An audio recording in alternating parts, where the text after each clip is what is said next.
This Pokemon, despite being nearly completely absent from competitive play in the last few months, is now scorching the competition. I'm talking about the one and only Armarouge. For those new here, I am Steel Agent Kyle. I'm a Pokémon Unite caster. Featured on the Unite Championship Series broadcasts, I'm a Pokémon Unite community ambassador, and I also host Underdunk, a bi-weekly grassroots tournament on my Twitch. If you like these types of meta and tournament breakdowns, I would love if you gave this video a like. Let's get back into it. The final stretch at the North America International Championships was one of the largest tournaments in the competitive Pokemon Unite season. Played live in New Orleans at the Pokemon North America International Championships, it featured 24 in-person teams, 6 of which were given travel awards to play in it based on them winning the open qualifiers. 6 of the teams playing had also already qualified for Worlds, but there were some notable teams, even 2 that were even given that travel award, that had not punched their ticket to the World Championship Series. This tournament featured a large prize pool and was to award the final Worlds invitation to the team that placed the highest that had not already qualified through the regional bracket. Needless to say, the stakes were very high and the stove was hot.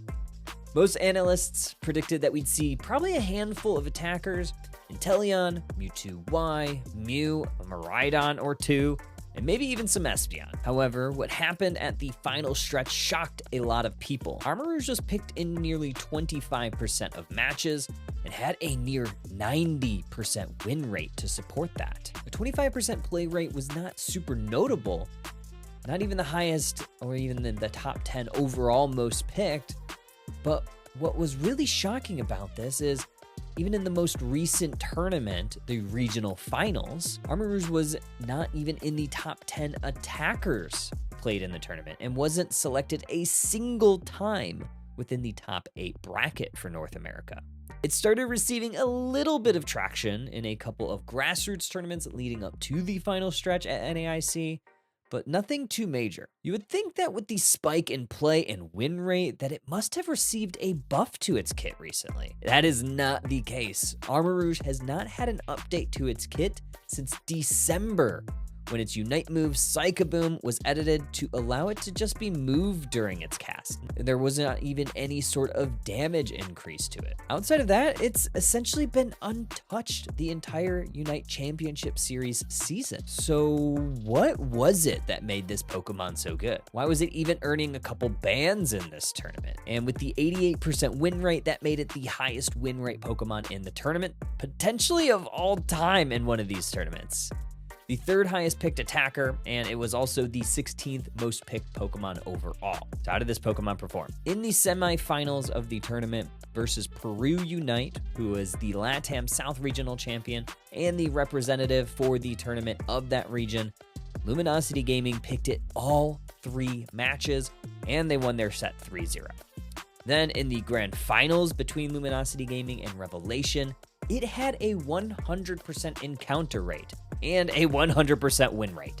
LG picked it in game 1 and won 742 to 92. Revelation then picked it in game number 2 and won a nail biter 457 to 295. LG then in game number 3, they won a blowout, 1,231 to 11, potentially one of the biggest blowouts in UCS history. Finally, in game number 4, Revelation had enough and went ahead and banned it. In the grand finals, this Pokemon was represented in all 4 games. Let's talk about the build. So the players used a little bit of a mix of builds. Most often, it was equipping Full Heal as the battle item to help avoid hindrances and crowd controls. A lot of the times, the held items were Slick Spoon, Cursed Incense, and surprise, surprise, Rocky Helmet. However, some trainers substituted Slick Spoon for more sustainability with a Focus Band. We even saw some trainers sub out the Rocky Helmet for even more damage, self-sustain, along with a little bit of cooldown with a Shell Bell. For abilities, Fire Spin was selected at level 5 and Psyshock was mostly selected at level 7. Fire Spin is an area of effect ability which cloaks Armarouge in fire. It deals damage to Pokemon within that area, and it also gives Armarouge a shield that can stack up to 6 times. It also gives a 20% movement speed increase while the Vortex is active. This ability tends to help Armarouge self-sustain in long team fights and gives it quite a big big punch. Psyshock was the second ability that was mostly favored by the squads. Since you're playing with Fire Spin mostly, you're primarily limited to fighting within a small vortex. Psyshock gives a little bit of additional utility for Armarouge. What Psyshock does is it sends out 3 waves in an area of effect in front of Armarouge. It deals damage and hinders the enemies in that 3rd area. The big thing with this ability is after using it, it fills up the boosted auto attack gauge for 3 seconds. And it won't decrease after using a boosted auto. Allowing Armarouge to do multiple boosted autos helps also increase damage to enemies. This also helps prolong the use of Fire Spin because the duration of Fire Spin increases by a second every time Armarouge hits an enemy with a boosted auto. So we see this moveset getting played a lot of the time together. Now let's talk about why this Pokemon came seemingly out of nowhere. Well, for the longest time, in the West at least, teams often have shifted away from having double poke compositions, or compositions where there are 2 ranged damage dealers. Since Armarouge with the Fire Spin build thrives in up-close battling, this opened the door for this Pokemon to be selected. Armarouge is an incredibly safe pick. Even if picked early in the draft, Armarouge can flex into the central area or even in either the top or the bottom paths. We saw multiple trainers take this Pokemon for Luminosity Gaming. Not only their normal bot lane attacker Kyrios selected it, but we also saw Trainer take it into that central area. If the enemy also does not have a singular range damage dealer, Flame Charge can be selected, opposed to Psyshock for even more sustainability and firepower. The other part of it is the draft strategy has changed. The teams that drafted Armarouge knew its strengths and weaknesses. They knew that they would need to draft other Pokemon that would fill the gaps in its blind spots. Seemingly, if the enemy team did take a couple other attackers, they can either choose to find a range damage dealer of their own or potentially go with some speedsters to take down that backline. The buffs to Rocky Helmet were also pivotal in this Pokemon's presence. In the second part of the Breath of Evolution patch, which was released right after regionals in mid-May, Rocky Helmet was reworked. Previously, it had a 2-second cooldown and required to take the wrong thing. Welcome in, trainers. Hello, everybody. We have the first step. We have the first step program, session 2. Sorry for my voice. Might be a little bit more hoarse than usual. I got diagnosed with strep throat. I'm on like day 3 of antibiotics. Oh my gosh. That's what happens. But we are back. Husky is broadcasting live from her couch. So everybody's favorite whooper is here.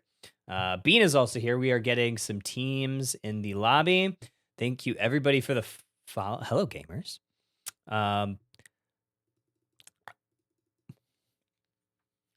So true. So true. Also, big shout out to Amon Green TV. I made a joke that was Green Bay Packers legend, but I pulled up the Twitch and it actually is. I'm a huge Packers fan, so Amon Green, I love you. I owned your jersey as a young child. Favorite player. So if that's actually you, Honor, thank you for following. Thank you everybody for following. This is gonna be a fun tournament. We have that's kind of crazy if that is true. I'm pretty sure it is though. Senpai, notice me, please. Yeah, so I am a Packers fan. Here's my cheese hat. There's my credibility. I'll try to find a picture, but anyway, we have 5 rounds today. Oh, no way. It is no way. Go Pack go. That is actually crazy. Amon Green, are you a Pokemon Unite fan? Because we have some fun stuff. Yeah.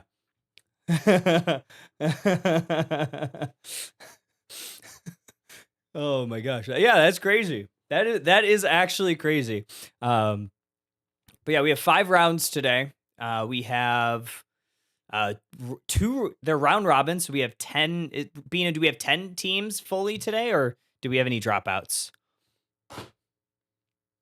18 teams total? Oh my gosh, that's actually kind of crazy.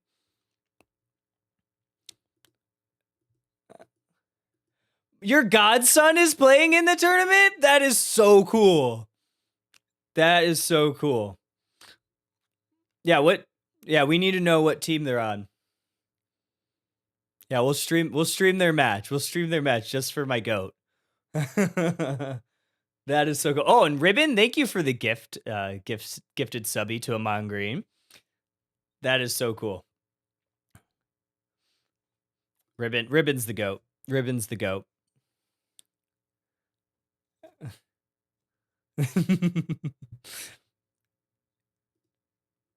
Preferential treatment Oracle. There's no... Okay, there might be a little bit of preference. I mean, the games are going to go the way they go, but it's what we broadcast. We'll see. We'll I think we are ready. Yeah, I think we're ready. Do we have Chikoritas and the Popplios? Okay.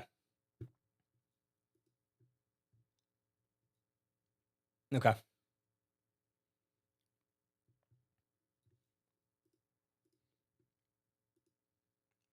Yes.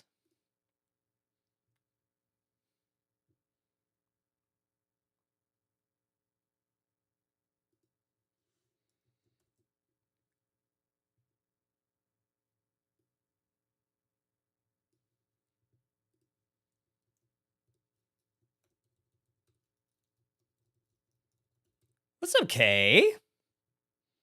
Kay, that was the biggest fish I've ever seen in my entire life. Amon Green says Fuecoco's Frisbees is the team that his godson's playing on. All right. Yeah, we are ready. All right, sounds good. Oh, I pressed it too early, but that's okay. Alrighty, so Chikoritas, I'm gonna get the bands and stuff fixed and stuff, because obviously that's from... I think that's from our other tournament that we ran this week. We ran 3... This is our... Well, I guess today is a new week, but we've ran 3 tournaments in the last, 5 days. It's kind of crazy. Lordy's gonna be mad at us for how many tournaments we're running.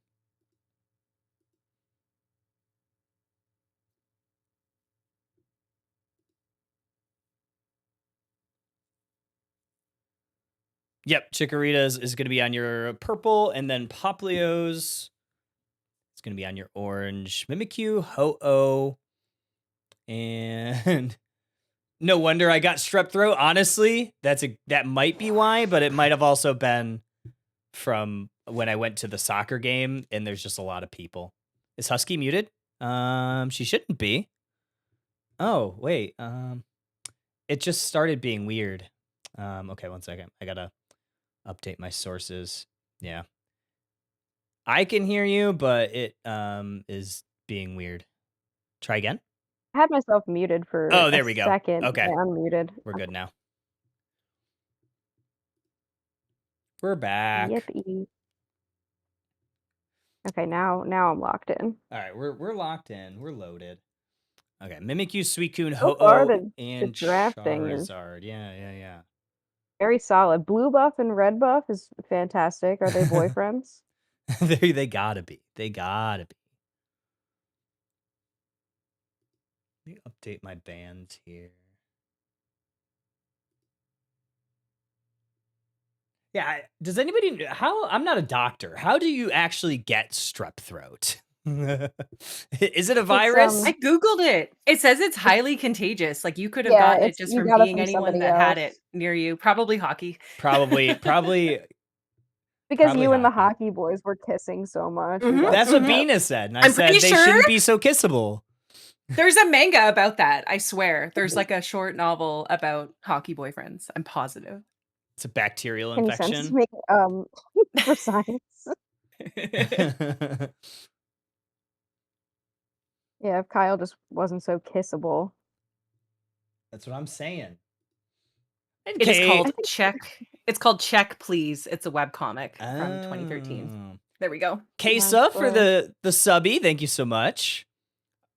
May your fishing excursions be bountiful and full of the largest fish that anyone has ever seen. That fish was giant. It was a great fish. Yeah, I asked my brother about it, who fishes in tournaments. He said it was a big fish. real Believe big him. fish. Yeah, I'm on day 3 of antibiotics. I started Friday, and then Friday, Saturday, Sunday. So I'm on my 3rd day. And I've already been yelled at to make sure to finish it entirely. Yeah, I yelled at him. She did. Husky yelled at me to finish all of And I am a doctor. them. She is a doctor. My wife, who is a doctor. What was that last band? It was Ho-Oh? Ho-Oh. Yeah. It was like Ho-Oh, Charizard, Suicune, Mimikyu. I'm just very I slow think on... like something interesting about the way like first step drafts have gone and the way I've watched it is a lot of times like players, not necessarily that are like new to the game, but they usually play like one or two things. They don't have a very wide pool. What I'm seeing so far from these teams is very like adaptable to the current meta, which is pretty important for like competitive, like adapting. You know, you can't. Yes, you can. You know, have your mains and have like your one tricks, but you also have to, especially for support and tank roles, like you have to be willing to flex, and it seems like that is the case for these teams. Like 2 really good drafts. I'm really liking the Armarouge here. You do have to worry about, that is a Pikachu, right? Yeah, not an Alolan Raichu. That is like the one thing that you are really concerned about. So like for me, I'm looking for this Florigato to really take care of that Pikachu.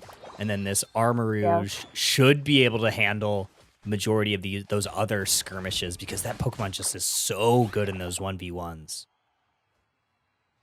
Yeah, and Meow, obviously, I am the CEO of Meowscarada. Yeah. It's one of those speedsters that plays like decently well into something like Talonflame.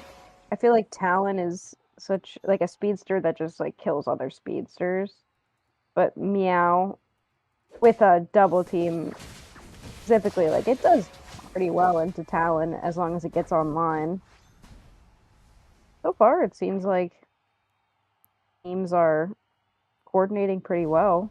Yeah, I liked the little like 4-person push up in the top path just to kind of help that fish out a little bit, because it's still not gonna get their level not level 5, but their evolution with that effort bar. But I think any little help that you can get with that Magikarp is beneficial. It does look like it's still struggling just a little bit to get online.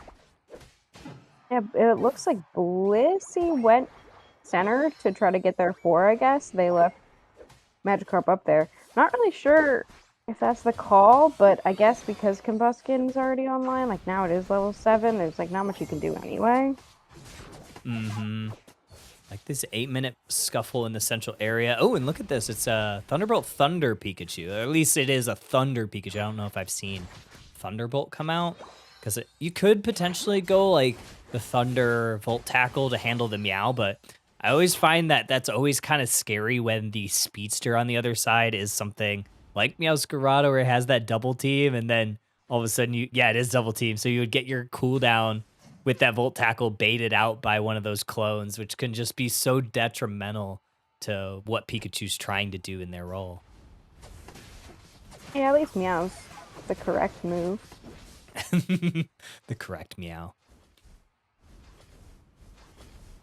I wonder if it looks like Chikorita's was split up top. Blissey's up there. I don't know. I feel like you don't keep your support up there. It looks like they're switching. Maybe. Yeah. I mean, now that Gyarados is up there, Gyarados should stay. Blissey should come bot. Yeah, they can even just maybe deposit their Eos energy, break the goal zone. Actually, they don't even have enough money to break it, so they can potentially just rip. But down here, this means like Chikorita should win this fight pretty handily, because they have a 5-on-3, and that's kind of exactly what you're seeing right now. They should be able to take this Regice. They'll get plenty of experience their way. Meowscarada might find like a point cap or 2, but this is really Chikorita's time to push forward, and they should be able to break this goal no problem. Meow's gonna break. So I guess if they do get a Lecky, they're just trading, which is good. Yeah. So it's a good response, I think. Like knowing Gyarados and Blissey didn't go bot, you just know that you're giving up bot and you respond quickly enough before they can get up there. But now there's all 5 back up there, I don't really think there's a push here. They could go bot have. though. Yeah, I was gonna say they could have because they all have Unite moves, but I feel like they kind of saw the levels and they're like, oh, maybe let's not, because you also probably have a couple Unite moves online for the Chikorritas. So they deposit a couple. I think they got a couple of stacks in on those attack weights, which will definitely help in the late game. But this is a great Brave Bird and better response there from the Blissey to keep Meow alive. Yeah, that's a good Bliss ult. Really good Bliss ult. Meow unfortunately couldn't land the Unite. I think they did eject, but they ejected like out of the Talon. Ooh, Gyarados goes down. Oh, I think this is the first time I'm seeing this Volt Tackle. So it is a Volt Tackle Pikachu. So I think you just got to be really aware if you're Chikorritas to not get baited out by that Meow double team. So that's just really tough. Like, I know like you want to try to shut down that Speedster because that's like one of the few options that you have, but it's gonna just be tough. Yeah, and 2 level 11s on Chikorritas. But Papios came back with the score. Like, they did put some points in. Yeah, they were able to get, I think, a little bit in that T2 on the top side.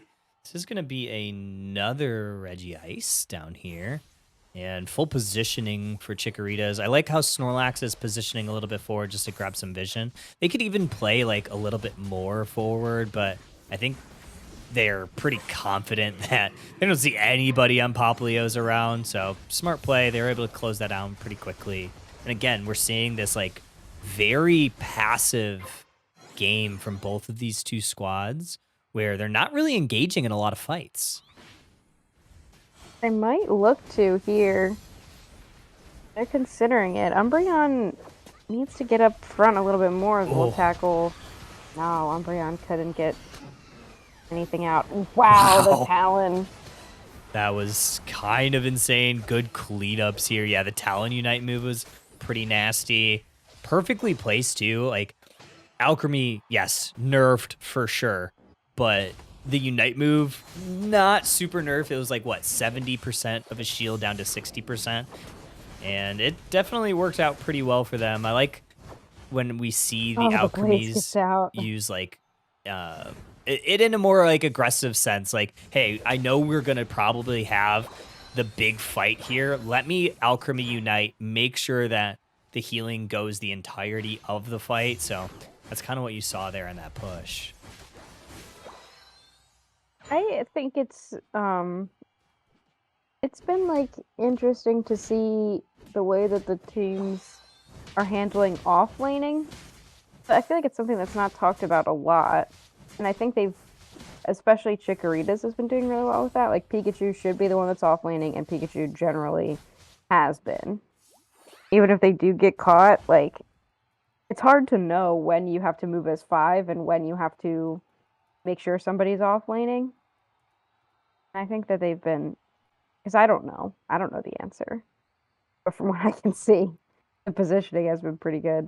Very close game, 10 points separating these two squads. And I like the positioning here for Chikorritas because this would potentially net them a 3rd Regice in this game. And with an already like pretty good support in Alchemy that doesn't necessarily heal you all that much with the Decorate build, mostly like focused on shields. That passive healing from Regice will be really nice in this Rayquaza fight. And that 90-second bump will span for a majority of it. Gyarados is positioned nice too. Like, they don't know they're there, so they have vision. They know that all 5 are there. I would love to see a good Bliss ult into the Meow, but also Gyarados is a great Bliss ult target if it can get back there. I don't think they've seen him yet. Maybe they have. Get this push from this Blaziken. Nice little bush check there with that overheat to just maybe push a couple people away. So Umbreon is doing a good job of getting vision, but there hasn't been really any follow-up from Poplios, but here we go. Big follow-up. Have the Unite moves starting to fly. Armarouge used theirs, and Poplio's actually kind of coming out ahead here. Look at the Alchemy ult. Oh. So good. Talon's still up, too. This Talon is really strong. A Jack, too, on the Brave Bird. Oh. That's crazy work.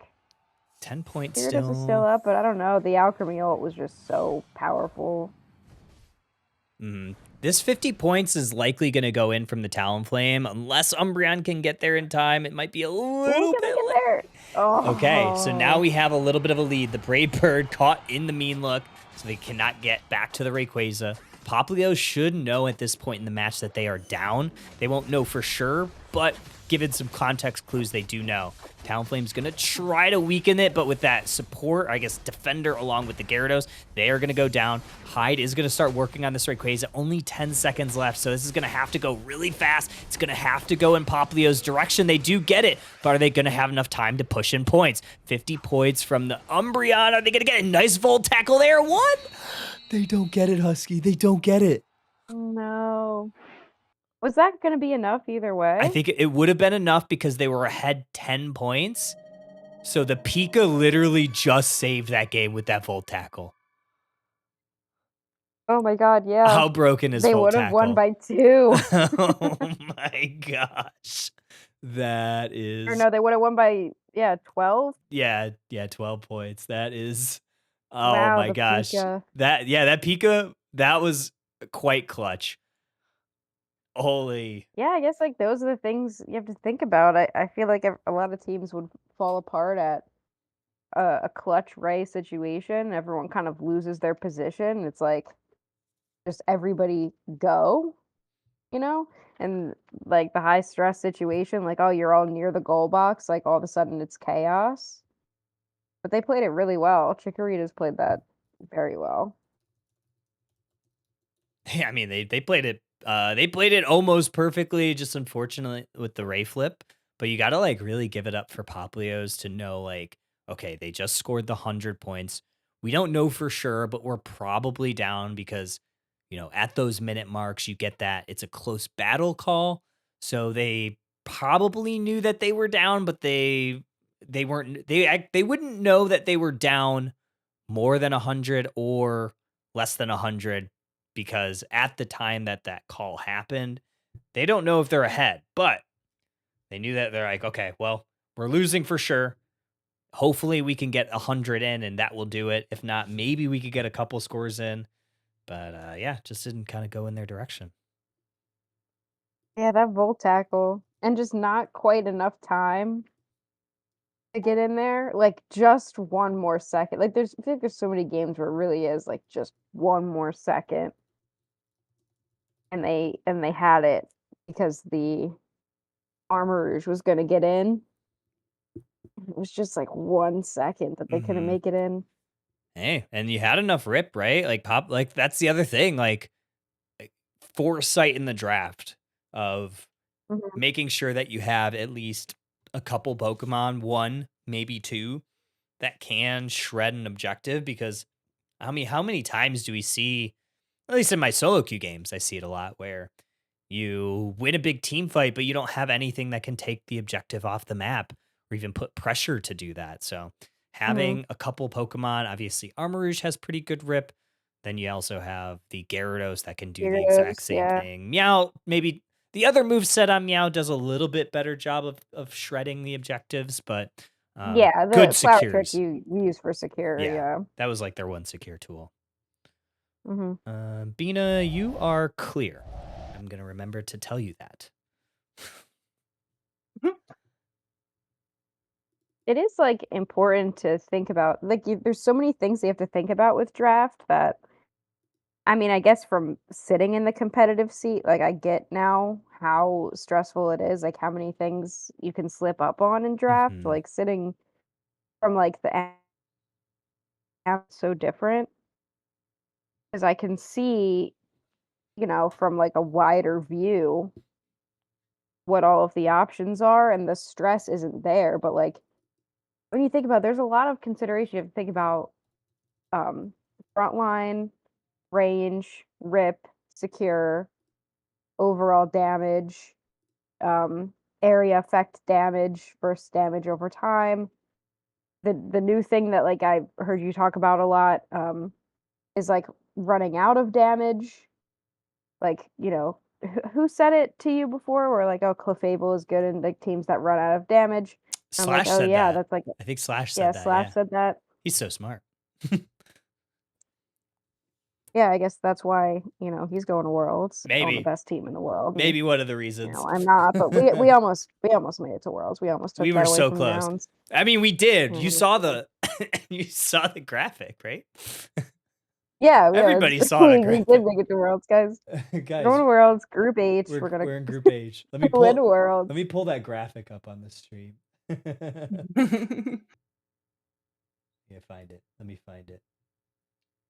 Everybody saw it. Yeah, they were going to Worlds. I love how like you posted it and people were like not really fully paying attention. No, they were. Like, That's the best part about like it. they didn't realize that it was like modified. We're too Yeah, funny. Lobo, you're right. Kyle is so handsome, I just couldn't compare, so I'm just my profile picture today. I was embarrassed to be seen next to someone as beautiful as Kyle. It's so not true. All right. Looks like my teams are ready. Ship it. Or whatever the kids I'm say. letting them know.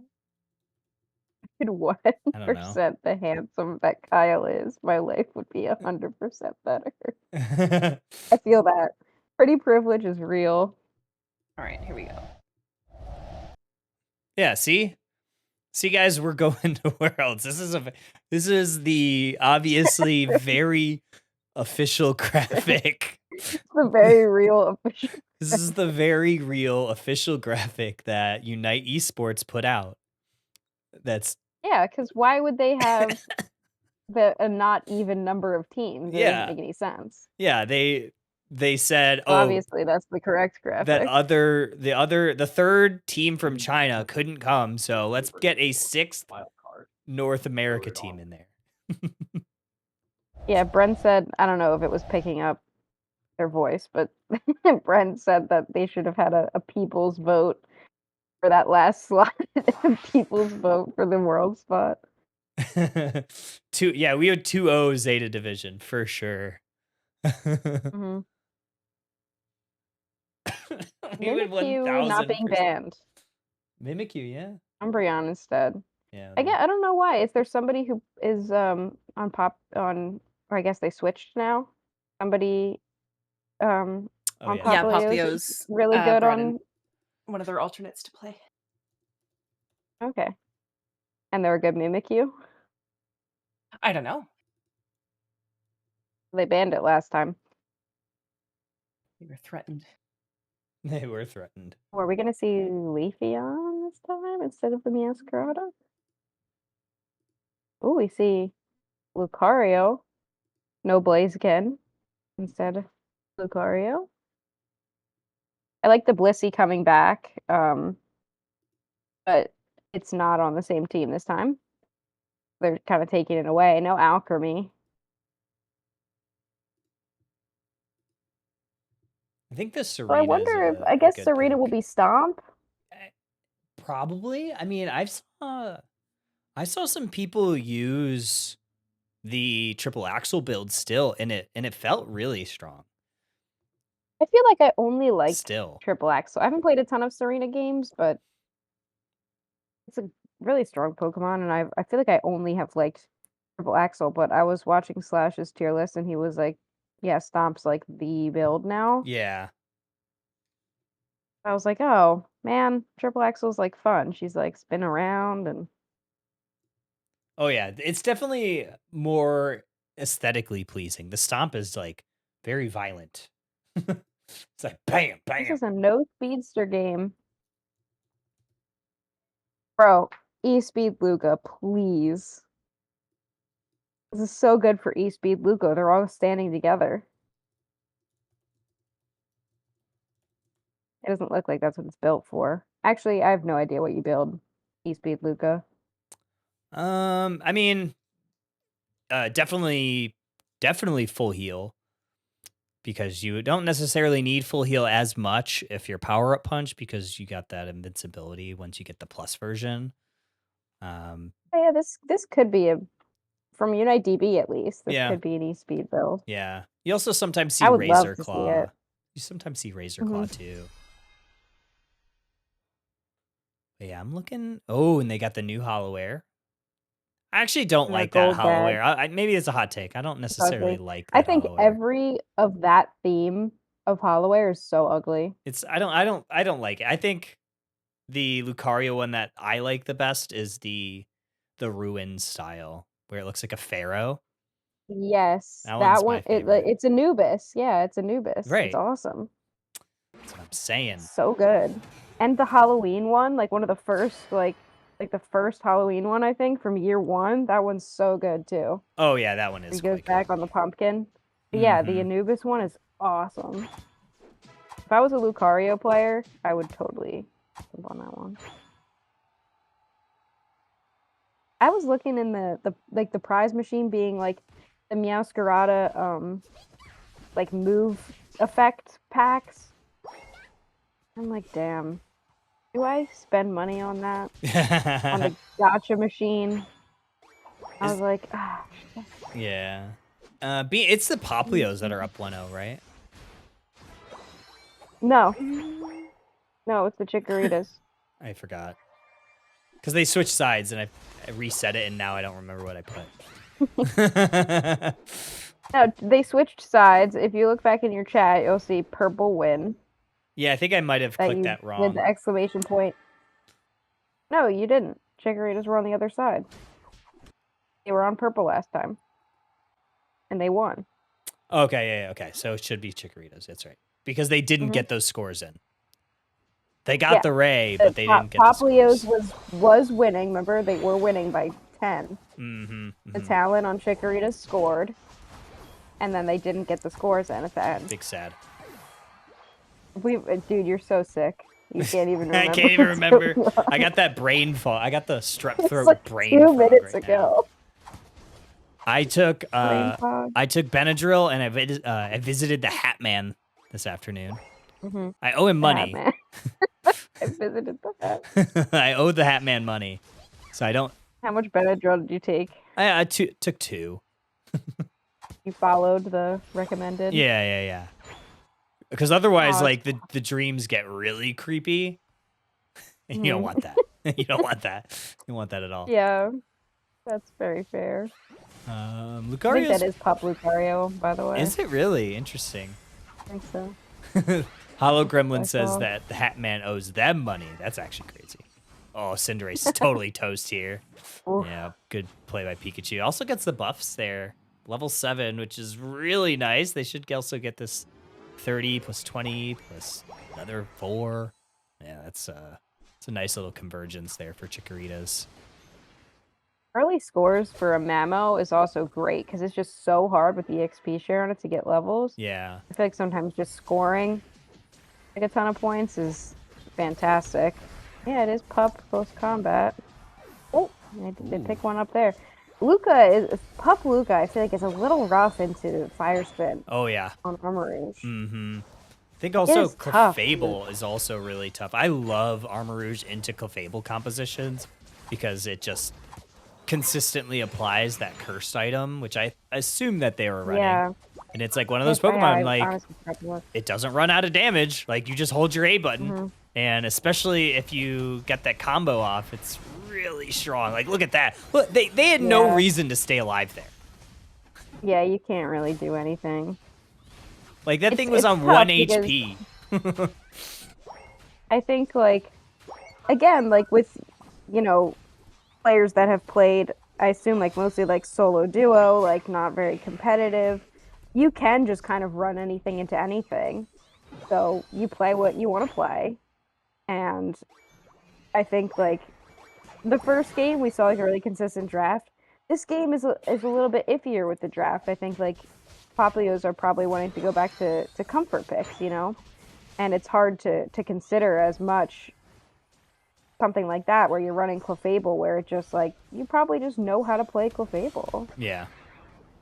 Also kind of concerned about this Pyro Ball Cinderace. I think probably a Blaze Kick might have worked a little bit better in this composition. Kick's always better. Yeah.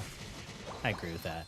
I honestly like one of those things where it's like Blaze Kick is always better, but people like play Pyro Ball more for some reason. It's like Icy Wind on Glaceon is better, but Icicle Spear is like the one people run. What? There's a couple of those. I think Icicle Spear is better. Alright, I think Icy Winds are better. What else? Like Superpower on Buzzwole is better, but like people mostly run Leech Life. Ice Shock Espeon's better, but people run Stored Power. Oh yeah, for sure. Flower Trick obviously is better. People run Night Slash. Ooh, look at this little ambush here. Clefable gonna have to try to retreat. Yeah, Cinderace gets caught. Yeah, dude, Clefable just can do nothing into Armor. No. Yeah, it just gets blown probably up. wasn't necessary, but no. I mean, like they'll get another one. Oh yeah, they'll get another one off before Rayquaza. And they'll obviously have it back at Rayquaza too, because like I actually really like that play with Blissey, because once you get it, just try to use it as fast as you can, so you could potentially use it one more time. This is a little bit dangerous for Poplios, because now you're gonna start seeing some Unite moves fly out. No KOs just yet. Espeon probably going down. The Snorlax block is quite powerful. But a good little comeback here for Poplios. I think they might get a KO. Wait, no way does this Mamoswine and Serena live. Look at Ammo, that's so sad. Armoroosh can just kind of heal up. Look at how much it heals, dude. I should play Armoroosh. It's one of my favorite Pokemon to play right now.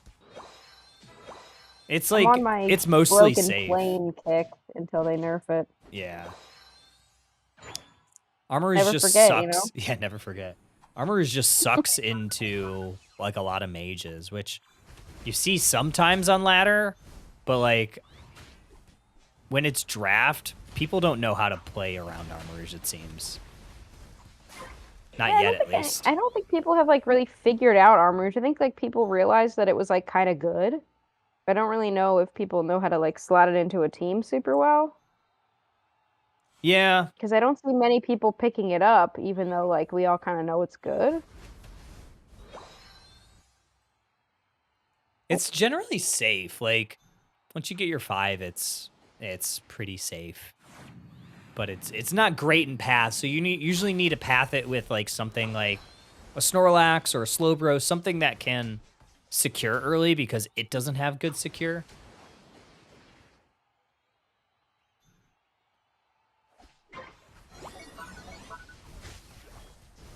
I mean, Poplios knows where they all are, I guess. Is Lucario really gonna walk up there? I don't know. Oh no, Snorlax. No, Clefable. Yeah. Clefable just walked into that. Yeah, they might have been a little bit out of position. I think they were trying to save Snorlax, but at that point it's just like let Snorlax go. Because I think Chikorita's, if they wanted to, they with a odd man advantage, they could potentially just bull rush that T2 goal zone. But I like them maybe just getting set up and ready for Ray, knowing that they have the lead again. Yeah, they're winning. If it's exactly 100, well, let's say, oh, it says huge lead. Yeah, so 100 points. 100 burger. I like Poplio's trying to come from the top side because, yeah, you have that basement pad on the Chikoritas, so they do have a little positioning down there. Poking and prodding at this Ray, and Pikachu does get vision. I think that was enough vision. Oh, wait. That was an early Blissey Unite. Yeah. Oh, wow. They just blew up the Armoroosh. Yeah. This is a really good fight for Poplios. That is... Yeah, I don't know what happened there with the Blissey Unite. Was it Luca ult? Yeah, I think it was. I think Luca ult... The Bliss ult was early, and then Luca ult just came out. They were all grouped up. Yeah, that must have been a misclick on the Blissey because, yeah, there's no reason to unite before going in there. So very unfortunate for Chikorita's. And luckily for them, I guess, is that there's still time to maybe counter push if they could break a shield or two here. Yeah, they could. They will break clefs. Good block there. Really good block by Snorlax to make sure that Cinder could score. Oh, he's just in. Yeah, they're not going to get him either. They're just in. Yeah, I think it might be a little too much for Chikorita's to come back. I would have to see that fight again to see exactly what it was, but I'm pretty sure it was like they just did not account for Lucario ult doing that much. Yeah, the updates to Lucario, that's got to be what, like 3 or 4 months at this point when Lucario's Unite was changed? Mm-hmm. No, we got a little dance party now. Gotta love the little dance party at the end. Yeah, and game 3 too, so. No game 3. No game 3? No, it's just 2 round robins. They just played 2? Mm-hmm.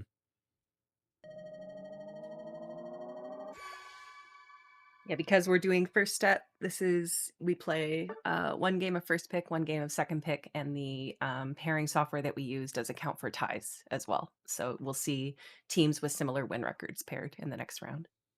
Okay. Hey, 5-13, 2-13. Gonna be your final here. And this is kind of like what we saw last time too, was a lot of 1-1s, which I think is good. Hmm. Yeah, it just kind of means that the teams are all, you know, pretty even. And it also means that they're like getting the same things out of being part of the program, like the same general things. Yeah, I'm liking it.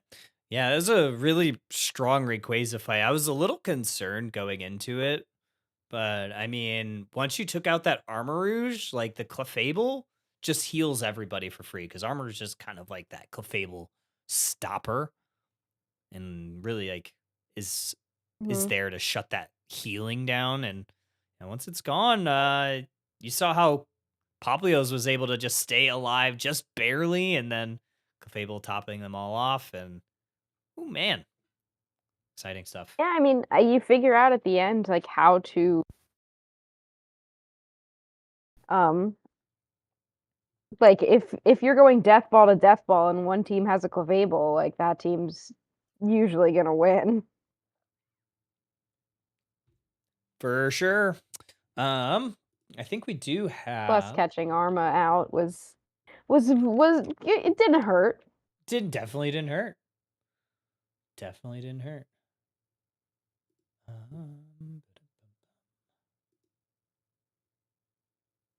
think I have.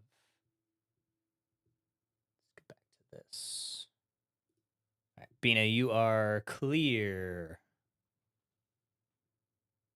Thank you. So we might have a little bit of delay because a couple games needed remakes in our first round, so it might be a few minutes before everyone has finished their 2 games. Oh, good. Oh, good. We will do a You do have wheel. your drawings to do in the meantime. Yeah, we got I'll be back. Sounds good. We have a wheel to spin. Let me get this set up actually. Wheel. We have the prize wheel. Yeah, this is the World show. I figured I'd show this again. Yeah, this is Worlds. This is Worlds. Ready for Worlds. Everybody is ready for Group Obviously. H. Obviously, Group H, we know it's the group everyone's talking about. Everybody's. It might be a little tough for us, but we're confident. I mean, I feel very confident that we'll get it done. Like, I think we 2-0 Zeta Division, but I've been hearing that people aren't, as confident in that as we are. But as long as we bring out the bot, Mr. Mime, I think we're good. Exactly. That's what I'm saying. They'll probably ban it from you, but they'll probably ban it. Let me see. Okay. think I got this all set up now.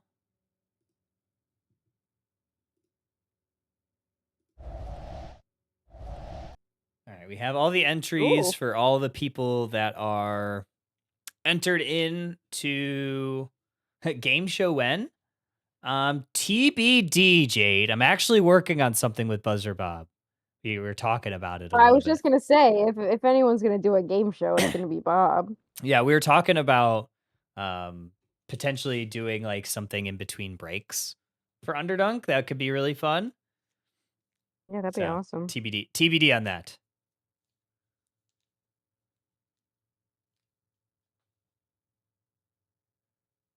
I don't know what Rex is talking about. Right? Do you know? I owe Rex $500 every time I play it, and an extra $160 if I win. I don't know what Rex is talking about. I don't know what he's talking about. All right, this should be everybody. So it should be everybody that is registered for session 2 or / playing today, and then the mentors that opted in to potentially win. What are we playing for? We are not raffling, but we're doing drawings. We have sorry, my voice is starting to go out again. Unite licenses for Alchemy. We have 5 Alchemy licenses, and then we have 5 coin packs.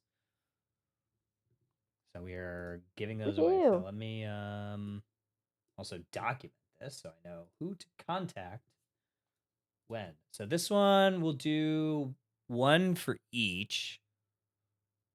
Draw. Let me write down on my notepad, handy dandy notepad. Drawing for session 2. Alchemy. Coins. All right. This one will be for Alchemy. We will start spinning the wheel. Oh, that is loud. I can't hear it. Can I? Okay.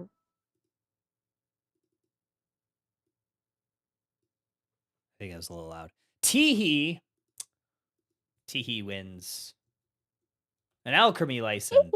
Teehee. All right. Teehee wins the Alchemy license. This one will be for coins. Okay, that's a lot less loud.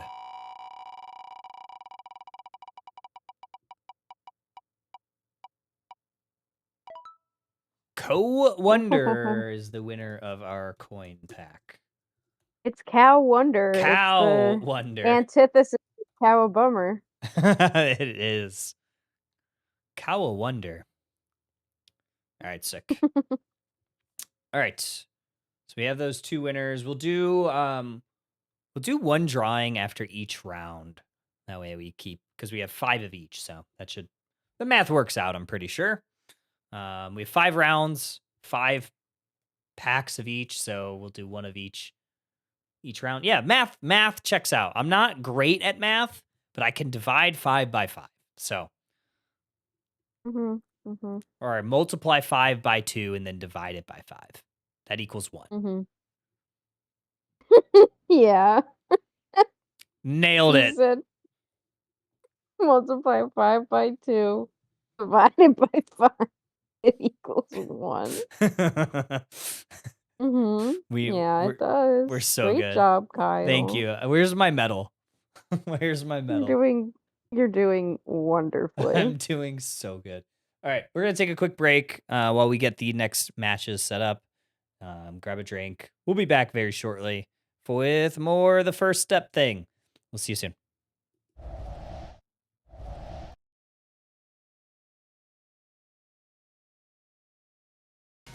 They've 1 feathery body, 2 long legs, and 3 unique heads, each with their own personalities. They can use all 3 of their brains to devise complex tactics and strategies, and now they've joined the races at the Eos Island Battle Arenas to be the very best and leave the competition in the dust. Welcome to the Pokémon Unite Character Spotlight featuring Dodrio, the triple bird Pokémon.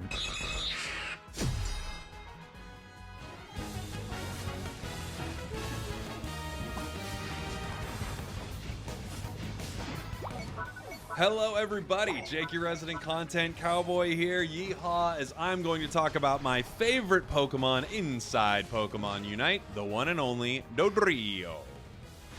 Dodrio is a hit-and-run speedster who specializes in diving in and out of fights while dealing massive damage. Her unmatched speed makes her nigh uncatchable as she roams all across the Sky Ruins to fight and run down her enemies. Dodrio requires expert trainers with a need for speed who can deftly utilize her unique scoring and targeting mechanics while keeping her on the move to make the most out of her passive. It's a lot to keep track of, so let's begin at the starting line. Ready, go! Doduo in Dodrio's passive Runaway has two parts. When near enemy Pokemon, this Pokemon gains a small boost to their movement speed. Additionally, this Pokemon becomes increasingly faster the longer they're in motion, up to a cap indicated by the sprint gauge below the health bar. Slowing down or stopping entirely depletes the sprint gauge rapidly, so be sure to watch your speed and keep it high. When scoring, Doduo divides up the AO's points evenly between their two heads if possible, and takes turns scoring one after the other. After all, 2 goals are better than 1. Similarly, Dodrio will divide up the points 3 ways before taking turns to score. After all, 3 goals are better than 2. However, for the purposes of scoring items like attack weight or Aeos Cookie, Doduo and Dodrio must score all their points for the items to grant their stat boosts. Doduo's basic attack becomes boosted every 3rd attack, dealing additional damage. This Pokemon gains a stronger boosted basic attack when they reach and maintain their max speed.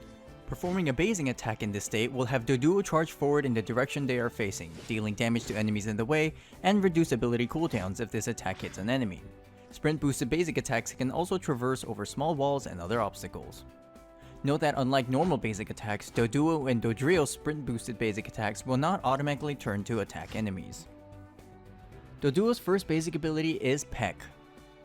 Doduo stops and jabs her beaks forward, dealing damage to enemies hit. If the sprint gauge is full, Doduo dashes forward in the direction she is facing, dealing bonus damage and consuming the gauge. Note that a sprint boosted Peck can traverse small walls and other obstacles. Doduo's second basic ability is Quick Attack. Doduo dashes forward and gains increased movement speed for a short duration and deals damage to those in the way. If Quick Attack hits an enemy Pokemon, the move's cooldown is slightly reduced. Like Peck, this ability can traverse small walls and other obstacles. Once Doduo levels up to 5, they evolve into Dodrio for getting Peck to learn either Tri-Attack or Drill Peck. If Dodrio puts her heads together to learn Tri-Attack, she swings her 3 heads together in a cone, damaging enemies and randomly applying one of 3 effects: Burn, Freeze, or Paralysis. If Dodrio's sprint gauge is full, Tri-Attack instead shoots out 3 ranged projectiles in a designated direction, with only the first projectile that hits a target applying a stronger Burn, Freeze, or Paralysis depending on its type and color. Burn decreases an opponent's attack stat and deals damage over time, and Freeze decreases an opponent's movement speed, while Paralysis decreases an opponent's attack speed and movement speed, albeit to a lesser degree than Freeze. After this move is used, Dodrio's next basic attack is Empowered, dealing additional damage and healing Dodrio for a portion of her max health. Dodrio can hold 2 charges of Tri-Attack to use one after the other. When the move upgrades at level 11, the basic attack following this move heals even more health than before. Additionally, sprint boosted basic attacks will reduce Tri-Attack's cooldown if it hits an opponent. You'll almost always want to use the sprint boosted version of Tri-Attack for the additional damage and range, unless you need a quick burst of damage to finish off a low HP opponent. Why attack once when you can do it 3 times? Tri-Attack is the only move in her arsenal, not including her Unite move, that allows her to aim independent of her movement. This gives Dodrio some flexibility in her positioning and allows her to keep some distance while dealing damage. Though the debuff effects are random, you have a pretty good chance of slowing your opponents with this move, making it a decent option for chasing and escaping. Tri-Attack is often used to soften enemies up for you and your allies from the outskirts of battle before charging in with your sprint, boosted basic attack, or other abilities to finish them off. If you're feeling peckish, Dodrio can instead learn Drill Peck. Dodrio drives her sharp beaks forward, dealing damage with each of her 3 heads. If the move is used while going full speed, Drill Peck shoves enemies forward, consuming the gauge, and rapidly deals damage to enemies based on the percentage of their max health while moderately reducing incoming damage during the dash. When the move upgrades at level 11, Drill Peck's cooldown is significantly reduced and additionally heals Dodrio for a portion of the damage dealt to opponents. Once again, Drill Peck on its own may give you enough damage for a quick KO on a low HP opponent, but you'll almost always want to be running at top speed for the extra damage and the massive push that you get. Compared to Tri-Attack, Drill Peck requires Dodrio to be in the thick of the fight. Its shove, along with its high damage, makes it ideal for initiating fights or following up on allies. Or it can be used defensively to push opponents away from your allies or important objectives. In order to get the perfect angle of engagement, you may want to circle around the battle space to try and hit as many opponents as you can at once. However, be wary of abilities that slow or hinder you, as it will drop your sprint gauge, effectively nullifying your engage potential. A well-placed Drill Peck can sometimes single-handedly turn a fight or skirmish into a runaway success. And that's what Dodrio does. It runs away. Successfully. Once Dodrio reaches level 7, she forgets Quick Attack to learn one of 2 sprint gauge recovery moves, Agility or Jump Kick. If Dodrio learns Agility, she puts some nitro in her steps, gaining a decent increase to her movement speed and gauge fill rate for a moderate duration. When the move is activated, Dodrio briefly becomes immune to hindrances while jumpstarting her sprint gauge by a fixed amount.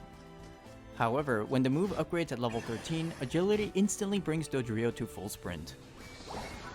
Agility is one of the 2 ways Dodrio can quickly get from 0 to 100 and make use of her full sprint gauge again. Skilled trainers can preemptively use Agility to try and cancel out hindrances thrown at Dodrio, but it's generally best used after depleting your sprint gauge. The added speed lets Dodrio stay extremely mobile and allows her to dodge abilities and reposition effectively.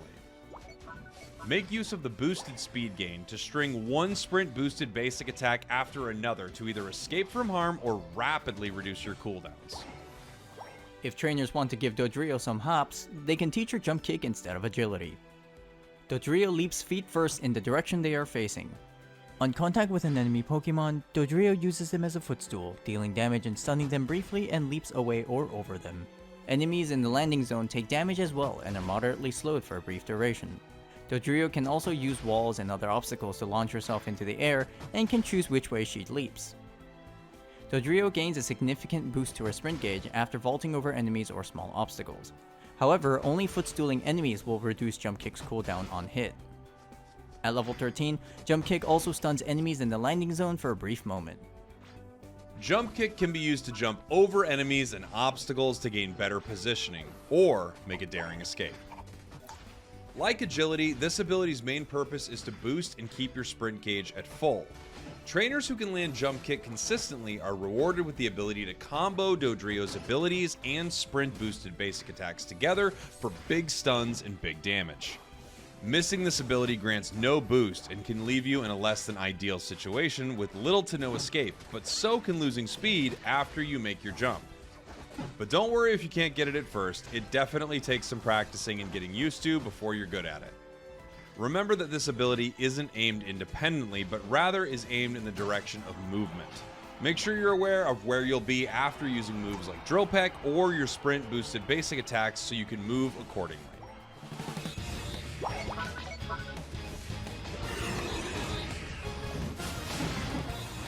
When Dodrio finishes lap 8 and gets to level 9, she learns her Unite move Triple Trample. Dodrio becomes unstoppable and runs at breakneck speed to a designated location. Dodrio will automatically find the most direct path in autopilot to her destination, navigating around terrain, as well as player-made obstacles. Enemies in the way are dealt damage and are briefly thrown into the air. Afterwards, Dodrio gains a boost to her attack stat for a few seconds while her sprint gauge charges faster than usual for an extended duration. Dodrio's Triple Trample is a high-impact Unite move for starting and following up on engagements for your allies, particularly if the enemies are grouped up. Knocking up 2 or more enemies followed by your other abilities can quickly shred opponents of their health and put your team ahead of the others in seconds flat. Triple Trample can also be used to dive straight onto the enemy's backline while doing some collateral damage to their front line due to its long range and unstoppable nature of the Unite move. However, the further away the trainer sets Dodrio's destination, the more aware trainers will have to be about how Dodrio will path to the location as well as how long it will take. Using this Unite move from long range carelessly can force you to join the fight at an awkward angle or an inopportune time. The Unite move can also be used in a pinch to run away or maybe even turn fights around, but as always, your mileage will vary. When the game starts, Doduo can be effective in lane, making use of her sprint-boosted basic attacks or Peck to secure wild Pokemon KOs.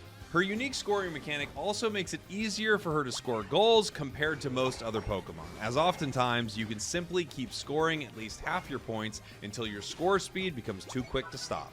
Doduo is extremely agile, as both Quick Attack and her sprint-boosted basic attacks can serve as a dash to create distance between her and her opponents. However, Doduo can also be played in the central area to gain a fast track to evolution and gain access to her primary damage abilities.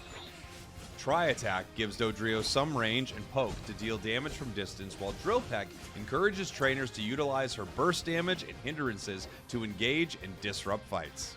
Dodrio thrives when she's ahead of the competition, utilizing a hit-and-run style of gameplay to get in, deal damage, and get some knockouts on lower-leveled opponents before they have a chance to catch up. Once she learns either agility or jump kick at level 7, Dodrio gains even more tools to leave enemies in the dust. Agility allows Dodrio to quickly regain her sprint gauge with a speed boost to reposition, while sometimes ignoring enemy hindrances, while Jump Kick gives her the ability to dash up and over enemies or obstacles to reposition and create combos. By consistently dipping in and out of fights, enemies are forced to switch their attention back and forth between Dodrio and her allies, which can cause discord and a lack of focus amongst the enemy team. Once major objectives begin to spawn, it's time to gather with your teammates. If the early game went well and Dodrio's level 9, trainers have a huge advantage going into the objective fight. Dodrio can help deal damage to objectives to take it down quickly, but can also serve as a lookout with her high speed and mobility. Alternatively, trainers can set Dodrio up in the tall grass to ambush unsuspecting enemy Pokemon, but remember to keep her sprint gauge full by spinning in circles. Use your abilities in Unite move to quickly deal with your opponents and secure the objective for your team. Once one objective has been claimed, Dodrio can make a quick detour to the opposite lane to lend a hand, or feet, I guess I should say, to the fight. This is also an opportune time to head into the enemy central area and take some of that delicious farm. Trainers should be able to look for opportunities to score in between major fights to rack up points for their team. Dodrio's speed and mobility, along with her unique scoring mechanic, makes it relatively easy to score points even if you aren't scoring everything. When trainers are scoring with teammates, remember to use the 3 heads you have to do some quick math and figure out the best way to score to ensure the maximum amount of points possible when the goal zone breaks. When it comes to the last lap of the match, Dodrio should be wandering the sidelines looking for a good angle to engage opponents or lone. Welcome back, everybody. Got a little bit of an update on the standings. So, as some of y'all know, this is just a very quick, brief tournament. There's not like best of 3s, but it is 2 games each set. So this is kind of where we stand currently. This is alphabetical order, so it's not like what is, who's in the lead. Obviously, 0-1 would not be first place, but we are going to see the Fuecoco's Frisbees take on the charbroiled Charmanders. Say that 10 times fast. This is going to be our next. I'm so glad It's so good. that all those teams give you a tongue tie. It's so good. It's so good, but it's so bad when you're recovering from strep throat.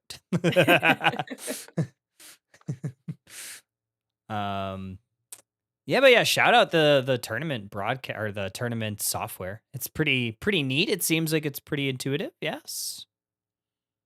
Yeah. I love Tom.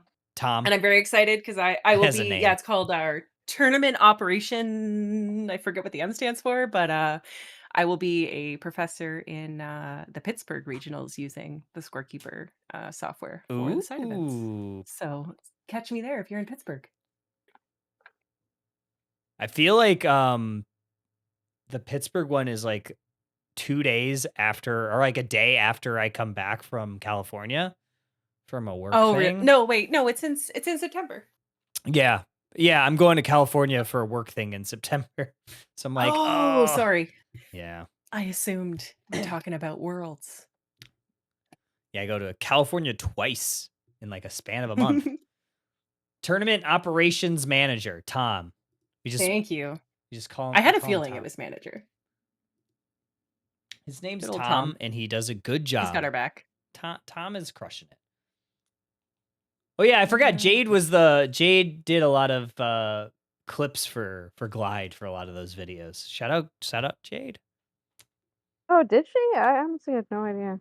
Yeah, Glide usually gets like a lot of clips from people that can just provide clips for like the specific Pokemon. And then obviously the voiceover is the voiceover person. So then that one was Yeah, I gotta do Bragles. mine. Yeah, we got to get Husky on Meowscarada. I don't know. I asked him, and he was like, the last one I did was a speedster, I think. And he wasn't gonna do another speedster for a while. Oh, right. humbug. Our teams are ready to play. Are we ready to stream? Yeah, we are ready. Is it Fuecoco on right or left? Let me see. It looks like Charbroiled Charmanders is first pick. Okay, perfect. That's what I have. So that works out quite well. Lovely. Yeah, so we're good. We're good to go whenever you are. All right. Letting them know we are starting. Here we go. Double checking my ping. Looks good. Ping looks good.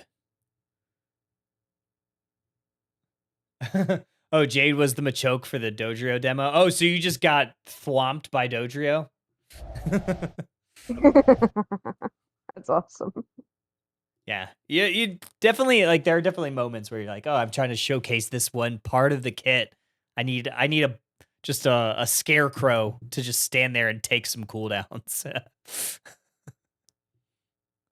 Taking a look at the bands. I mean, let's see. I think these are very common bands of what we're gonna see over not just tonight, but maybe over the next few weeks. The Ho-Oh and the Charizard. Yeah, It's so yeah, freaking- they're you know. I feel like that's what you'd expect. Ho-Oh is really, really dumb right now. Alchemy getting banned still is it's still a good ban. It's definitely not as high ban priority, but still a good ban. Last ban Dragonite, I think they're probably trying to get to something else. It's very possible. Yeah, Dragonite not a common ban, but it can still be quite powerful in the right hands. So it also potentially could be a target ban. I'm not sure 1000% on these players, but Blissey first pick always to me, I always love Blissey first pick because it's generally pretty safe. So if it's on the table, it's never a bad first pick. Yeah. It's still just so good. Since the day Blissey came out, it had like one period of time where it was like pretty bad. And then it's just been so good. Wiggly is interesting. Ooh. Suicune is definitely, what you want to take there. Since it's on the table, somebody's got to play it. Wiggly, though, is a good call. It's like what Nouns was doing, and I was like, I think they figured out the Suicune tech. Like, when you pick Suicune, you have Wiggly as your other frontliner, and it seemed to work really well. Oh, yeah, because the special attack debuff that Sing gives, so that our special defense debuff, I should say. Yeah, works quite well. A lot of stuns, and I think that is something that potentially this Armarouge will have some problems with. Is you have a couple of range damage dealers. You have the Suicune. Yes, it's wearing an XP share, but still punishes a lot of players because it still does quite a bit amount of damage, especially with those freezes. And then you have the Alolan Ninetales that's going to try to freeze it too. So, yeah, this is one of those games where Armarouge may struggle a little bit, but it does have quite a lot of crowd control cleansing with that Blissey. Potentially going to see the Safeguard build because I do see those leftovers on. Look at double leftovers. This is your dream This team, is Kyle. so good. I'm loving it. Leftovers on the Snorlax too. It is. I like it. I like Cinder. I think picking it that early in the draft is a choice, but I like it honestly. I like it into Suicune because it can stay out of its way if it positions right. But I think then answering back, the Alolan Ninetales pick was like a really strong option into that too, because even if you like avoid Suicune, there's more ice. I wonder if Dodrio will be. It has the full heal, but I think you just run full heal regardless. But I wonder if it will be Drill Pack. I think Probably try attack. I mean, Tri Attack's just definitely a lot more safe. But I mean, you could still potentially see the drill pick come out. A lot of Yeah, brawling see, though. drill on my pec till I. Sorry. What was I gonna say? Yeah, yeah, you I threw ruined me it. off. I'm sorry. You threw me off. See, drill on my pec till I triple trample. All right, game number 1. Charbroiled Charmanders. Fuecoco's Frisbees on your right side. We are going to see this Snorlax Armorers down the bottom. This is like the path that I really like to see, but I'm looking at this Dodrio immediately going for an invade. Go! Get him! Oh, they get it. It's a good invade. Oh, they get it. Yeah, it's a good invade into Cinder. I mean, what are you supposed to do, right? Like, you don't have the pathing to send somebody in there with the Cinder. And Dodrio could just kind of walk on them. Cinder does get that one, but they do have blue buff. Oh, here comes Blissey. Oh, it's dangerous. Dangerous for my boy. He's gonna get out. They're getting out. They're just gonna steal. Yeah, they're gonna go right back. Go back. But they've gathered attention from a couple. The burn. Oh, they get revenge. Yeah, they had to. That's just too annoying. Yeah. They wasted time though. They certainly did. Enough time to maybe put a little bit of a push here. They're able to take out Serena. So that's actually really positive. Wiggly got 4. Mm-hmm. A9 got 4. That's a level 5 on the Metagross. Coming up from jungle. Yeah, the Cinder does get 5 eventually, but it wasted so much time. That's what an invade should do. Just waste time. Be annoying. Yeah, and I'm also liking the fact that you're keeping Serena below, and getting another KO there is actually really nice because Serena notoriously doesn't have a great early game, so if you can really shut it out and prevent it from getting that 6 as long as you can, you're going to have a good time. Surf on this weekend. Yeah. It's still good. Recent got buff. No, don't stand in there. Oh, Oh, he stood in there. Fire spin. Fire Is spin. invisible. Fire spin's crazy. Ice on the Yes. invade there's once again, or at least like looking for it consistently. They've got the Tri Attack. They seem like they're a good Dodrio player. Like they know what they're doing on this Pokemon. It's a tough one to use. I do like I don't Charmanders remember here. if they had a ribbon. Yeah, I like the Charmanders really going all 4 members, or at least 4 members in for those central area Altarias, but they did leave this central area open for the Dodrio to invade. I think Dodrio kind of noticed that, and they're like, I could probably grab a buff or 2. Oh, look, this okay, Safeguard and the Blissey. I really like that. Oh, Wiggly doing the Wiggly thing. Dude, the way Wigglytuff can just play on half HP all the time. Mm-hmm. It's kind of Wiggly's like always been one of my favorite Pokemon to play. Just because like I run around on half HP. That's why I love leftovers on Wigglytuff. You could just stay around the map. There's a lot of times where, like, especially if you don't have a healer on your team, like this would be a good game to have leftovers on the Wigglytuff for Fuecocos, because they could do exactly that. Just hang out, grab vision for your squad, keep regenerating your health with those leftovers out of combat. I like this play here for Fuecoco. They have vision on almost everybody, and you have all that front line there. But, oh, that's a great Armorers Unite. That's great. It really capitalized on that moment. No hesitation. And Dodrio is now in trouble as well. If Armorers can catch up. Oh! That was quite a juke, but they have too much, like, sure hit. Oh, no! Yeah. Walks in. Yeah, so they I mean, they got bottom, they give up top, but not that much, like, all things considered. They are behind, but... Yeah, we got 4 members still down here for Charmanders. Gonna engage onto the Wigglytuff. Wigglytuff does get away pretty easily. But now you have that level 9 on that Metagross. And now you have a level 9 on Serena. So Unite move, I think, was just expended from Serena. So we'll see if they're able to push again onto this T1 pad. Ninetales is up for the defense, though. Oof, Metagross can't get the ult out. Blizzle comes out. Here comes Wiggly. Not gonna matter. Oh! wait, 9 ult! That was a good ult, but not enough damage. Yeah, they need everybody there. They should have, honestly, if not everyone was gonna come, they should have just backed up. Yeah, ooh, nice little feint there from Cinderace, but not enough of a cooldown, but a good play there from the Snorlax to keep the Cinderace protected. I think the block there was really, really nice. So Yeah, these blocks they're have been coming out. hitting. All right, what's the field state Cinder's looking doing like? good. 5 minutes left.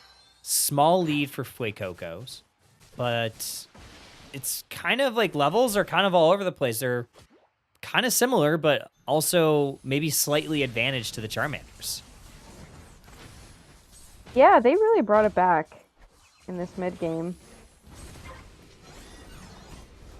Oh, what another great armor ult. Yeah, I think it's like the Fantastic third one ult. that's really been devastating for Fuecocos. And they get away too, right? Like being able to like get these safeguard shields and stay protected from all the crowd control from Fuecoco. You're really seeing these fire spins come alive, and it's really tough to deal with. Now you have a little bit of positioning here for Charmanders, so they'll likely be able to take this Regieleki in the top path. So I think that's why you're seeing Fuecoco maybe start to beeline for the basement so they can rip that while the top is starting to get hit. So they'll have time to rip this basement and respond to the push on T2. Look at the Cinder now at this point with the upgraded. I think it's level 13. Obviously, it's going to be even better, but the Suicune, like I said at the beginning, Cinder into Suicune is like pretty good. Yeah. Especially feint too, because you could dodge a lot of the cooldowns from the crowd control. And then, so you have the feint, Whoa. but you also had the Blissey, and that, oh man, that double KO is really nice. So a little bit of a push here, knowing that the Regieleki walking into the top path feints through the triple trample. Holy, that was an incredible play there from Coach Wow. Chris. Wow, that was a great play. Plus the freeze from Suicune was also great there, but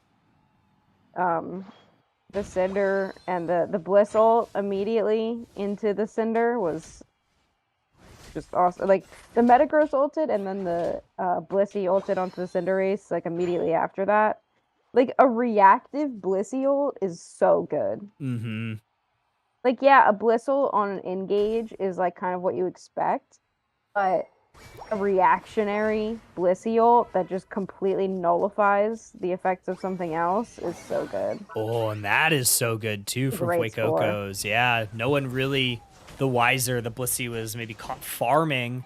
And that means that that T2 goal zone is broken for Charmanders, opening up the Dodrio for some potential plays of that central goal zone, that home base. But 10 seconds until Rayquaza. All points are doubled here going into Rayquaza, or once that 2-minute mark hits.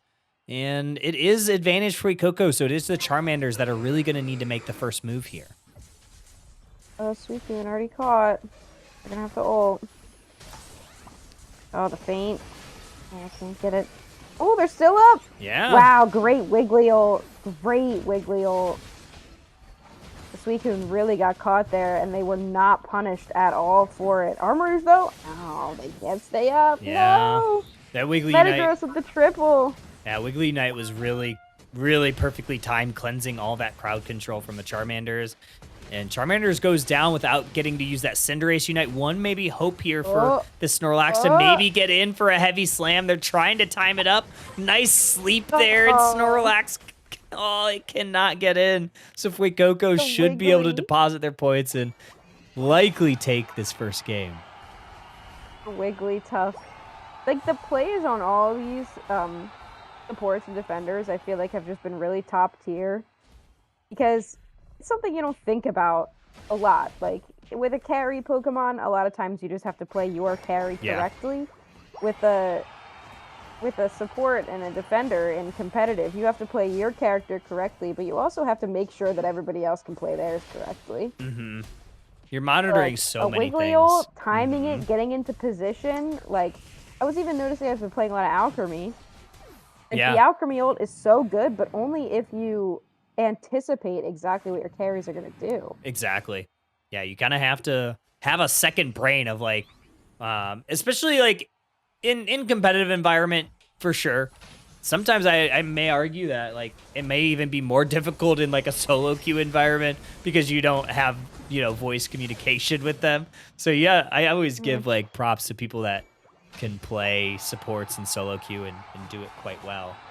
But it's obviously a testament to like the player's awareness because they're, like you said, they're anticipating what the carries are doing in a given situation. They're trying to anticipate what the enemies are doing. And especially with something as crucial as that Wiggly Unite, you have to monitor a lot of things like, okay, when's this crowd control coming through? And when do I need to cleanse it so I can make sure my carries are able to do their jobs? Yeah, and it's not only the cleanse with Wiggly, it's also the The shielding. shields too, yeah. Like, sometimes you do just use a Wiggly ult for the shield so that your carry or, in that case, like the Suicune can just get one more combo out before they go down.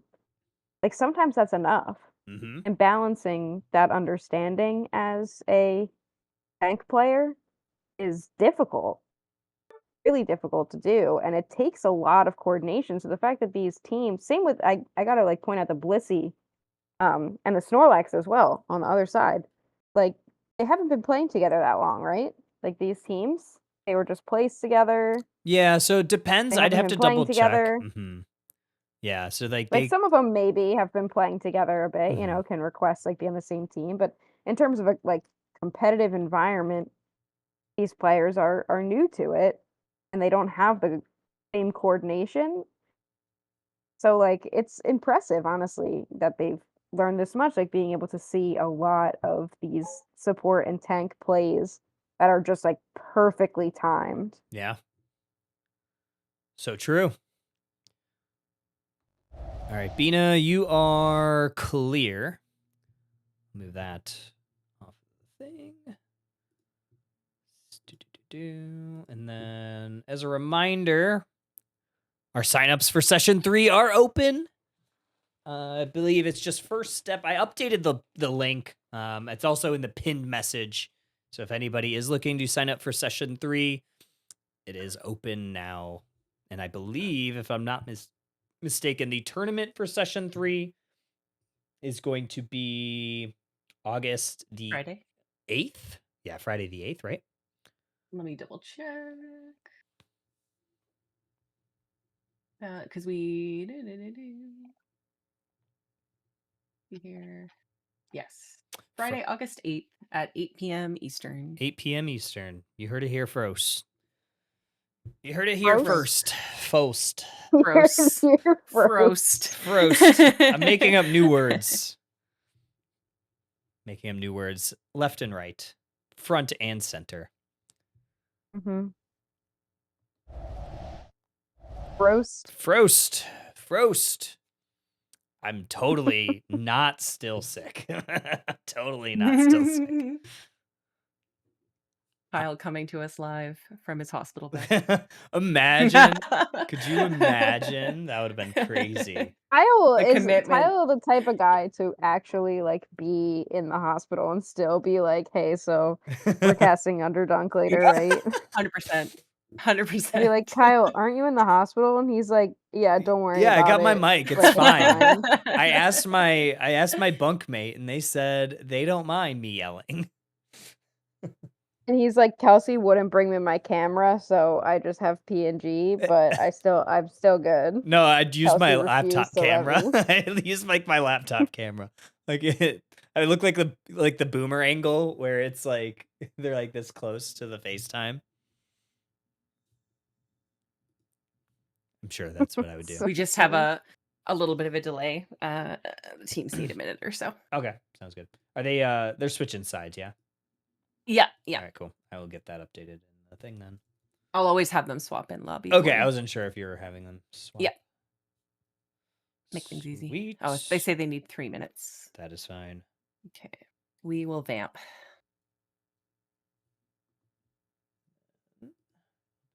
Boy Cocos. That side. All right, cool. I got that updated. No, it was oh yeah, it was Orange win first game, right? because they were second pick. Fuecoco's Frisbees. Yeah, Oh, okay. Oh, because but you just swapped it. I I swapped got it. Yeah, I had to swap it. I got it. Yeah, I swapped it. So now they're winning on the purple side. Kyle casting on a roller coaster. Okay, funny story. So We have a friend. we have a friend. I may do it. I may do it. Yeah, zeroing on Alex actually like was doing what was it on the Disneyland ride? Was that what it I'm was? pretty sure he just like lives part time on the Incredicoaster. Like, Yeah. to be completely honest. Yeah. Like, I want to go to Disneyland when we're at Anaheim for Worlds. Hoping that there's time to go. Well, I wanted to go to a baseball game, but the Angels don't play. They don't play at home that weekend, so I won't be able to go see. I wanted to go see a game right. there. Both of our teams are ready. Both ready? All right, let's roll. Yes, sir. All right, we are starting. The Incredicoaster goes straight through Alex's house. I wouldn't doubt it. I wouldn't doubt it, actually. It absolutely does. I wouldn't doubt it. All right. Going in. I imagine we'll probably see the same bands here.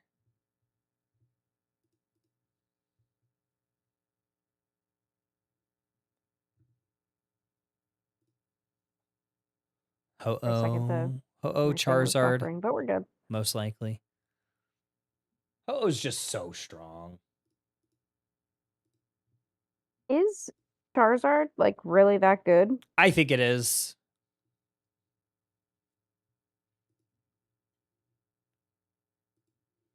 I mean, I felt like it was like fringe beforehand. Like, it's really good into speedsters. It always has been. Because of the Unite move. The extra burn and the extra defense definitely helps it in like that mid-game phase. Mm-hmm. Like just enough to make it like, okay, we can survive some skirmishes. It's always had pretty good damage. Adding the extra damage on the burn, I think, is kind of like what it needed to kind of maybe get back into the pickable tier. Now it might be a little too strong. We first pick Wiggly. I don't know. I guess Let 'em like cook. you know they're not gonna take it from you. I mean, maybe they would, but maybe it's the only thing that they play. I don't know. I liked it.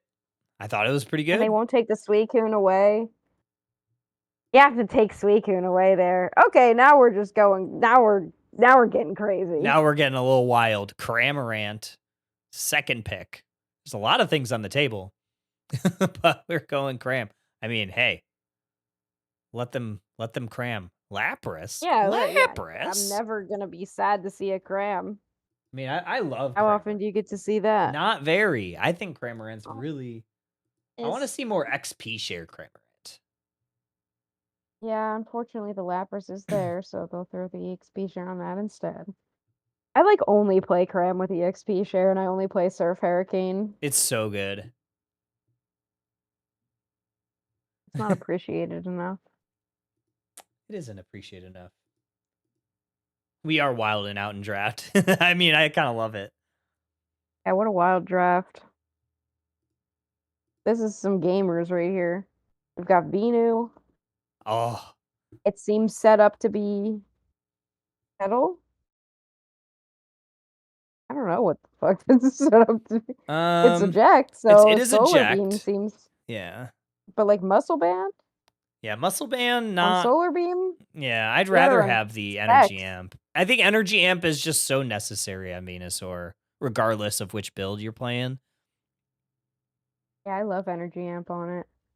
Because you get the cooldown, you get the extra damage, because that Unite move is just the base damage on that thing is insane. So getting extra damage on both the first instance of the Unite move hitting and then the second. I think it's like, I'd have to look at the exact numbers, but like just the base damage before multipliers is like 500 or something like that. So it's like pretty high.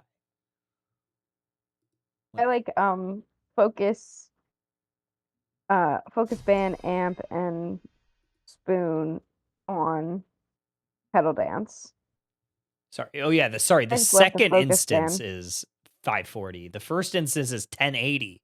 That's before any multipliers. So like you're doing 1600 bits of damage before any multiplier. So like throw on that energy amp and it's crazy. I'm not a focus band believer on Venusaur unless you're doing the I love focus. unless it's Focus on pedal dance only. on pedal, yeah. On pedal I like it. On Solar Beam, I take out focus band for choice specs. Mm-hmm. That's I think that's what I do too. Yeah, eject button almost necessary for the beam. Just for repositioning. Yeah. Oh, do we have And then another full heal invade that's for- gonna happen here? It looks like Dodrio is gonna go for it again. I mean, why not? You know you're up against that Cinder again. I mean, I would. He's looking for it. Got it. Gets Perfect time. Gets away. Dodges a easy Blissey get, pan. too. Yeah, dodges the pound. After last game, I think you. Oh, and he gets the Cinder. I feel like after last game, you would just send Blissey in there with them. Yeah. I'm surprised that they didn't. Oh, he's going back. He takes a berry and goes. I So mean, tilting, why dude, not at so that point? tilting. Oh, it is a I'd AFK. hurricane cram. Thank God.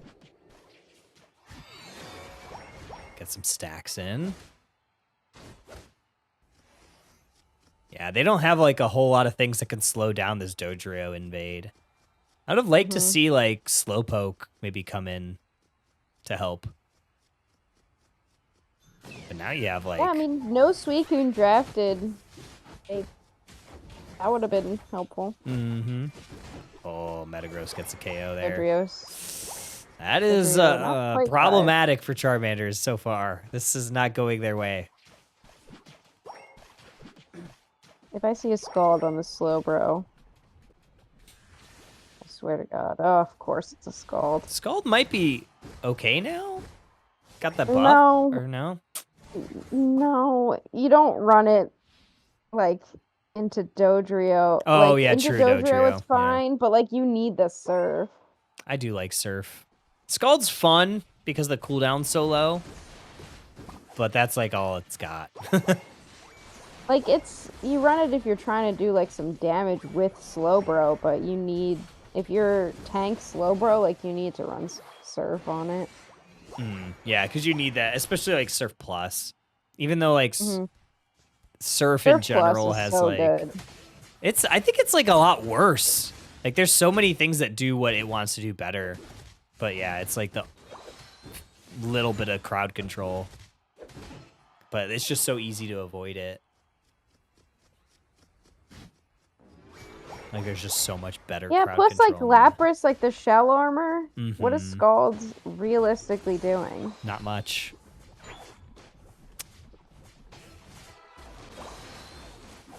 Lapras just walks up. They had no damage to Lapras. Like that is gonna be a Solar Beam Venu. So they are gonna have double Mage.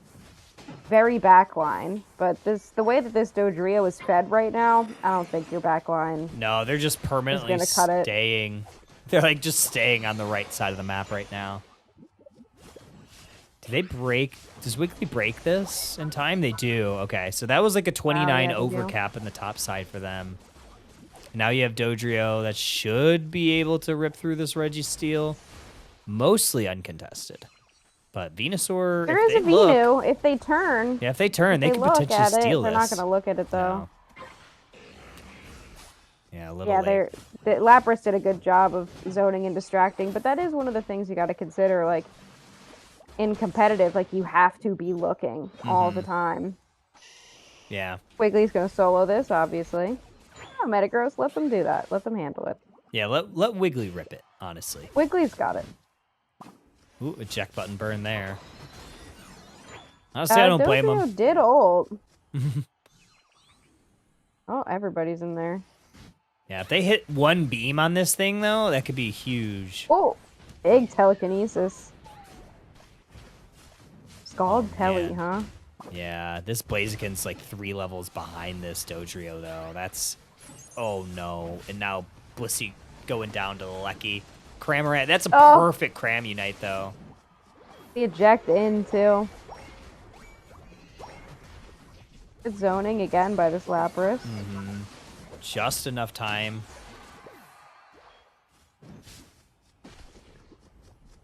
Okay. Dodrio's starting to cook.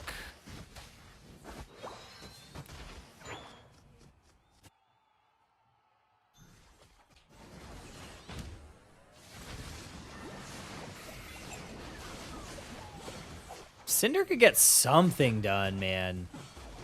If they could get like a KO on this Metagross, that'd be huge, but it doesn't even seem like this Lapras is allowing anybody to get close to those damage carries.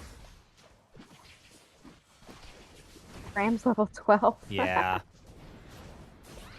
Like if Cinder could just like find a KO, or a Blaziken could find a KO, it could be massive. Good Wiggly ult again. Yeah. Just kind of negated the entirety of Venu. Slow smoke on it too. Diabolical from this Wiggly. Oh, Dodrio goes down though. That is a big big. KO for Charmanders. But now you still have to deal with this Metagross. You still have to deal with the level 10 frontline Lapras. Yeah, that's a ton to deal with right now. Cram ripped it by themselves. Again, they're just not looking.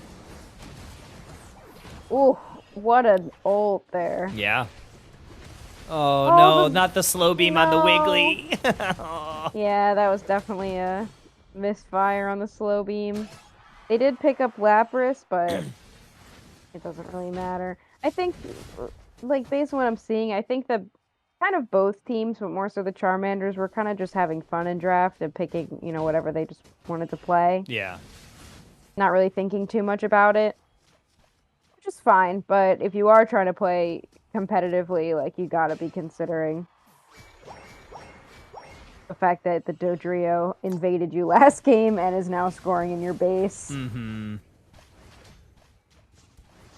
Yeah, definitely have to think about those types of things. I also think you got to think about target priority. Like, as a Slowbro, that Unite move is so game-changing, and there's a couple of premier targets that you want to think about.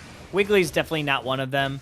You can Slowbro Unite the Cramorant as they're getting their Unite move off. You could Slowbro Unite the Metagross before they like start to get a lot of their shields, or just that Dodrio. Like, you gotta figure out what your target priority is and really just like go all in, because look at the levels right now. Level 14 on the Cram, level 13 on both Metagross and Dodrio. It's starting to get to the point where it's going to be really tough to do anything at Ray. Yeah, they need a pick. Preferably this Dodrio. But they need to get a pick. Blaziken, oh, poor Blaziken. This thing is so Just underleveled. Yeah. Not really much you can do. Wiggly is in trouble. It has a focus band too, so they won't have that at Rayquaza. That is kind of a nice, maybe not like a win-win, but you do get something there. But you lose your eject button on Cinder now. Yeah, I mean, they get out. Blissey can't get out, though. Slowbro could go for an ult here. Yeah, they're going to find it on Metagross. Good follow-up! That was a good follow-up. They did pick the Metagross, but Dodrio's back there, takes down both of those carries. They still don't have Rip anyway. Yeah. They could just probably, I think Fuecoco probably could just go like full reset now. I mean, you have a 300-point lead. You just full reset and, you know, make Charmanders come in one by one. Maybe start tapping the Rayquaza, maybe pull in a player or two.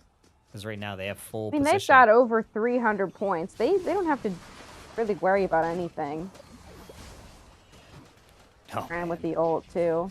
Another great ult from this Cram. Oh, man, the boosted auto. The 2-for-1. 2-for-1 combo. Mm-hmm. Now Cinder looking for a hero play. Maybe steal it with a Unite move. might not even be able to get in there. Fuecoco just fully converges on them. Yeah, this one is... It's a good play there, too. Disciplined. Just leave the Ray. You don't need it. Yeah, I actually really like that. That was what I was Don't kind of give saying, them a win too. condition. Like, hey, maybe bait them in one by one, and that's exactly what they did. Saw Cinder go in, maybe try to get something done, because, like, it's desperate time at that point. So you kind of almost have to, like, all right, let me at least show face and hope that I can get out, but everybody's stopping, fully converging, and they're picking it up. Yeah, I'm sure that's something that, like, the mentors have probably talked to these players about, like, win conditions, knowing what your win condition is, and knowing what the enemy's win condition is, and making sure that you limit theirs. Yeah. And increase yours as much as possible, and that's one of them. You know, Cinder's got an ult. Don't even try to take the Ray. Mm-hmm. I like it. It's a good game from the good couple games from the Fuecocos. Yeah.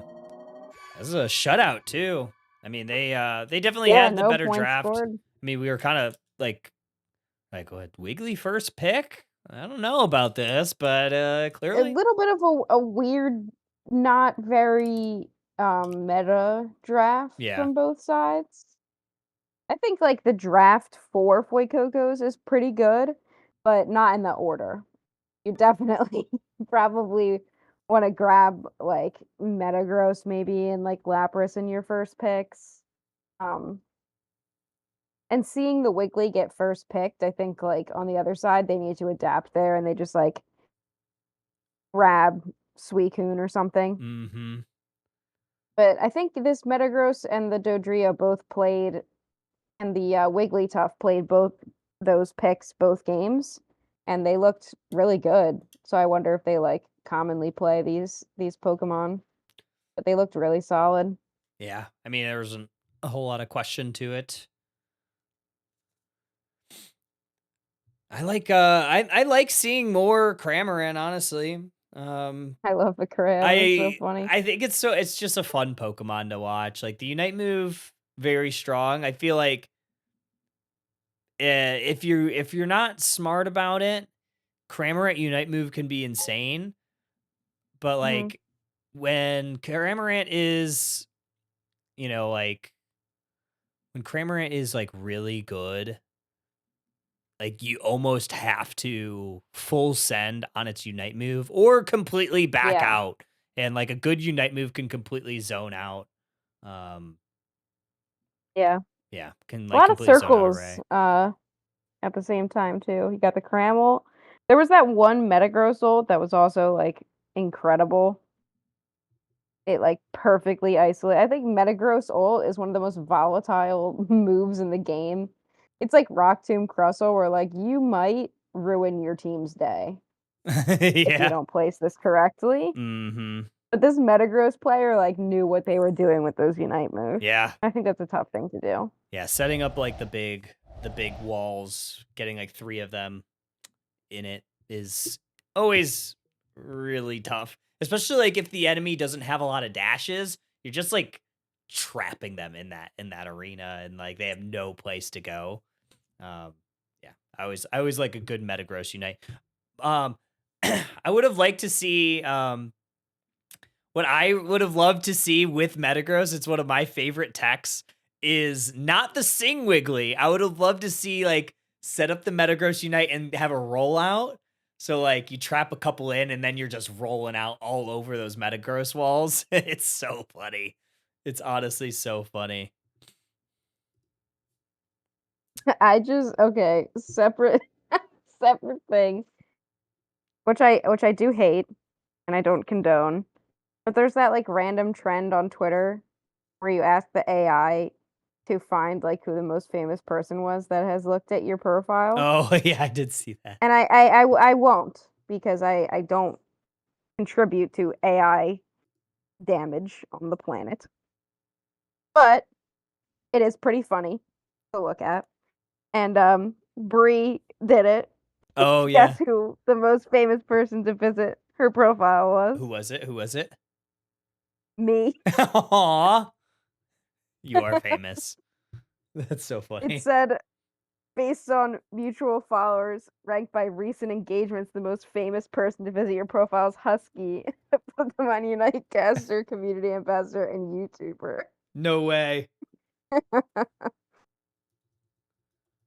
Oh, Beanie, you're clear. Sorry. I Then don't they know if I said said it. they said the AI said yes, based on mutual engagements, Husky appears to know of you. Exciting connection. Yeah, Husky might be familiar with you, Bree. She Yeah, might. like I've been on top of you. Like I don't know, but like yeah, I guess I know of you. I kind of know of you. All right. I think it's time that we do our next drawing. All right. Let's figure this out. Let me do the thing. There we go. All right. This one will be for one alchemy license will be the first drawing, and then the second one will be for another coin pack.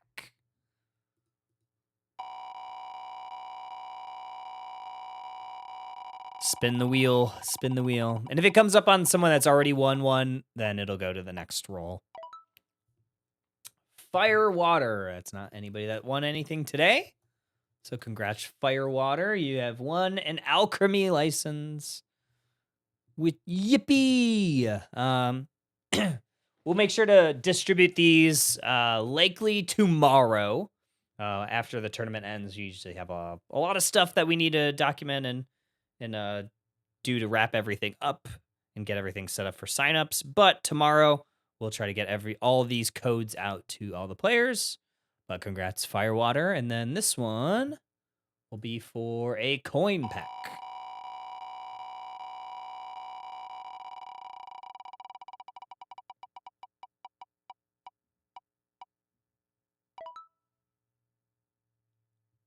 Alrighty, Lily Brindisi has won a coin pack.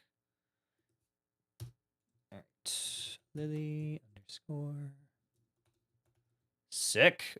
And all these are a big thank you to Pokemon for providing all these codes. So hashtag gifted by Pokemon. I think I'm supposed to say that. I think that's what they said I have to say. But yes, thank you for Pokemon. Part of the community ambassador program, they were able to so graciously provide us some codes to draw because of all the people communicating and putting together and playing and doing all this fun stuff. So awesome stuff here. I think with that said, we are going to take a quick break while we get the next round matchup set up. Be right back, folks.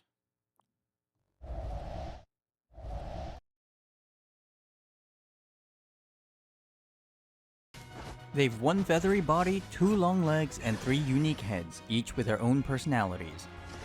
They can use all 3 of their brains to devise complex tactics and strategies, and now they've joined the races at the Eos Island Battle Arenas to be the very best and leave the competition in the dust. Welcome to the Pokémon Unite Character Spotlight featuring Dodrio, the triple bird Pokémon.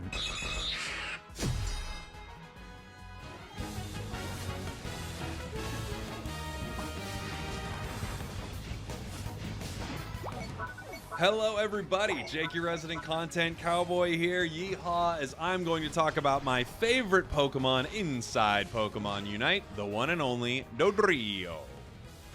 Dodrio is a hit and run speedster who specializes in diving in and out of fights while dealing massive damage. Her unmatched speed makes her nigh uncatchable as she roams all across the Sky Ruins to fight and run down her enemies.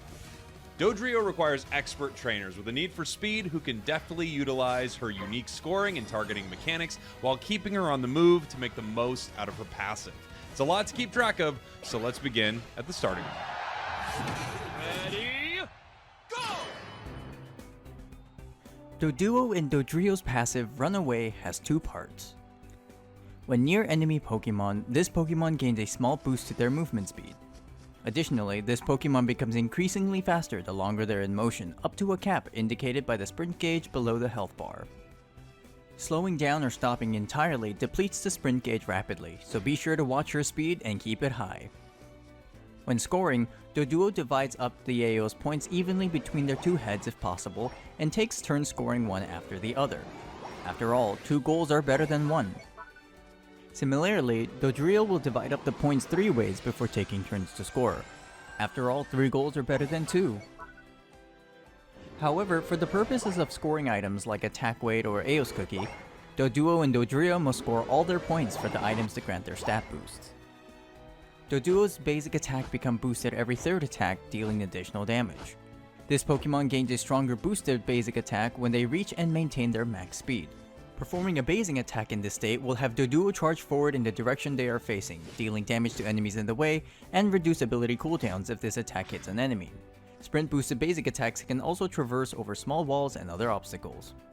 Note that unlike normal basic attacks, Doduo and Dodrio's sprint boosted basic attacks will not automatically turn to attack enemies. Doduo's first basic ability is Peck. Doduo stops and jabs her beaks forward, dealing damage to enemies hit. If the sprint gauge is full, Doduo dashes forward in the direction she is facing, dealing bonus damage and consuming the gauge. Note that a sprint boosted Peck can traverse small walls and other obstacles. Doduo's second basic ability is Quick Attack. Doduo dashes forward and gains increased movement speed for a short duration and deals damage to those in the way. If Quick Attack hits an enemy Pokemon, the move's cooldown is slightly reduced. Like Peck, this ability can traverse small walls and other obstacles. Once Doduo levels up to 5, they evolve into Dodrio for getting Peck to learn either Tri-Attack or Drill Peck. If Dodrio puts her heads together to learn Tri-Attack, she swings her 3 heads together in a cone, damaging enemies and randomly applying one of 3 effects: Burn, Freeze, or Paralysis. If Dodrio's sprint gauge is full, Tri-Attack instead shoots out 3 ranged projectiles in a designated direction, with only the first projectile that hits a target applying a stronger Burn, Freeze, or Paralysis depending on its type and color. Burn decreases an opponent's attack stat and deals damage over time, and Freeze decreases an opponent's movement speed, while Paralysis decreases an opponent's attack speed and movement speed, albeit to a lesser degree than Freeze. After this move is used, Dodrio's next basic attack is Empowered, dealing additional damage and healing Dodrio for a portion of her max health. Dodrio can hold 2 charges of Tri-Attack to use one after the other. When the move upgrades at level 11, the basic attack following this move heals even more health than before. Additionally, sprint boosted basic attacks will reduce Tri-Attack's cooldown if it hits an opponent. You'll almost always want to use the sprint boosted version of Tri-Attack for the additional damage and range, unless you need a quick burst of damage to finish off a low HP opponent. Why attack once when you can do it 3 times?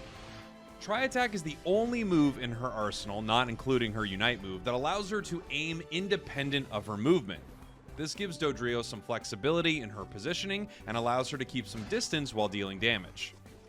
Though the debuff effects are random, you have a pretty good chance of slowing your opponents with this move, making it a decent option for chasing and escaping. Tri-Attack is often used to soften enemies up for you and your allies from the outskirts of battle before charging in with your sprint, boosted basic attack, or other abilities to finish them off. If you're feeling peckish, Dodrio can instead learn Drill Peck. Dodrio drives her sharp beaks forward, dealing damage with each of her 3 heads.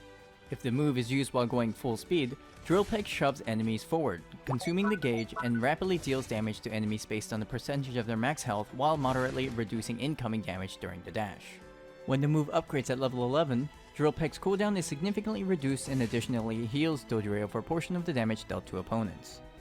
Once again, Drill Peck on its own may give you enough damage for a quick KO on a low HP opponent, but you'll almost always want to be running at top speed for the extra damage and the massive push that you get. Compared to Tri-Attack, Drill Peck requires Dodrio to be in the thick of the fight. Its shove, along with its high damage, makes it ideal for initiating fights or following up on allies. Or it can be used defensively to push opponents away from your allies or important objectives. In order to get the perfect angle of engagement, you may want to circle around the battle space to try and hit as many opponents as you can at once. However, be wary of abilities that slow or hinder you, as it will drop your sprint gauge, effectively nullifying your engaged potential. A well-placed Drill Peck can sometimes single-handedly turn a fight or skirmish into a runaway success. And that's what Dodrio does. It runs away. Successfully. Once Dodrio reaches level 7, she forgets Quick Attack to learn one of 2 sprint gauge recovery moves, Agility or Jump Kick. If Dodrio learns agility, she puts some nitro in her steps, gaining a decent increase to her movement speed and gauge fill rate for a moderate duration. When the move is activated, Dodrio briefly becomes immune to hindrances while jumpstarting her sprint gauge by a fixed amount. However, when the move upgrades at level 13, agility instantly brings Dodrio to full sprint.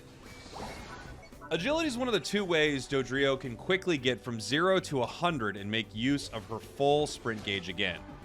Skilled trainers can preemptively use agility to try and cancel out hindrances thrown at Dodrio, but it's generally best used after depleting your sprint gauge. The added speed lets Dodrio stay extremely mobile and allows her to dodge abilities and reposition effectively.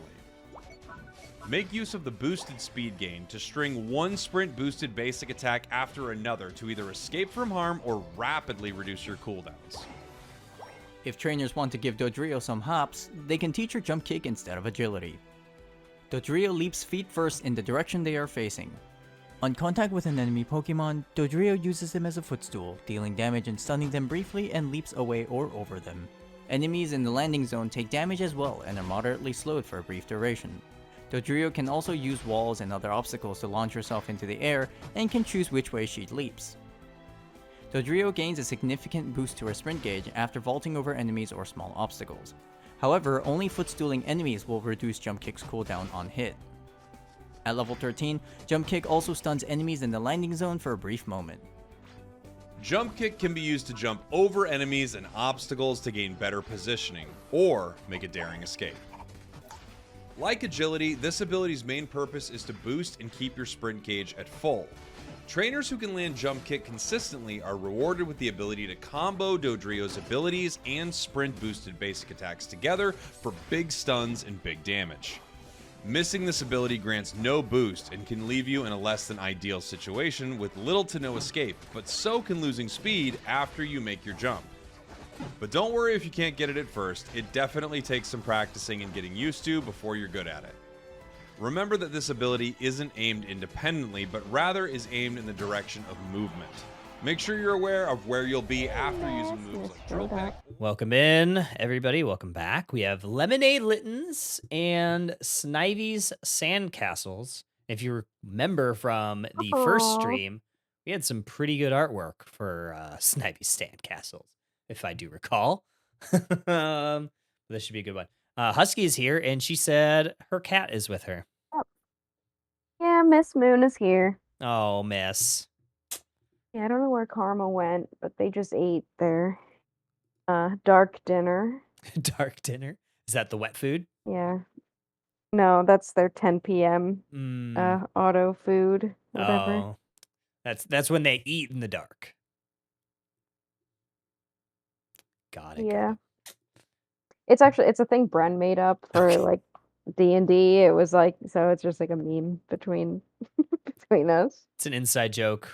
I love inside jokes. One day I want to be part of one. Yeah, one day you will. One day. One day. Bina, whenever you're ready, we can rock and roll. All right, both teams are ready. Sick. We're gonna start. Sick. Snivy's on the purple side, and Littens will be on the orange side. Let's go Snivy, one of my favorite starters ever. Ooh, yeah. What is everybody's favorite starter? That's or sorry, Right. first partner Pokemon. We're starting. My first partner Pokemon was Bulbasaur. No. What's your favorite first Uh, partner Pokemon? Sprigatito, Yeah, that makes sense. obviously, but Obviously. Snivy was always like before Sprigatito came out, it was always Snivy. Okay. My first was Bulbasaur. I'm a grass type girly. Grass type girly. Less Fennekin and Piplup. Okay. I dig those. Other than that, grass type girly. Okay. All right, bands. All right, so Charizard is making it through this game. So, Ho-Oh Alchemy for the Snivies and Snorlax Suicune for the Littens. Will we see the first pick Char? Is the question. I don't know if it's like first pick worthy, But Yeah, but if it's I think not it'll banned, definitely see it though. Oh, especially into an think Eevee, Charizard would kind of cook here. I think any Eevees, I feel like Blaziken's good. fine too.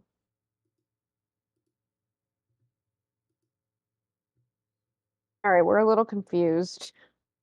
We're a little confused. Mr. Mime. Okay. Are we doing damage, Mr. Mime? I'm liking it. We're damage, Mr. Miming. I'm biased though. I am biased about damage, Mr. Mime.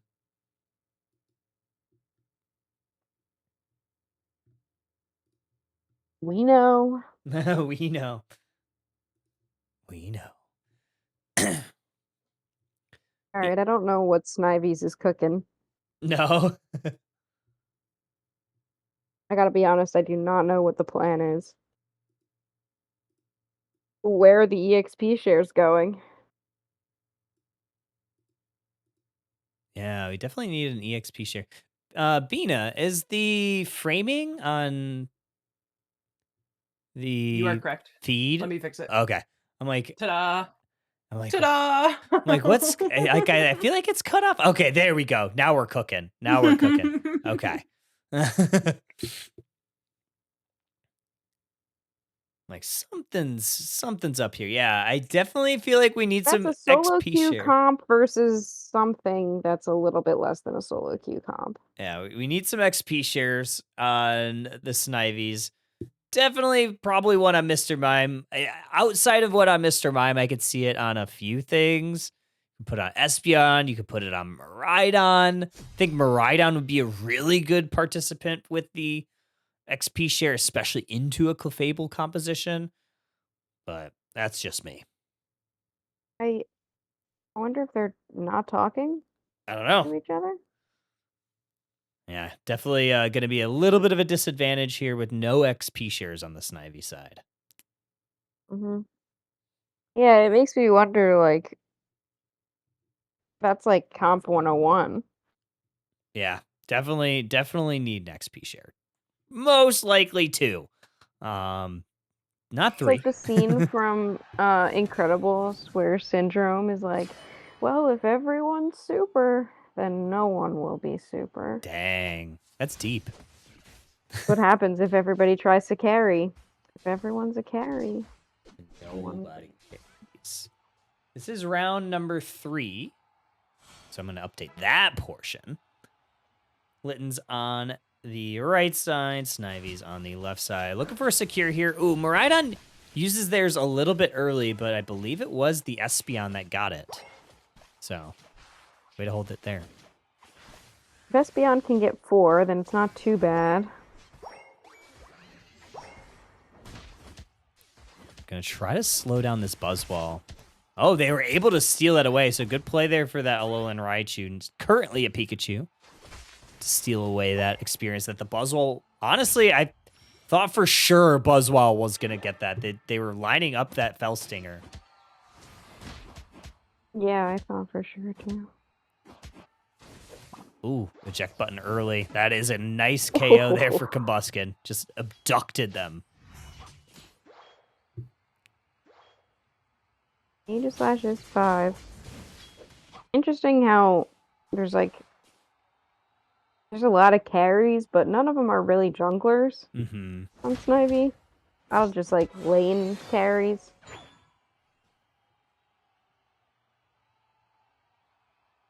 Fable is But 4 now. levels have been fine for the Snivies despite no EXP shares. Maybe they've got the secret tech.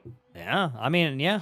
You definitely would love to see this Aegislash to get evolved as soon as possible. Doesn't look like they'll be level 7 for these birds. They're going to maybe look for at least a little bit of additional XP. Get them a little bit closer before the 8-minute spawns. Yeah, but not too bad. Slowbro now is 4 though. Got 5 on the Buzzwole. They are running the correct move, but they do go down. I mean, to be fair, for Snivies, it's a lot of damage, and there isn't a speedster or anything on Litten's to actually punish them for doing that damage. Ooh, this is a So power even swap with- time. Or swap. Oh no, Buzzwell's just gonna manhandle the Doublade. Yeah, that is kind of what you may run into, but they do get back to the pad, so I do think that they kind of survive at least a little bit. But Blaziken should be Yeah, able I to mean, push all these birds over towards the safety. Should be able to get this, but the Power Swap Mime kind of pushes Blaziken away. Yeah, once they get in on this Raichu or Espeon or Miraidon, like once they get on it, there's little they can do to escape. But the problem is going to be getting on it, especially with so much damage that can be done. It's a little tougher. You do have the Follow Me on the Clefable that could be helpful. Close for Raichu, but Buzzwell will get that one. Yeah. Yeah, 4 members of Litten's, though. They should be able to push this into this T1 goal zone. Believe they're going to maybe try to defend it, at least for the time being. That's a nice pick on the Buzzwole. So that is a level 7 Buzzwole that you do take down and start to level up at least a little bit. Down on the bottom side, though, Husky, this is looking quite good for the Snivies. Yeah, not too bad. Their levels are looking pretty solid. They haven't fallen behind. In fact, it is Litten's that has fallen behind. And they've got a lot of damage. Like, it's going to be tough to deal with all that damage if they can't get in on them. Charge Beam as well. I mean, you've got Psyshock, I think that was, on Espeon. And for the most part, Litten's is a stationary comp. Like, Psyshock is going to kind of rip through them. And all these 550 birds up in the top path. It's just this Clefable playing a little bit forward. Buzzwole might be a little bit late to the party. So not really able to push in like they would likely want. So despite no XP share on the side of Snivy, I mean, the levels are very much in their favor. I mean, maybe Yeah, like you need 2 the levels XP ahead. share if you just get them. Yeah, kind of true. That's a big KO, though. That is very nice if you're Blaziken. You take down that even level Espeon. And you also make them use that Unite move. So that is them coming out ahead on the bottom path. And they also get a lot of scores in the top. Looking for more. The bot. Blaziken's going to try. It's a good KO. That's a nice Mime ult, though. They're only able to get 1. But it was a good defense still. Yeah, I mean, you do find some return KOs that way. They are going to be forced to respond to this Regieleki in the top path. Because I do believe Litten's should be able to take care of this, no problem. Although Aegis-Slash, I was going to say, they might get there, but a little bit too late. Yeah. I mean, Litten's also doesn't really have the rip. You've got Secure, you've got, you know, your Solar Beam, your Overheat, but a little tough on the rip. Oh, man, Ooh, what a Venusaur great Unite. Unite. That was great. Oh, Mime on a sliver. That was kind of insane.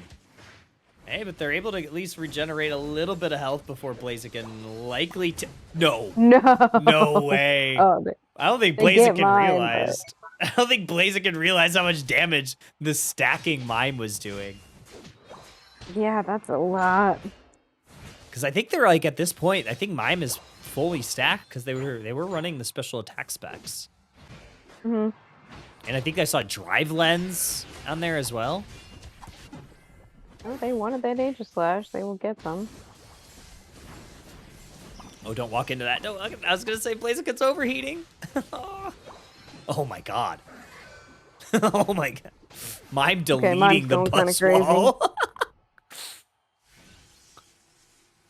Mime's going crazy with it. I know, he's just like bypassing all of that front line and just going straight for the carries, attaching the power swap to him and just ripping through.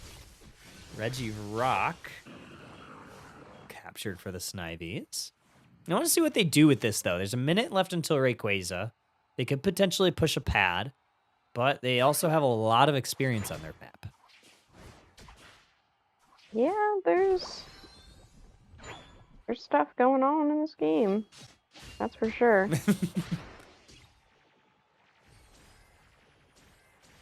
It is interesting seeing like not a ton of dive. Aegislash is filling that role, but I mean, once it gets in, like everybody's in the back line. Mm-hmm. Miraidon's also doing a good job of applying that cursed item onto the Clefable. So it's not healing nearly as much as you would expect for the Littens. Fable's so good, but it is tough competitively because teams will know to have that curse incense on. In a casual environment, no one's really thinking about it like that. Ooh, that's an early Aegislash Unite, mostly just to survive. 1v5. I think they should be getting taken down here. They do. Litten's going to be on the offensive here. They have one member down, a key portion of Snivy's offense. And that Aegislash down also does not have a Unite. They're going to need Ray. They do have the Secure on their side, but they got to be careful for that Mimult, and that's the problem. Like, Mimult with the Clefable, everyone's standing near the Clefable, Mime jumps in, it's kind of over. Mm-hmm. You got to be careful with that. Oh, Aegislash misses. Yeah. Ooh, They that's not immediately good. have to That's go not into good. shield form, and they get punished for it. Venusaur Unite move. Mime, though, is going to maybe stall out this Mime. Blaziken. But Raichu still goes down. 2 members Great down each Mimult. side. That's a great Wow. Mimult, though. Oh, slow beam on the Get him, Miraidon. Venu cleans it up. They still need it, and Yeah. they don't have anything to rip. Nope. They need the Blaziken. Silburst is going to stand there. Oh, they're going to go Not for a a good back cap idea. bottom side. That should do it. Unless Espeon can If get there in Espeon time. can get there. No, Can't get there. they No. can't. Yeah, now they're in the lead. Okay, they can defend. Oh, no, Aegislash. Can they get in? Aegislash Can going to they stop return it? the favor. No, they can't. Okay. Can't. Back cap for back cap. No one was watching top. Huge, honestly. Ooh, good eject. Slowbro, look at Slowbro going for one. Espeon going for one. They're both teams fully ignoring Rayquaza. Well, now they're starting to hope for it. Okay. Another Yeah, it back doesn't cap. matter Another though. back Slowbro cap. still doesn't. Yeah, and Ray's Not enough full points, full though. HP, so they're just trading back caps right now. And 10 seconds left. They're gonna have to hope for another one. Otherwise, Yeah, they're Littens not- they is don't taking know. this. No, it's Snivy's got another back cap. Snivy's Okay. will win. Yeah. Insane. I mean, this Venusaur was kind of cooking, though. I want to see what the damage numbers look like on this Venu, because they were they were beaming. I love a good It Venusaur seemed like game. one of those games where just nobody knew what to do Yeah. at Ray. Like after like you're not really in a position anymore. After there's not really like a guidebook for like you go to this lane and then you rotate and then you do this objective and then you do this. Like once Ray hits the map, it's like just chaotic and it doesn't really seem like anybody knew what to do. So I don't think that Lynn's like knew how behind they were at that point. Yeah. It's hard to keep track of things like that. Well, yeah, And because Snivy's did a good job responding and just like, okay, you're back capping, I'm back capping. I know that we were in the lead, so as long as we match back cap for back cap, it's fine. And Snivy's, I mean, I guess neither team was really watching their goal zones. no, yeah, that's kind of where you had it. You had what, the Venusaur go for that T1, then Aegislash go for the T1, and then you at the same time you had Slowbro and Espeon going for the bottom T2. I think those were almost simultaneous scores as well. So yeah, just constant back caps. You didn't like have the right Pokemon up to rip it. So I like those calls, but yeah, just kind of unfortunate for Littens that their back caps didn't amount higher. Yeah, it was a good call. They had the Bina, you're clear. open goal zone, but then, when you decide to go back cap, you got to remember that you also have to watch your goal zones. If you're like, Yeah. oh, they're not watching goal zones, then you got to remember like, oh, we're not either. Huge. I mean, hey, no XP share, Husky. No XP share. Yeah, no EXP share teams. No XP share. And they win that. And they win it. And See, it I didn't don't think look like that they were missing flies the at the higher levels. levels, but They didn't look like they were missing a lot of the levels either, right? Like, no, they didn't. I think you would probably have loved to have a little bit extra on the Aegislash, who was, I think, like, just a little bit into 12 at Ray. You probably would have liked to have maybe a little bit more into Miraidon, potentially. But We are starting. you're Teams are ready. starting and ready? All right, bet. Yep. And they Swap sides. switched. Okay. Yeah. Cool. We will get into that. Bam. Saving. Moving. Grooving.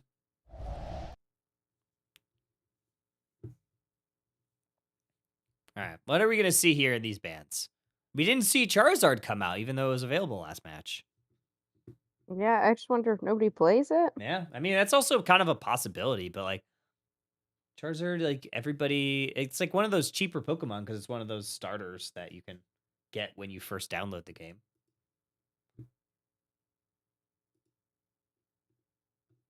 Snorlax ban. Makes sense. I think Snorlax is just still kind of insane. Still kind of insane.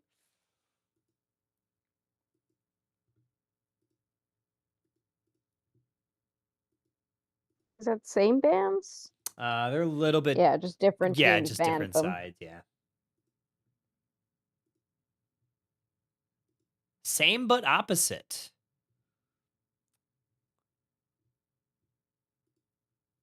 Why the hate on the Turtwig? There's no hate on Turtwig. Who hates on Turtwig? He's just a little guy.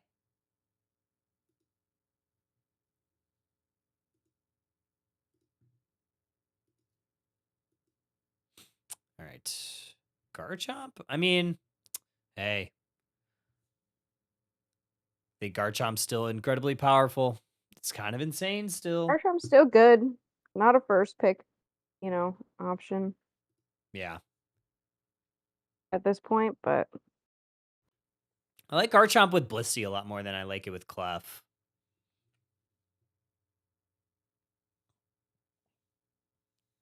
Okay, we're not changing a whole lot on the Snivy side, which I don't, worked out for them in game 1. So they're just kind of going in with a little bit of comfort. But Talonflame for the Littens. I love a good speedster, especially into triple attackers here.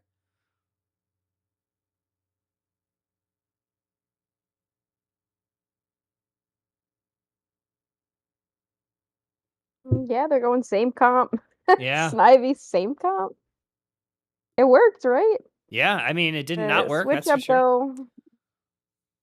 Litten's bringing the Venu back, which looked pretty good. Slowbro and Wiggly, but changing out. I like having a speedster here. A speedster, dude. Like Talon absolutely eats this comp. Oh yeah. Yeah. It's able to Eats it. Yeah. If they get on, they still don't like the EXP shares. So Yeah. I mean, I said EXP share who? We don't need it. Yeah, I mean, it does put your path behind a little bit unless you're able to just like win. But I feel like you need one in each path, but I don't know. We'll see what happens. Worked out previously, so if it ain't broke, don't fix it, I guess. But yeah, Talonflame, like you said. I'll be interested to see if we'll see a Fly or a Brave Bird here, though. But Fly, I think, is just so insane that probably see it just to avoid a lot of the Miraidon, or even like maybe even avoid some of the cooldowns from the sword. There's just a lot of possibilities here. mm-hmm.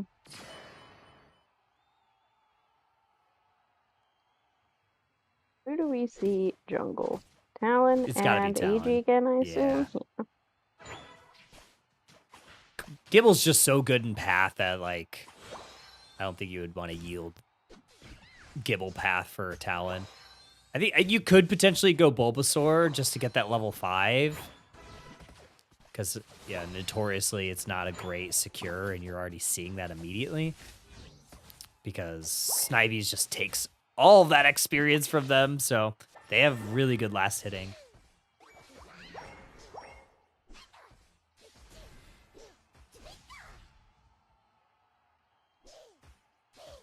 Mime is just getting their stacks in. Honestly, I like it. I think they got 3 stacks already. Oh my, look at the damage. Brother. So much The early damage. Oh, they could get that clef too. Yeah. This They is another can't do stack anything coming. about it. Oh my, yeah, that's just so much damage early at 4 stacks on Mime. You already have your confusion. It's a focus band on Chomp too. Yeah. You just protect the Pikachu so much. Mm-hmm. Oh, Talonflame might be going down there. They almost did, but they were able to dive out.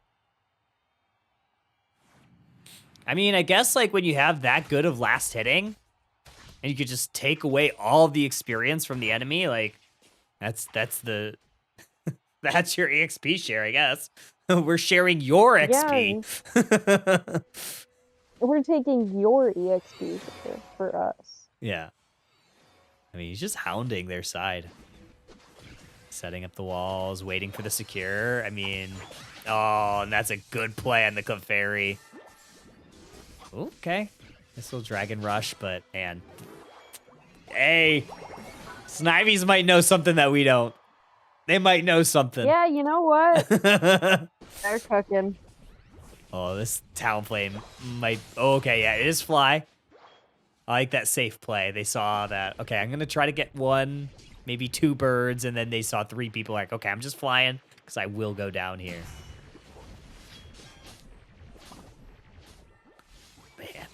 Man. Aegislash already 7, just bullying this Venusaur now. Venusaur, when it gets online, it'll definitely have a much better time, but right now it is Snivy's like completely shutting that Pokemon down. Oh, and I like this Aegislash into the Talonflame. Yeah, they're responding really well.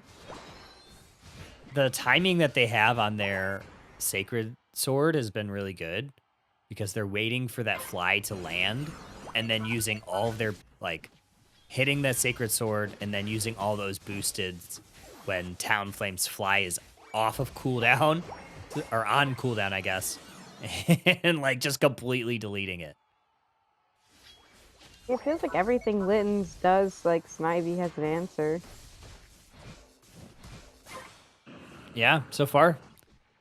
They were able to take that Regieleki. Oh, this might be rough for the Mime. Just gonna have to back up a little bit, and he does, but does he get out of this? I mean, the Talonflame fly should take care of him. Oh, but you used the fly. The rest of the team's there. Shedinja's on the Raichu. Okay, I mean, I like a good Shedinja doll. Did you take out the Clef? Oh, you gotta get evolved here. Yeah, we got the damage mine, Kay. We got the damage mine. Kind of going crazy. Damage Mime's eating right now. Kind of.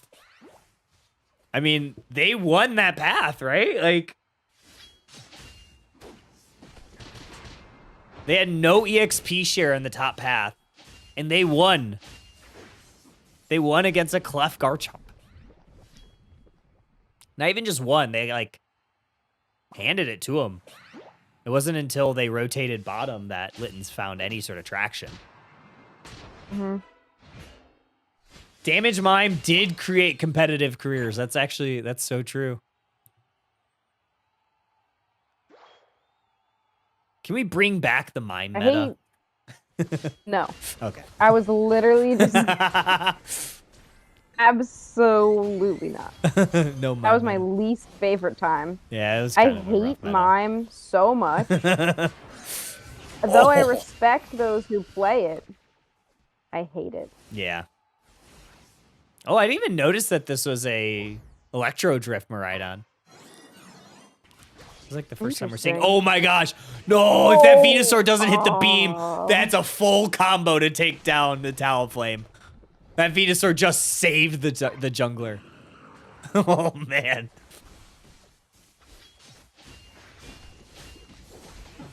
Oh, Romeo and Juliet. How sad. What even got? That's so scuffed. That was kind of scuffed. Scuffed Regieleki. Slowbro basic attack got it. Yeah, Talon just a fly and obliterates those attackers. Uh-huh.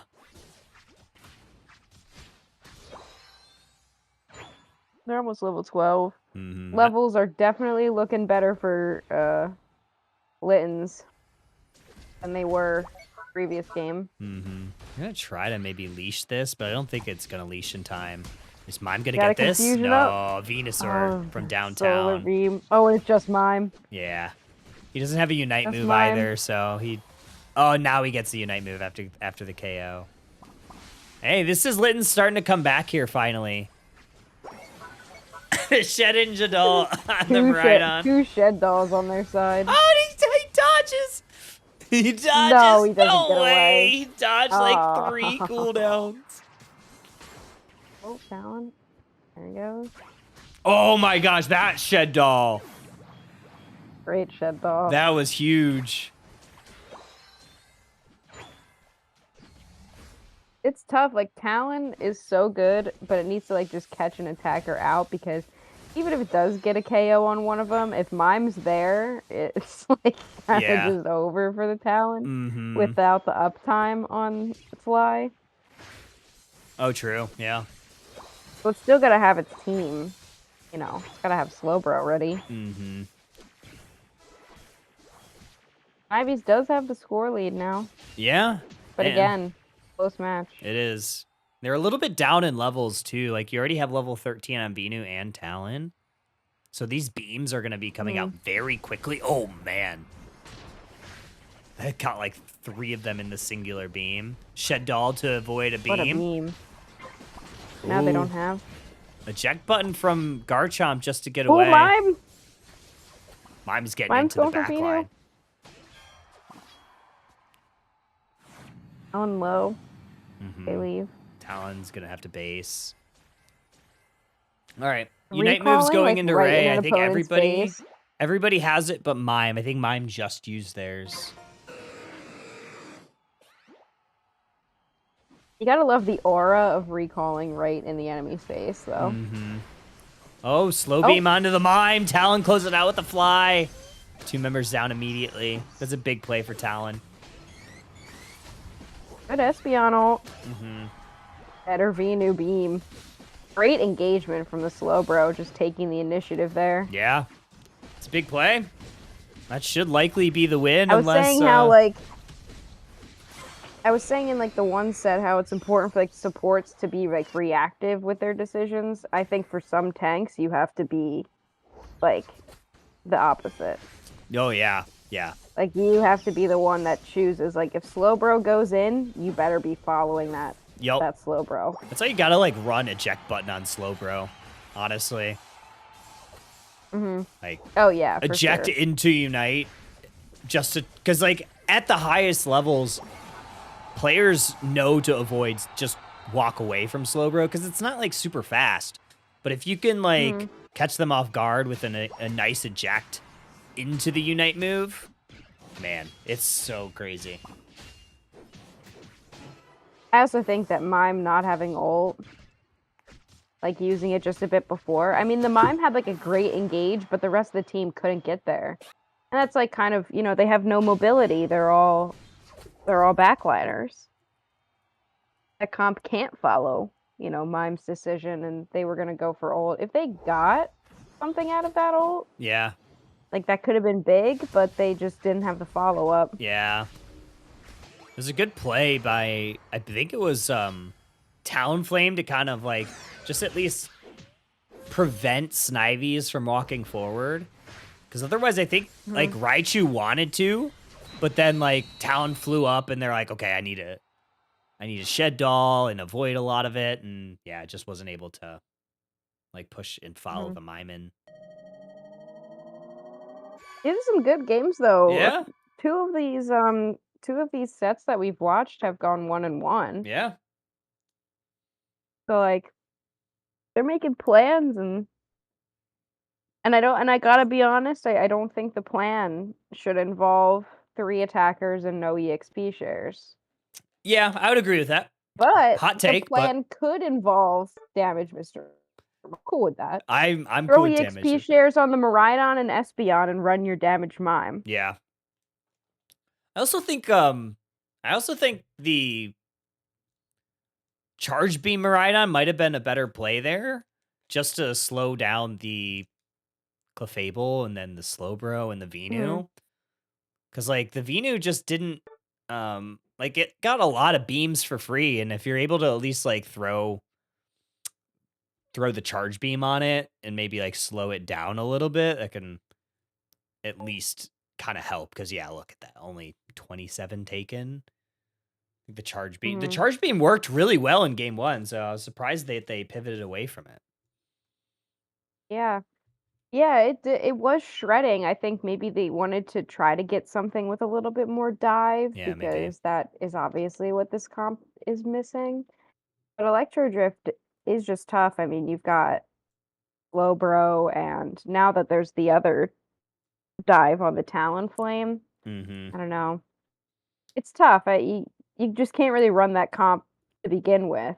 So trying to like True. nitpick, you know, run Charge Beam or Electro Drift, like you shouldn't run that comp. Like you need to, like, you got to workshop it a little bit. Certainly do. If Miraidon's your backliner, then yeah, run Charge Beam. Mm-hmm. Alrighty. Bina, you are clear, and we are going to do our next giveaway. So this one, the first one is for another Alchemy license, and then the second drawing will be for the next coin pack. So let's go ahead and give it a spin. So again, thank you, Pokemon, for sending us the codes that we are able to give to our participants and our mentors. Professor Malice is getting an Alchemy. Oh. Malice. Professor Malice getting an Alchemy. One of our mentors just made a video on conflict resolution, which is really good. It was a good watch. Which I think is always important in a team environment, especially when, you know, tensions can get high. It's always good to have a good way to resolve your conflicts, interpersonal conflicts. I didn't know he was making videos. Yeah, it's a pretty good one. I'll send you the link. If you can believe, you can achieve. That's so real. We're pinning that. All right, this is for the next Wrongly Corrupt, not Rightly Corrupt. As the coin pack for Wrongly Corrupt. All righty. Big shout out to Pokemon. Thank you, Pokemon, for giving us these codes for our mentors and our participants. We have 2 more sets of... Yeah, we have 4 codes left. 2 alchemies, 2 more coin packs. We'll get those on the other side, but for now, we are going to take a quick break while we get the next round set up, and we'll see you very, very soon.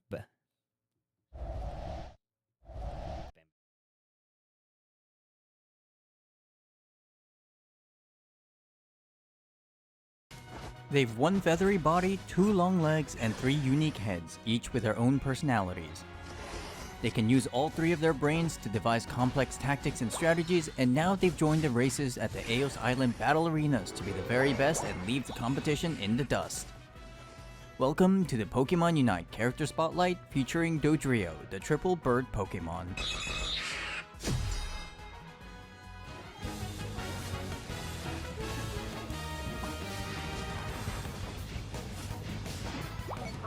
Hello everybody, Jake your resident content cowboy here, yeehaw, as I'm going to talk about my favorite Pokemon inside Pokemon Unite, the one and only Dodrio. Dodrio is a hit-and-run speedster who specializes in diving in and out of fights while dealing massive damage. Her unmatched speed makes her nigh uncatchable as she roams all across Theia Sky Ruins to fight and run down her enemies. Dodrio requires expert trainers with a need for speed who can deftly utilize her unique scoring and targeting mechanics while keeping her on the move to make the most out of her passive. It's a lot to keep track of, so let's begin at the starting line. Ready, go! Doduo and Dodrio's passive Runaway has two parts. When near enemy Pokemon, this Pokemon gains a small boost to their movement speed. Additionally, this Pokemon becomes increasingly faster the longer they're in motion, up to a cap indicated by the sprint gauge below the health bar. Slowing down or stopping entirely depletes the sprint gauge rapidly, so be sure to watch your speed and keep it high. When scoring, Doduo divides up the AO's points evenly between their two heads if possible, and takes turns scoring one after the other. After all, 2 goals are better than 1. Similarly, Dodrio will divide up the points 3 ways before taking turns to score. After all, 3 goals are better than 2. However, for the purposes of scoring items like attack weight or Aeos Cookie, Doduo and Dodrio must score all their points for the items to grant their stat boosts. Doduo's basic attack becomes boosted every 3rd attack, dealing additional damage. This Pokemon gains a stronger boosted basic attack when they reach and maintain their max speed. Performing a basing attack in this state will have Doduo charge forward in the direction they are facing, dealing damage to enemies in the way, and reduce ability cooldowns if this attack hits an enemy. Sprint boosted basic attacks can also traverse over small walls and other obstacles. Note that unlike normal basic attacks, Doduo and Dodrio's sprint boosted basic attacks will not automatically turn to attack enemies. Doduo's first basic ability is Peck. Doduo stops and jabs her beaks forward, dealing damage to enemies hit. If the sprint gauge is full, Doduo dashes forward in the direction she is facing, dealing bonus damage and consuming the gauge. Note that a sprint boosted Peck can traverse small walls and other obstacles. Doduo's second basic ability is Quick Attack. Doduo dashes forward and gains increased movement speed for a short duration and deals damage to those in the way. If Quick Attack hits an enemy Pokemon, the move's cooldown is slightly reduced. Like Peck, this ability can traverse small walls and other obstacles. Once Doduo levels up to 5, they evolve into Dodrio for getting Peck to learn either Tri-Attack or Drill Peck. If Dodrio puts her heads together to learn Tri-Attack, she swings her 3 heads together in a cone, damaging enemies and randomly applying one of 3 effects: Burn, Freeze, or Paralysis. If Dodrio's sprint gauge is full, Tri-Attack instead shoots out 3 ranged projectiles in a designated direction, with only the first projectile that hits a target applying a stronger Burn, Freeze, or Paralysis depending on its type and color. Burn decreases an opponent's attack stat and deals damage over time, and Freeze decreases an opponent's movement speed, while Paralysis decreases an opponent's attack speed and movement speed, albeit to a lesser degree than Freeze. After this move is used, Dodrio's next basic attack is Empowered, dealing additional damage and healing Dodrio for a portion of her max health. Dodrio can hold 2 charges of Tri-Attack to use one after the other. When the move upgrades at level 11, the basic attack following this move heals even more health than before. Additionally, sprint boosted basic attacks will reduce Tri-Attack's cooldown if it hits an opponent. You'll almost always want to use the sprint boosted version of Tri-Attack for the additional damage and range, unless you need a quick burst of damage to finish off a low HP opponent. Why attack once when you can do it 3 times? Tri-Attack is the only move in her arsenal, not including her Unite move, that allows her to aim independent of her movement. This gives Dodrio some flexibility in her positioning and allows her to keep some distance while dealing damage. Though the debuff effects are random, you have a pretty good chance of slowing your opponents with this move, making it a decent option for chasing and escaping. Tri-Attack is often used to soften enemies up for you and your allies from the outskirts of battle before charging in with your sprint, boosted basic attack, or other abilities to finish them off. If you're feeling peckish, Dodrio can instead learn Drill Peck. Dodrio drives her sharp beaks forward, dealing damage with each of her 3 heads. If the move is used while going full speed, Drill Peck shoves enemies forward, consuming the gauge, and rapidly deals damage to enemies based on the percentage of their max health while moderately reducing incoming damage during the dash. When the move upgrades at level 11, Drill Peck's cooldown is significantly reduced and additionally heals Dodrio for a portion of the damage dealt to opponents. Once again, Drill Peck on its own may give you enough damage for a quick KO on a low HP opponent, but you'll almost always want to be running at top speed for the extra damage and the massive push that you get. Compared to Tri-Attack, Drill Peck requires Dodrio to be in the thick of the fight.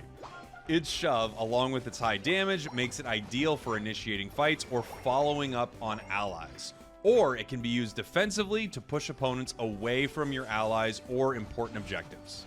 In order to get the perfect angle of engagement, you may want to circle around the battle space to try and hit as many opponents as you can at once. However, be wary of abilities that slow or hinder you, as it will drop your sprint gauge, effectively nullifying your engage potential. A well-placed drill peck can sometimes single-handedly turn a fight or skirmish into a runaway success. And that's what Dodrio does. It runs away. Successfully. Once Dodrio reaches level 7, she forgets Quick Attack to learn one of 2 sprint gauge recovery moves, Agility or Jump Kick. If Dodrio learns Agility, she puts some nitro in her steps, gaining a decent increase to her movement speed and gauge fill rate for a moderate duration. When the move is activated, Dodrio briefly becomes immune to hindrances while jumpstarting her sprint gauge by a fixed amount. However, when the move upgrades at level 13, Agility instantly brings Dodrio to full sprint. Agility is one of the 2 ways Dodrio can quickly get from 0 to 100 and make use of her full sprint gauge again. Skilled trainers can preemptively use Agility to try and cancel out hindrances thrown at Dodrio, but it's generally best used after depleting your sprint gauge. The added speed lets Dodrio stay extremely mobile and allows her to dodge abilities and reposition effectively. Make use of the boosted speed gain to string one sprint boosted basic attack after another to either escape from harm or rapidly reduce your cooldowns. If trainers want to give Dodrio some hops, they can teach her Jump Kick instead of Agility. Dodrio leaps feet first in the direction they are facing. On contact with an enemy Pokemon, Dodrio uses them as a footstool, dealing damage and stunning them briefly, and leaps away or over them. Enemies in the landing zone take damage as well and are moderately slowed for a brief duration. Dodrio can also use walls and other obstacles to launch herself into the air, and can choose which way she leaps. Dodrio gains a significant boost to her sprint gauge after vaulting over enemies or small obstacles. However, only footstooling enemies will reduce Jump Kick's cooldown on hit. At level 13, Jump Kick also stuns enemies in the landing zone for a brief moment. Jump Kick can be used to jump over enemies and obstacles to gain better positioning, or make a daring escape. Like Agility, this ability's main purpose is to boost and keep your sprint gauge at full. Trainers who can land Jump Kick consistently are rewarded with the ability to combo Dodrio's abilities and sprint boosted basic attacks together for big stuns and big damage. Missing this ability grants no boost and can leave you in a less than ideal situation with little to no escape, but so can losing speed after you make your jump. But don't worry if you can't get it at first, it definitely takes some practicing and getting used to before you're good at it. Remember that this ability isn't aimed independently, but rather is aimed in the direction of movement. Make sure you're aware of where you'll be after using moves like Drill Peck or your sprint boosted basic attacks so you can move accordingly.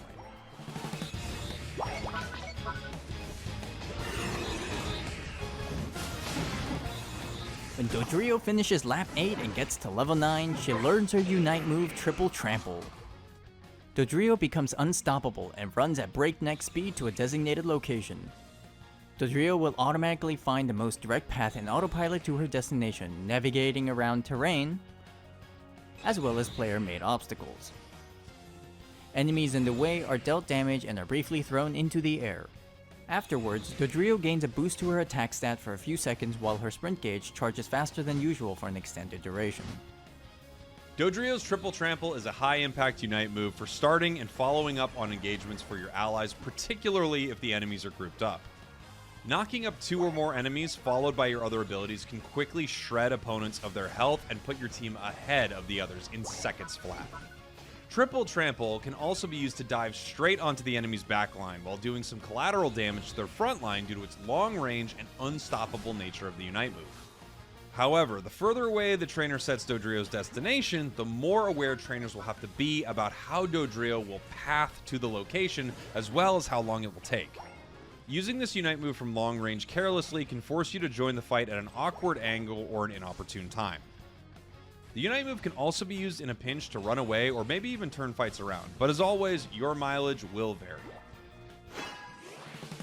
When the game starts, Doduo can be effective in lane, making use of her sprint boosted basic attacks or peck to secure wild Pokemon KOs. Her unique scoring mechanic also makes it easier for her to score goals compared to most other Pokemon, as oftentimes you can simply keep scoring at least half your points until your score speed becomes too quick to stop. Doduo is extremely agile, as both Quick Attack and her Sprint boosted basic attacks can serve as a dash to create distance between her and her opponents. However, Doduo can also be played in the central area to gain a fast track to evolution and gain access to her primary damage abilities. Tri-Attack gives Dodrio some range and poke to deal damage from distance, while Drill Peck encourages trainers to utilize her burst damage and hindrances to engage and disrupt fights. Dodrio thrives when she's ahead of the competition, utilizing a hit and run style of gameplay to get in, deal damage, and get some knockouts on lower leveled opponents before they have a chance to catch up. Once she learns either agility or jump kick at level 7, Dodrio gains even more tools to leave enemies in the dust. Agility allows Dodrio to quickly regain her sprint gauge with a speed boost to reposition, while sometimes ignoring enemy hindrances, while Jump Kick gives her the ability to dash up and over enemies or obstacles to reposition and create combos. By consistently dipping in and out of fights, enemies are forced to switch their attention back and forth between Dodrio and her allies, which can cause discord and a lack of focus amongst the enemy team. Once major objectives begin to spawn, it's time to gather with your teammates. If the early game went well and Dodrio's level 9, trainers have a huge advantage going into the objective fight. Dodrio can help deal damage to objectives to take it down quickly, but can also serve as a lookout with her high speed and mobility. Alternatively, trainers can set Dodrio up in the tall grass to ambush unsuspecting enemy Pokemon, but remember to keep her sprint gauge full by spinning in circles. Use your abilities in Unite move to quickly deal with your opponents and secure the objective for your team. Once one objective has been claimed, Dodrio can make a quick detour to the opposite lane to lend a hand, or feet, I guess I should say, to the fight. This is also an opportune time to head into the enemy central area and take some of that delicious farm. Trainers should be able to look for opportunities to score in between major fights to rack up points for their team. Dodrio's speed and mobility, along with her unique scoring mechanic, makes it relatively easy to score points, even if you aren't scoring everything. When trainers are scoring with teammates, remember to use the 3 heads you have to do some quick math and figure out the best way to score to ensure the maximum amount of points possible when the goal zone breaks. When it comes to the last lap of the match, Dodrio should be wandering the sidelines looking for a good angle to engage opponents or lone Pokemon to try and pick off. Find enemies that are grouped up and triple trample right through them, following up with your other abilities to decimate health bars, or make a beeline for the enemy's backline to make quick work of their fragile damage dealers. Dodrio's speed also makes it possible to try and backcap or score while opponents are otherwise occupied to exert extra score pressure. Just be careful not to do this, when your team really needs you. Trainers should only do so when they are sure that their team won't be disadvantaged by Dodrio leaving, but if there's any doubt, stick with the team. You don't want to be black flagged on the final stretch. Strategize, outplay, and outrun your opponents with Dodrio's 3 heads and 2 feet to secure that number 1 for the team. Time's up!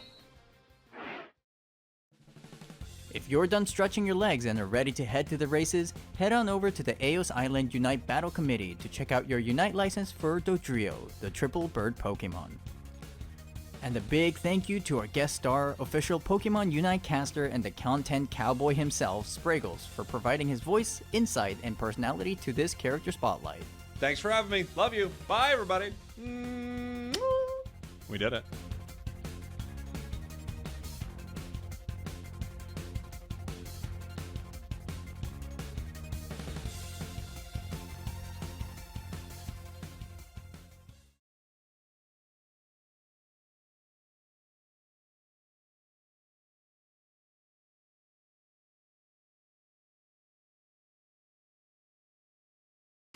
They've 1 feathery body, 2 long legs, and 3 unique heads, each with their own personalities.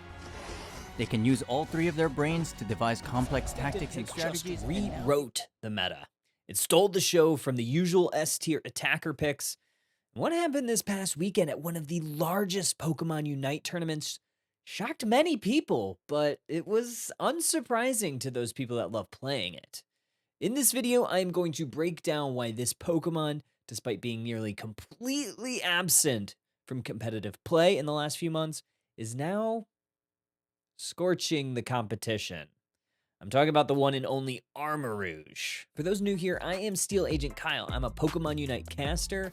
Featured on the Unite Championship Series broadcasts, I'm a Pokémon Unite community ambassador, and I also host Underdunk, a bi-weekly grassroots tournament on my Twitch. If you like these types of meta and tournament breakdowns, I would love if you gave this video a like. Let's get back into it. The final stretch at the North America International Championships was one of the largest tournaments in the competitive Pokemon Unite season. Played live in New Orleans at the Pokemon North America International Championships, it featured 24 in-person teams, 6 of which were given travel awards to play in it based on them winning the Open qualifiers.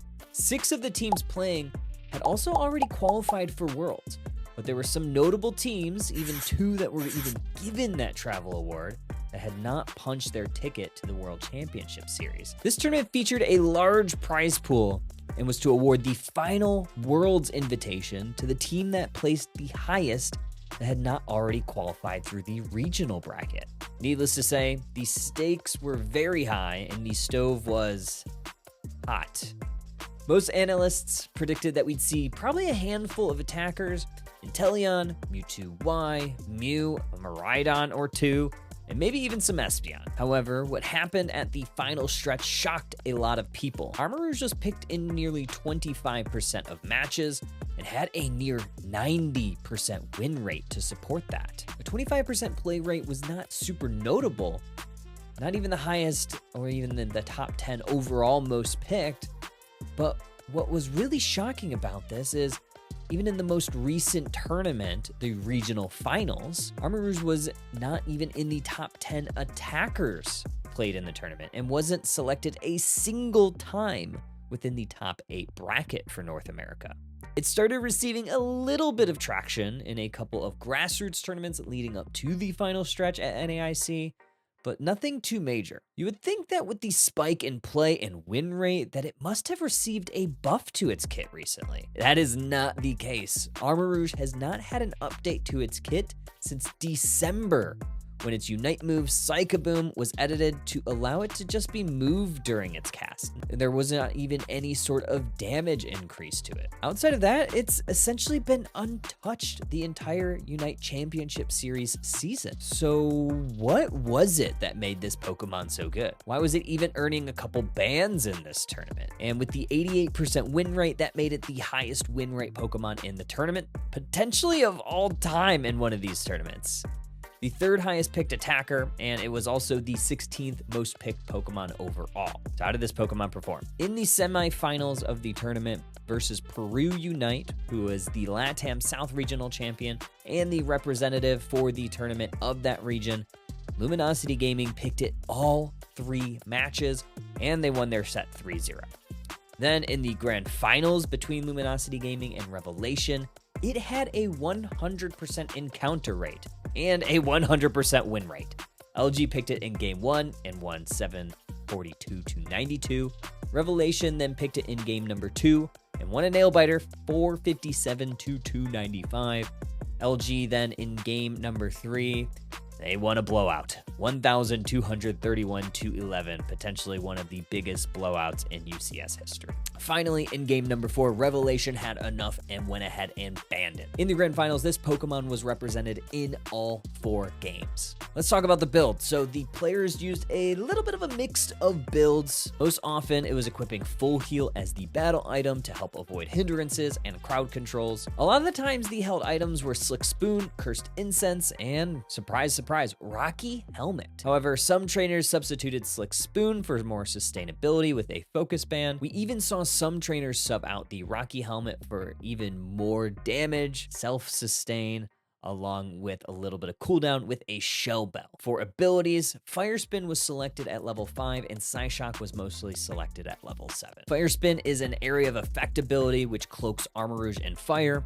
It deals damage to Pokemon within that area, and it also gives Armor Rouge a shield that can stack up to 6 times. It also gives a 20% movement speed increase while the Vortex is active. This ability tends to help Armor Rouge self-sustain in long team fights and gives it quite a big punch. Psyshock was the second ability that was mostly favored by the squats. Since you're playing with Fire Spin mostly, you're primarily limited to fighting within a small vortex. Psyshock gives a little bit of additional utility for Armarouge. What Psyshock does is it sends out 3 waves in an area of effect in front. Alrighty, welcome back, trainers. I brought in a new guard.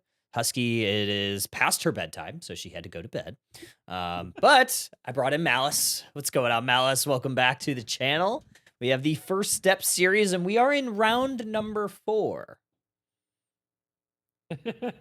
Yeah, first season indeed. I'm taking my first steps to bed here in a moment, but I'm excited to see that we're here for round number 4. I've got friends in a couple of these rounds, and they've been having a blast, and so I'm sure we're going to see some explosive plays in this next game. Yeah, I'm excited to kind of see what we have. So we do have the Tubing Turtwigs and the Eevee Explorers. That's going to be our next round matchup. If I'm not mistaken, I believe they have very similar record. I believe that is how the Swiss rounds end up going. This is not a best of 3. It is all 2-round matchups.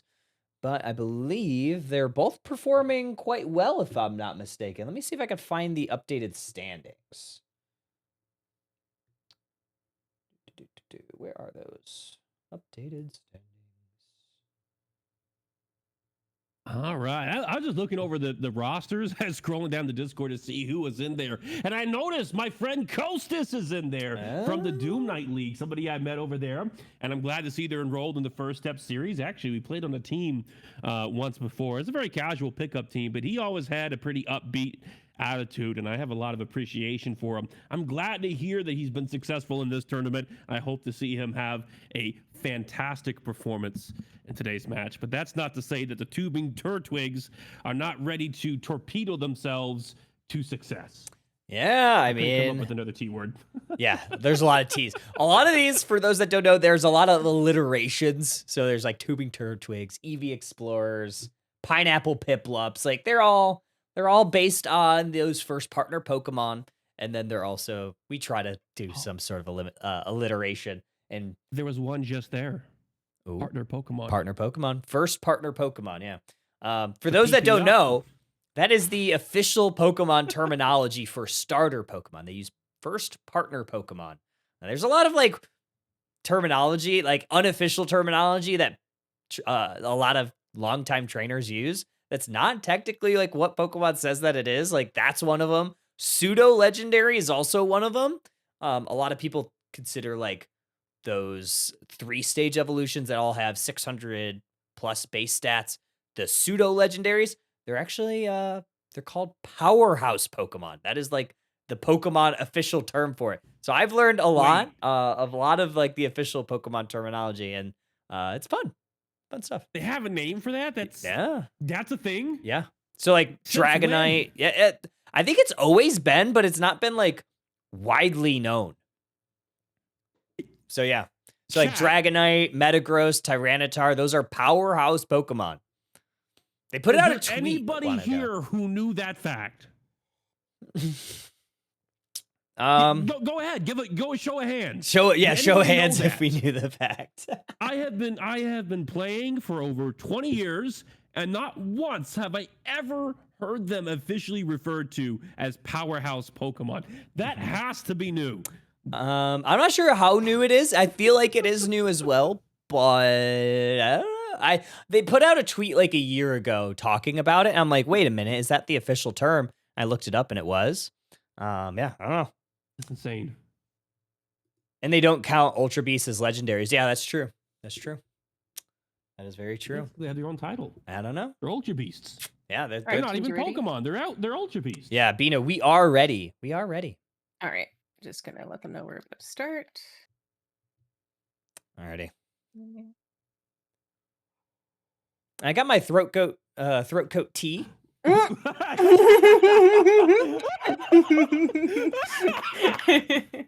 somebody clip that. Please, Clippers, this is your chance. Yeah. You have one opportunity. Take it. Exclamation point clip in chat will do the trick, I think. You won't, I will. Post-game homework already decided. Moving into the draft here. Turtwigs and Eevees. Oh, that's an easy way to remember them. Just Turtwigs and Eevees. Yeah. Unfortunately, there's no Turtwig in the game. No, I First insist. band's You going must to say the be- whole name every time. Say the whole thing. every time. Say the whole thing. Throat coat. Throat coat. Throat coat. Well, here's the deal. Zero in on Alex always called it the throat goat tea. So I honestly sometimes just call it throat goat. No, that's not what it's called, but sometimes I just do. So I'm blaming Alex on this. Yeah, that's story sticking with it. There's so much I could say right now, and I'm just not going to spill that tea. So going into the game, nice. Charizard is the first pick with the W1 Slugger, and that's a slugger of a pick, a phenomenal pick, a very priority pick, strong pick. I keep saying the word pick as I fish for more words here, but it is something that has been very prominent in the recent meta after his reshuffling of abilities. I think he does more auto attack damage to people that he burns, and that made him not so terrible. You combine that with his Unite move, and now you've got a menace who has been just dominating in games. Mm-hmm.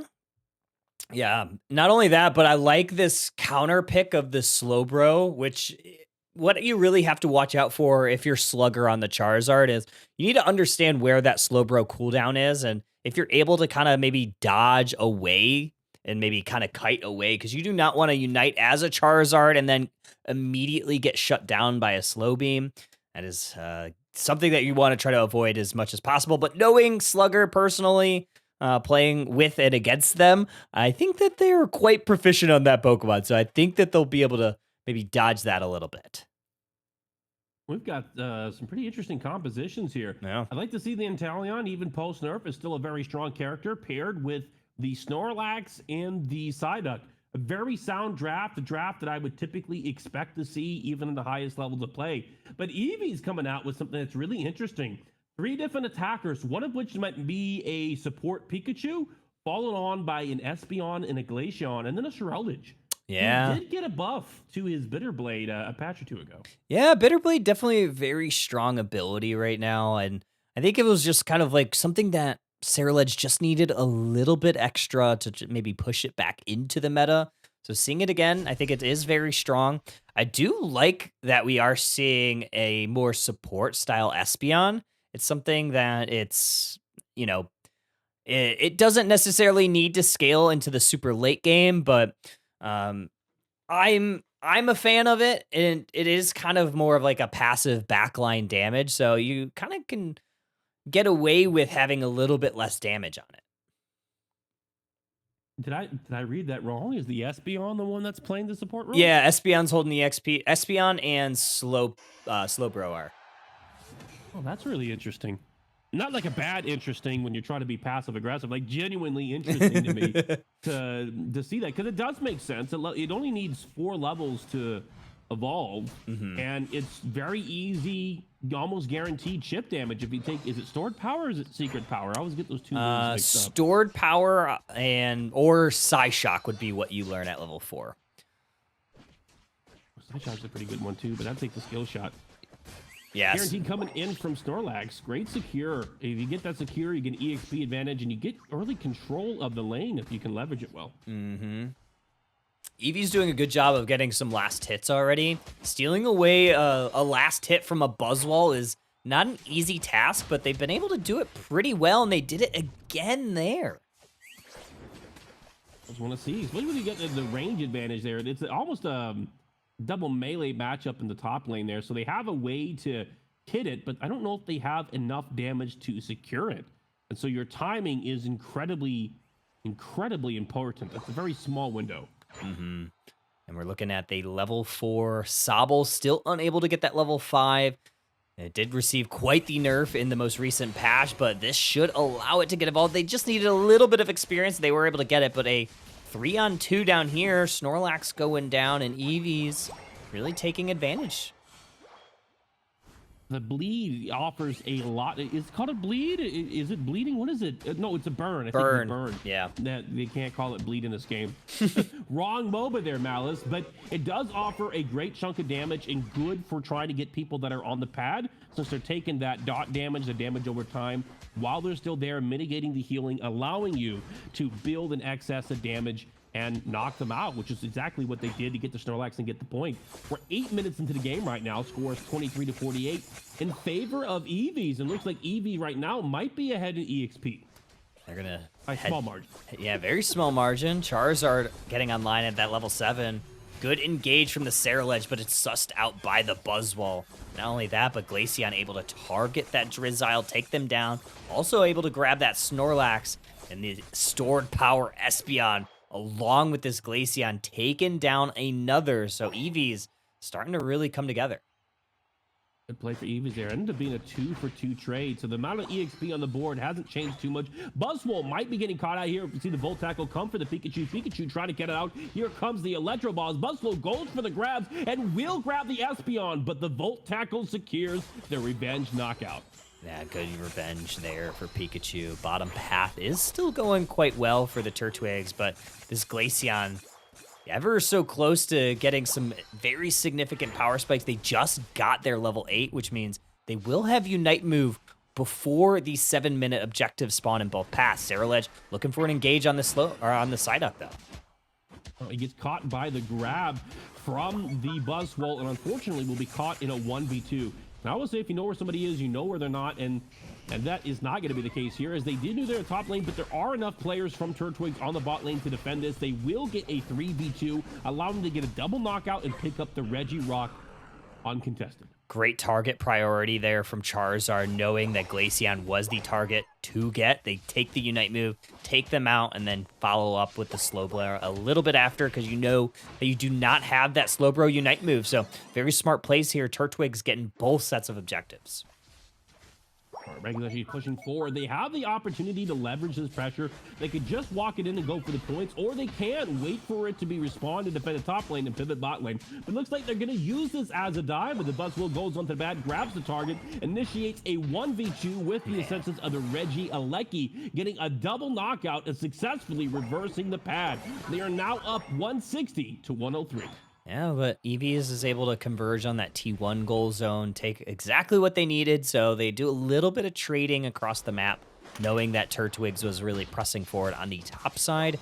So they had plenty of opportunity to get that bottom push, which is honestly good, because when you're down in levels, you need to find value across the map, and finding it on that bottom side was exactly what they need. So they yield some of the top. They don't take a ton on the bottom, but now we're kind of in a little bit of a limbo here. There's some experience that Eevees is trying to take on the top side of the map, and here we have Turtwigs maybe siding up for a little bit of a push on this T1, and they are going for it. Engage coming from the Snorlax, tries to do the block to put him away, but we do see the Unite move going on from the Charizard onto the Glaceon. Glaceon will use its passive to able to kite this out, leveraging its Snow Cloak as a way to evade the damage here. Counterattack coming from the Eevees. They get a double knockout on the Inteleon in the Snorlax.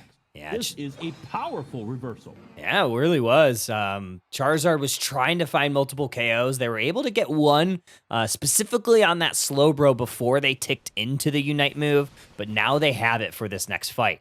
Basement Reggie is going to hit the map here in just a couple of seconds. If all 5 members down, there's that slow beam on the Buzzwole.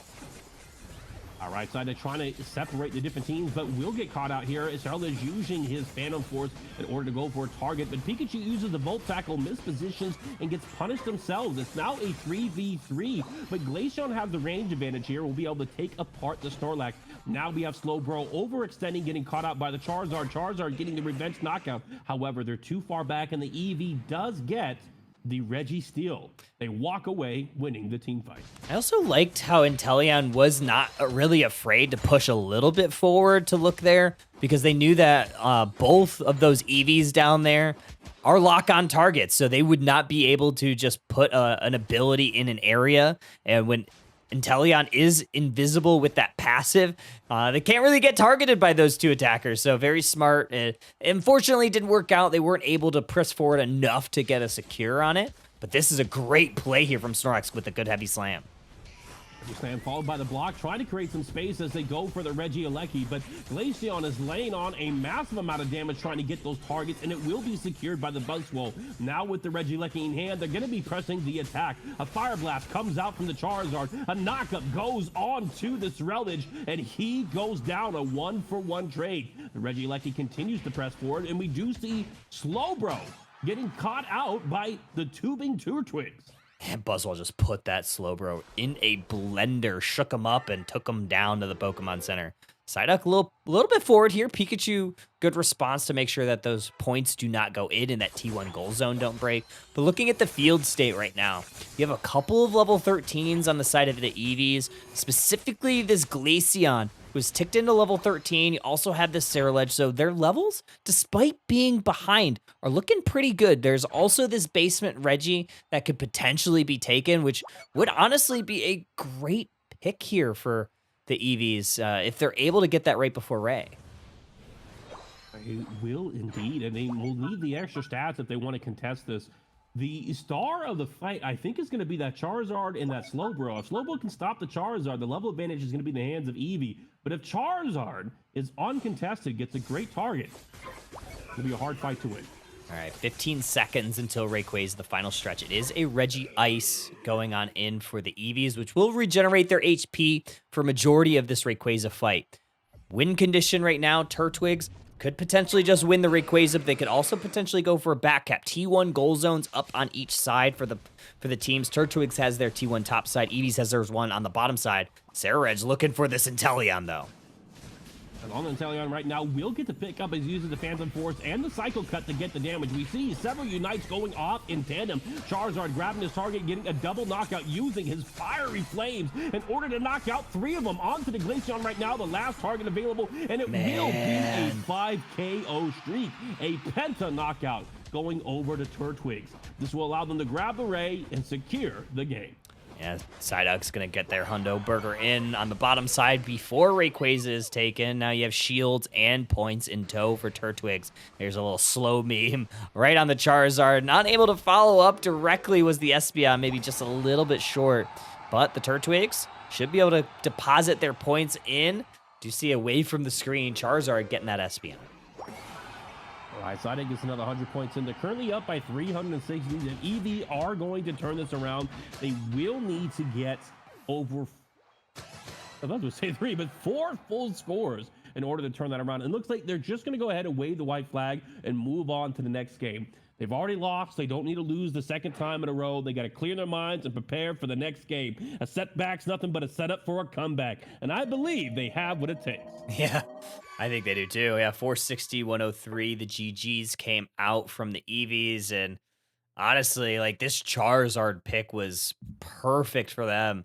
I mean, the one thing that could shut it down just really never really got a chance to. I mean, Charizard picking up the perfect Unite move, and especially at that Rayquaza, getting all 5 members of the EVs. I think just like when there are these triple attackers, Charizard just feasts on them. That's kind of where it ends up thriving, and you saw a perfect example of that here.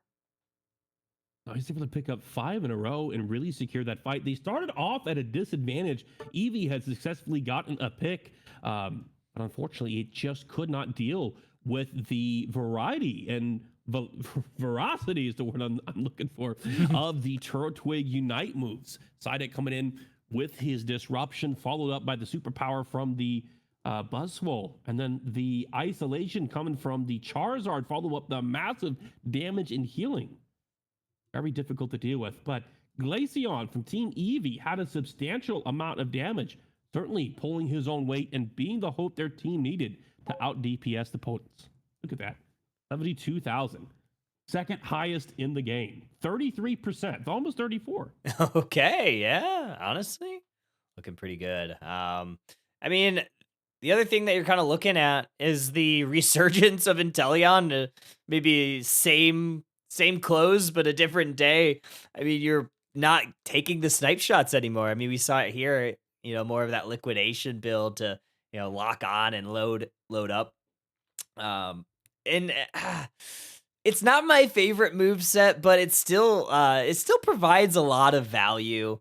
Obviously, it's not as hard to hit because it is a lock-on target, but doesn't do like the big burst damage that you're used to. But maybe the key is with it is try to get some of those targets low and have either Buzzwole or Charizard close the job, and that seemed like kind of the play there. I think it's just about a matter of consistency. We are in the first step series after all, so many of these players are newer to competition, and perhaps they felt more comfortable with liquidation. A benefit of liquidation is that you can kite your opponents a lot better and get some resets on it, allowing you to hit it multiple times. If you are struggling to hit the skill shot, liquidation at times can have a higher DPS. Yeah. Bina, you're clear, by the way. All clear.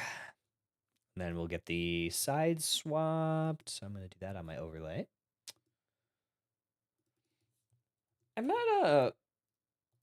I'm sad because I really love Inteleon and I love playing it. So it's sad that it's going away, but it's more sad to me that the liquidation build is like the play now because I don't know.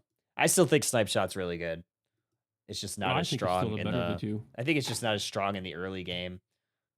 But if you're gonna play Inteleon anyway, just take Snipe Shot. Just take Snipe Shot. If you want to play like a sure hit ability, I feel like there's so many better ones right now. I feel like Glaceon is a better version of that. Trying to think other ones that are like lock-on abilities that shred a bit. I think Glaceon's obviously the big one. Latios is banned right now for Moratorium, but that one is kind of insane. That Pokemon's broken. Wait, it locks on? Latios, so yeah, the Dragon Pulse. So you dash, then your boosted auto will hit a target. And then depending on how many stacks you have, meteors will chase that target that you hit. And it's insane. Yeah, feel free to go whenever. That's awful. Yeah, it's kind of crazy. Yeah, it's pretty crazy. Turtwig's up 1-0 here. Going into game number 2. See what kind of bans we're going to get. Blissey ban. Honestly, I think Blissey is always worth a ban. Especially when you have some good all-rounders that can get played on the other side. I don't think there was any misses in the bans last time. They're all really good, but it looks like they're going to be mixing it up. And we see the Buzzwole go, and Charizard may be removed for the 4th ban here. Eevee's now having the opportunity to grab the Suicune or the Alchemy. Yeah, they have a lot of options, but they are going to lock in that Pikachu first pick, which, I mean, you're leaving a ton of Pokemon available for Turtwigs, whether it's Suicune. You can maybe take your top laner. There's plenty of those to be had. Like you said, Alchemy's still available. There's so many options on the table. Snorlax is also available. But yeah, Alchemy, Suicune, a pretty strong core to start out. All right, we see the Slowbro again. Looks like Eevee might be taking more of a comfort pick approach. Seems to be a repeat of game 1 when it comes to their picks. Turtwigs, on the other hand, very meta-heavy team, and looks like they might be trying to deny the Espeon.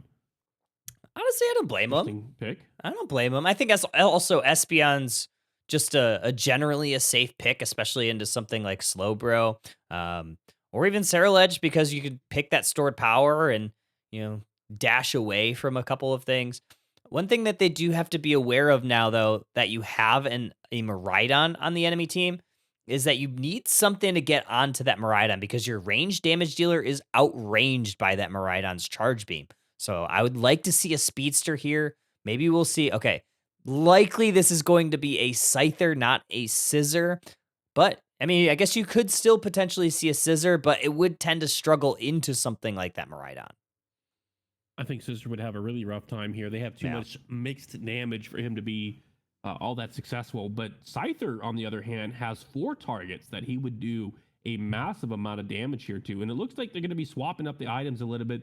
that does seem more in line with what I would expect to see on a Scyther instead of a Scissors. So I'm anticipating that's what we're going to see. Perhaps as the jungler, and then we put the Garchomp top, accompanied by one of the two supporters, and then it's going to be Espeon. Yeah. With somebody bot lane. Yeah, I imagine it'll be Espeon along with the Suicune bot lane. We'll see that Garchomp Alchemy top. Garchomp Alchemy is very strong, especially once you get your level 4. The level 1 through 3 Milcery is not notoriously great, but it still is mostly fine. I mean, your boosted autos and your regular autos can hit from a decent range, so it can sometimes catch some people off, catch some people surprised, I guess.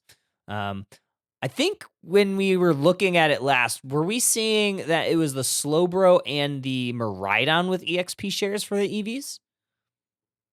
I did not see who had the EXP shares. Certainly the Slowbro.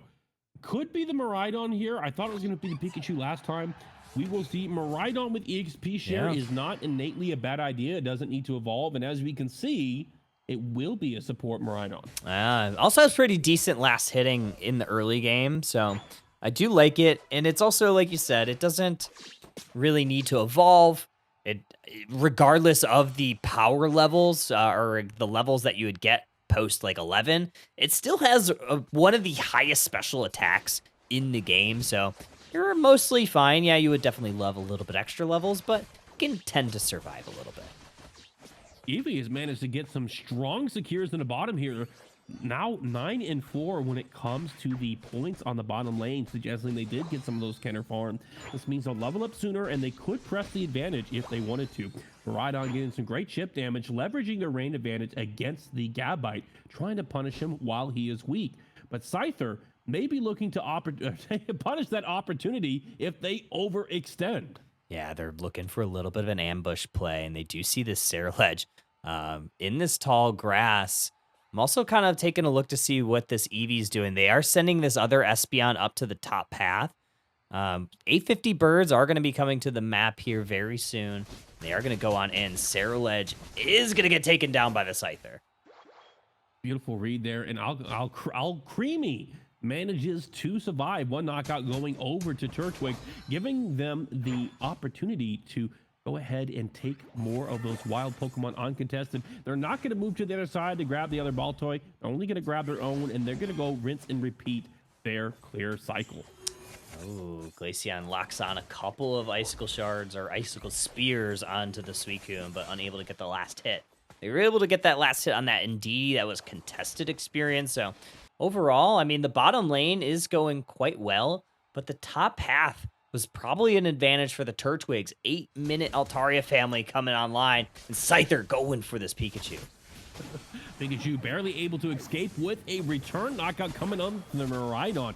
And the Gabite too, a double knockout's what they want to see. Now Shroudage has the press, and we see Glaceon getting a good chunk of damage. Alchemy goes down for a triple knockout, and the Phantom Force comes in, but will not secure a fourth. The fourth is going to be the Suicune, though, so still a net 4. Now we see a return from Turtwigs as they start to come back online. They do take the Glaceon, they press forward, but get shut down soundly as Scyther is sent back to the Pokemon Center. Very nice stuff. 720 birds going to be coming down as well. Both in the top path and the bottom path is going to be the Gabite along with the Pikachu up in the top path. Maybe fighting for those. Gabite going to get a lot of them, but no, the Electro Ball was able to skewer a lot of that away from the Gabite. Pushes back as he tries to get the EXP. Almost there. There's about a level and a half more before we see the final evolution.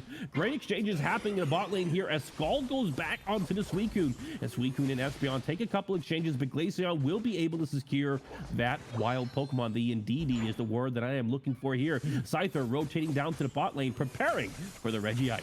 Yeah, Scyther's going to want to go immediately onto this Glaceon, but before that, they're going to go ahead and snack on that Slowbro. Glaceon does lock in a lot of their shards onto the Scyther, and they are able to get that last laugh.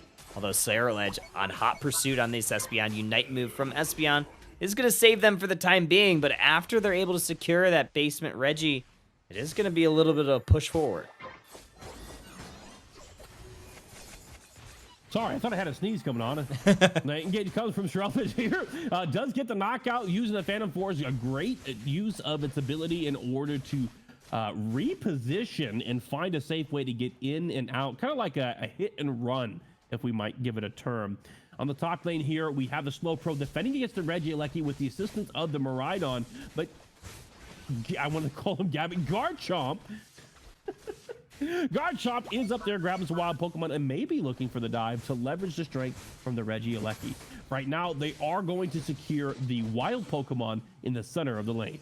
It's been kind of a stalemate throughout this entire match. It seems like every time one team finds an advantage, the other just kind of finds a way back into it. But we do have Pikachu immediately going and engaging onto the Suicune, and that's a big KO right there. But Garchomp is going to use their Unite move as well. Becomes unstoppable up until the Slowbro comes in, but Alchemy uses Unite move in order to heal its teammates and survives the Miraidon Unite move. A double stun coming in from the Alchemy, but Garchomp will be able to grab this Shrelvage. A double knockout in favor of the Turtwig. Turtwigs now with a number advantage may press forward or continue to defend the pad as they take damage from the Eevees. We see Miraidon trying to get some chip damage. Electric Ball coming from the Pikachu, but Scyther is able to return and get a knockout for Turtwigs, successfully mounting the defense. That was a nice play there by Scyther. I don't know if everybody caught that, but it looked like for a second they were going to go ahead and rotate back to base to regenerate their HP, but they saw that the Glaceon was pushing a little bit forward, and they're like, all right, well, I could just go ahead and take this KO instead. So they do that. They also go ahead and clear their own central area, and now it is Turtwigs that kind of in position for this Regirock. Regirock is already almost down before I had a chance to say much. A very quick take from the Turtwig, going to be interrupted by Eevee, stealing it with the Slowbro, utilizing the Scald. 4 minutes into the game, the score is only 83-20. Only 103 points have been scored in total this game. A very slow game and a very different pace. Gonna try to push in this T1 pad. Unite move from Scarlet is gonna take one. Maybe a second. It's actually Glaceon taking that one. Another slow beam, this time on the Scyther. And that is going to be a nice play here for the Eevees. After taking those KOs, they're going to try to deposit their Aeos energy in this T1 goal zone. Able to accomplish that mission and maybe line up a very significant overcap as well. Will Pikachu be able to steal it? Pikachu actually gets the steal and the knockout onto the Garchomp. A very unexpected play, but it works indeed. They came in at the last moment and were able to deny the EXP while securing some of their own. Electric Ball coming from the Pikachu. Glaceon using its Unite move a little early, but it should be okay with 1.5 minutes left. Espeon now down, and the pad has been taken by Eevees. Yeah, they're able to extend their point lead up in that top path, but they're going to make it even tougher for the Turtwigs with a 40-point cap in that T2 on the bottom side. We have 1 minute left until the final stretch here, and right now it is all Eevees right now. Not only in the point lead, but also in the levels. You have that level 14 on the Scarlet, and then also some of your damage dealers, like Pikachu getting that level 13, and I believe that is the Glaceon that is also quite close to hitting that power spike as well. Many points went over to Eevee in the last 1.5 minutes. I think it was somewhere around the ballpark of 200. And one thing to keep in mind is for every point you score, you get 10 EXP. That's 2,000 EXP points if I'm doing my math correctly. Pikachu will get a knockout onto the Scyther with another knockout going over to the Shrelvage. Eevee's in a very powerful position for the Ray about to spawn. Yeah, 20 seconds until the final stretch now. Win condition is clear for the Turtwigs. They want to win this match. It's most likely going to be win a team fight at Rayquaza or just steal it away, because now you also have to deal with a Regice buff that the Eevees have earned. So they're going to need to catch a Pokemon or two. Need to grab some vision as well. But all the Unite moves will be online for both of these squads. I'm liking also what this Slowbro is doing with that Scald, checking the tall grass to see if they could gain any information on vision of where exactly Turtwig is setting up. And they do find a couple Pokemon fighting through this choke. Oh, that's going to be a critical mistake. The Unite move from the Shrelvage does miss, but we do see several others going into play with one pick already happening. Suicune's taken down. Garchomp using the Unite move, trying to get onto his target. Scyther able to pick up the Pikachu. Scyther going for it. The Glaceon able to cut it out, and it is going to be a 2-for-5 exchange in favor of Eevee. Now, Suicune is back on the map and may try to interrupt this, but might not have the damage necessary to take this from the Eevees. They do have the Unite move. They're going to try to expend it there, but good convergence from the Eevees to look there. Alchemy's looking for the secure. No! It was just ever so short there. Eevees likely taking game number 2. That was insane. If they just had a damage item, a scaling item, some type of extra damage on Alchemy, which has been a alternative build that's seen some success on it, would have been enough to steal that Ray. It was incredibly close. Now, new fights are popping up in the top lane here. Scyther is going to grab the Miraidon. They're doing their best to mitigate the damage. If they can stop the scores and get a counter punch, they might still be some hope for Turtwigs to take game 2. It looks like hope's going to be all but dash, but yeah, Jade is 1000% right there. Slowbro, probably the MVP play of the game, right as the Alchemy was set up to Unite, which honestly, if that Unite move goes the entire way, I think we have a different Rayquaza fight, but Slowbro uniting the Alchemy to prevent all of that healing from coming in was probably the play that catapulted them into this victory and kind of snowballed that Rayquaza. So incredible plays there. Perfectly timed Slowbro Unite, and you're kind of seeing why this Pokemon is still quite good and starting to pop back up into the meta. Slowbro considered a powerhouse Pokemon. I mean, he does have Slowking as an evolution, but he seems to be putting in some serious work when it comes to this game. Look at that, MVP, 86 league points, although I don't really know the calculations for that, but 12 assists, a total of 15 knockout participation. And not only is it going to be 15, but it's going to be a massive amount for those critical moments, like you said, using those Unite moves in order to set their team up in a desirable position for that Ray fight. Insane stuff. Another 1-1 set here. So I think all but one of the sets that we've watched today have gone 1-1. I think it was just the one set with Fuecoco's that went 2-0. So I'm liking the back and forth matchups here.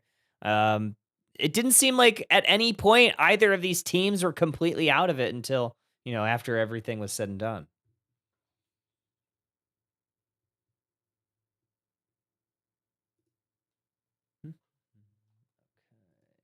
All right, I thought another sneeze was coming on.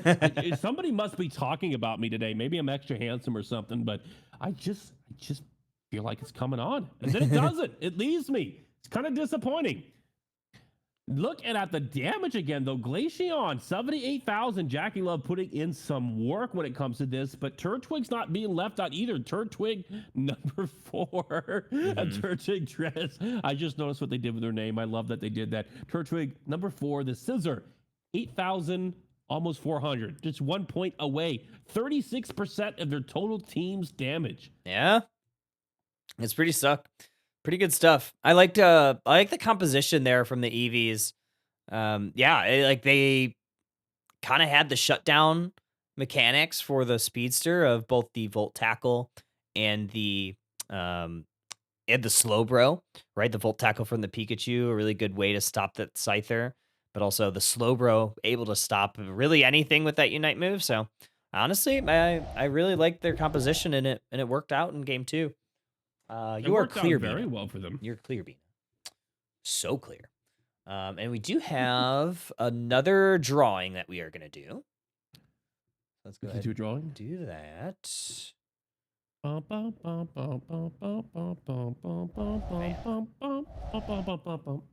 going to do music. All right.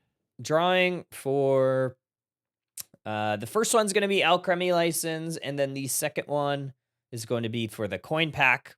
Again, thank you to Pokemon for providing us these codes for our mentors and our players of session number 2. That is who all is in the running here. So we shall see. If it's someone that has won one today, we will move on to the next one. D1312 is going to be the winner of the Alchemy license. Congratulations, Congratulations, D. You are now the proud owner of an Alcremie, a juicy, delicious, flavorful Pokemon, a fluffy pastry, if I might say. That pastry is coming your way. Get it today and celebrate. Exactly. I've been saying this. All right. This one's going to be for the Eos coin prize pack.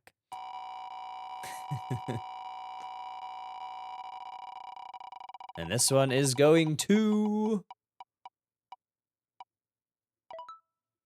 Porphyry. Congratulations, Porphyry. You got money. Spend it as you will. I've got nothing fancy to say for that one. Yeah. Honestly, money, fair. Money. Yeah. I mean, I Fluffer. think it's, if I'm not mistaken, I think it's like 4,000 Eos coins, so you could get like half of a license with that. Or you could Depending. upgrade 40 to gold. Or, yeah, if only. All right, we are going to take a quick break while we get the last match of the night set up. So don't go too far, folks. We'll be back very, very shortly. This unexpected pick just rewrote the meta. It stole the show from the usual S-tier attacker picks. What happened this past weekend at one of the largest Pokemon Unite tournaments shocked many people, but it was unsurprising to those people that love playing it. In this video, I am going to break down why this Pokemon, despite being nearly completely absent from competitive play in the last few months, is now scorching the competition. I'm talking about the one and only Armarouge. For those new here, I am Steel Agent Kyle. I'm a Pokemon Unite caster. Featured on the Unite Championship Series broadcasts, I'm a Pokemon Unite community ambassador, and I also host Underdunk, a bi-weekly grassroots tournament on my Twitch. If you like these types of meta and tournament breakdowns, I would love if you gave this video a like. Well, let's get back into it. The final stretch at the North America International Championships was one of the largest tournaments in the competitive Pokemon Unite season. Played live in New Orleans at the Pokemon North America International Championships, it featured 24 in-person teams, 6 of which were given travel awards to play in it based on them winning the open qualifiers. 6 of the teams playing had also already qualified for Worlds, but there were some notable teams, even 2 that were even given that travel award, that had not punched their ticket to the World Championship Series. This tournament featured a large prize pool and was to award the final Worlds invitation to the team that placed the highest that had not already qualified through the regional bracket. Needless to say, the stakes were very high and the stove was hot. Most analysts predicted that we'd see probably a handful of attackers, Inteleon, Mewtwo Y, Mew, a Miraidon or 2, and maybe even some Espeon. However, what happened at the final stretch shocked a lot of people. Armarouge was picked in nearly 25% of matches and had a near 90% win rate to support that. A 25% play rate was not super notable, not even the highest or even in the top 10 overall most picked, but what was really shocking about this is even in the most recent tournament, the regional finals, Armarouge was not even in the top 10 attackers played in the tournament and wasn't selected a single time within the top 8 bracket for North America. It started receiving a little bit of traction in a couple of grassroots tournaments leading up to the final stretch at NAIC, but nothing too major. You would think that with the spike in play and win rate that it must have received a buff to its kit recently. That is not the case. Armarouge has not had an update to its kit since December, when its Unite move Psychoboom was edited to allow it to just be moved during its cast. There was not even any sort of damage increase to it. Outside of that, it's essentially been untouched the entire Unite Championship Series season. So what was it that made this Pokemon so good? Why was it even earning a couple bans in this tournament? And with the 88% win rate, that made it the highest win rate Pokemon in the tournament, potentially of all time in one of these tournaments. The 3rd highest picked attacker, and it was also the 16th most picked Pokemon overall. So how did this Pokemon perform? In the semifinals of the tournament versus Peru Unite, who was the LATAM South Regional Champion and the representative for the tournament of that region, Luminosity Gaming picked it all 3 matches, and they won their set 3-0. Then in the grand finals between Luminosity Gaming and Revelation, it had a 100% encounter rate and a 100% win rate. LG picked it in game 1 and won 742 to 92. Revelation then picked it in game number 2 and won a nail biter 457 to 295. LG then in game number 3, they won a blowout, 1,231 to 11, potentially one of the biggest blowouts in UCS history. Finally, in game number 4, Revelation had enough and went ahead and banned it. In the grand finals, this Pokemon was represented in all 4 games. Let's talk about the build. So the players used a little bit of a mix of builds. Most often, it was equipping Full Heal as the battle item to help avoid hindrances and crowd controls. A lot of the times, the held items were Slick Spoon, Cursed Incense, and surprise, surprise, Rocky Helmet. However, some trainers substituted Slick Spoon for more sustainability with a focus band. We even saw some trainers sub out the Rocky Helmet for even more damage, self-sustain, along with a little bit of cooldown with a Shell Bell. For abilities, Fire Spin was selected at level 5 and Psyshock was mostly selected at level 7. Fire Spin is an area of effect ability which cloaks Armarouge and Fire.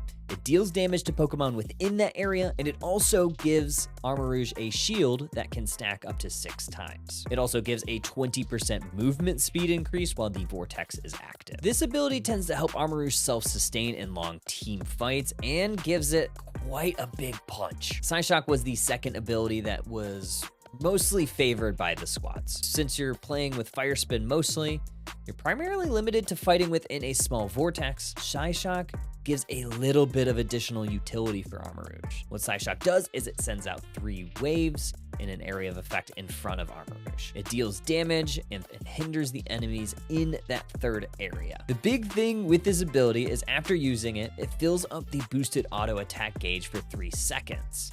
And it won't decrease after using a boosted auto. Allowing Armarouge to do multiple boosted autos helps also increase damage to enemies. This also helps prolong the use of Fire Spin because the duration of Fire Spin increases by a second every time Armarouge hits an enemy with a boosted auto. So we see this moveset getting played a lot of the time together. Now let's talk about why this Pokemon came seemingly out of nowhere. Well, for the longest time in the West at least, teams often have shifted away from having double poke compositions, or compositions where there are 2 ranged damage dealers. Since Armarouge with the Fire Spin build thrives in up-close battling, this opened the door for this Pokemon to be selected. Armarouge is an incredibly safe pick. Even if picked early in the draft, Armarouge can flex into the central area or even in either the top or the bottom paths. We saw multiple trainers take this Pokemon for Luminosity Gaming.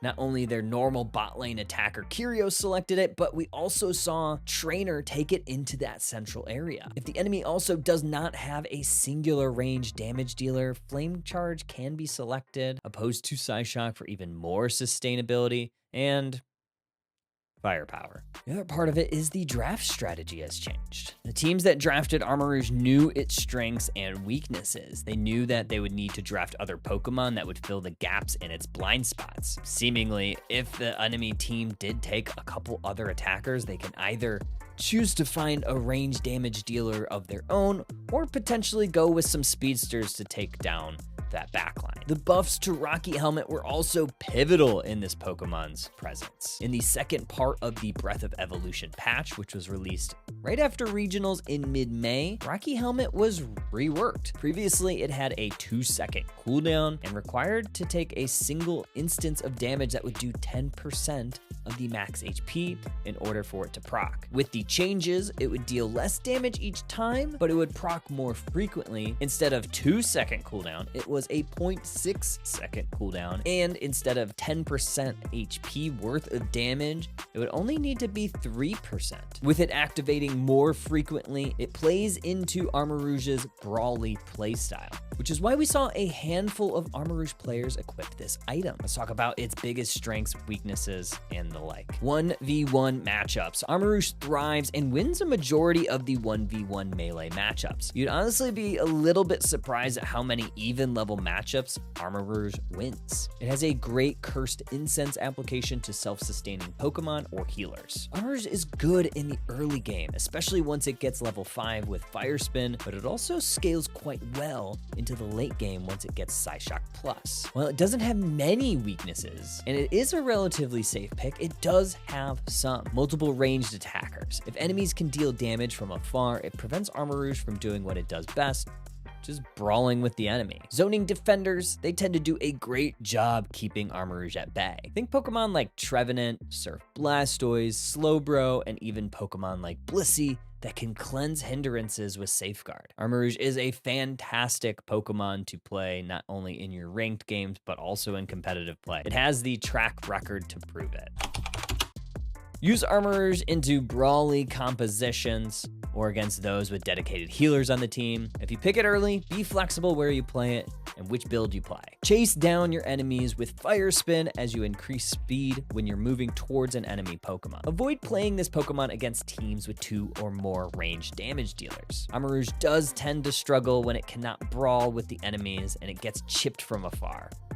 If you do elect to play it into that type of composition, look to play some Armor Cannon. Armor Rouge is certainly on fire after NAIC, but before we end, I want to give a big thank you to Dr. Poker for helping with the data for this video. They're on Twitter or X, and they often post statistical recaps of all the major tournaments. This truly helped paint the picture of how this Pokemon has been able to shine in the most recent meta. Thank you to all my community members that help submitting clips, providing insights, and helping review the script. And as always, for supporting me. If you're new to Unite or are interested in getting involved in competitive play, join the Underdunk Discord server. We host a bi-weekly Pokemon Unite tournament. We have off-week Swiss-style tournaments. We have places to connect with players and teammates. We have a bunch of different discussion boards, and we are launching a First Step Summer program to help get interested players more involved with what it takes to play and improve your skills as a competitive Pokemon Unite player.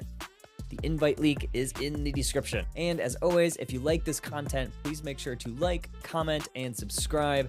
I am a Pokemon Unite commentator. I'm also a Pokemon community ambassador, meaning that I am working with TPCI to provide community feedback, game feedback, and raise concerns to make the space and games better for everyone. With that said, what do you think about this Pokemon Trainers? Does it live up to the hype? Do you think we'll see it in Worlds in August? Let me know in the comments your opinion of Armor Rouge in this current meta, or if you have any spicy off-meta picks that you think could heat up the competition in the next big tournament. We'll see you later, trainers.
legs and 3 unique heads, each with their own personalities.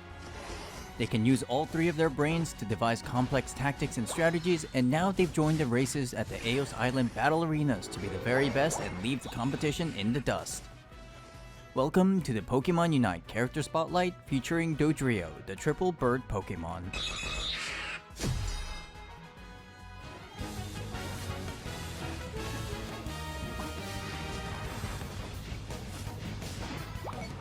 Hello everybody, Jake your resident content cowboy here, yeehaw, as I'm going to talk about my favorite Pokemon inside Pokemon Unite, the one and only Dodrio.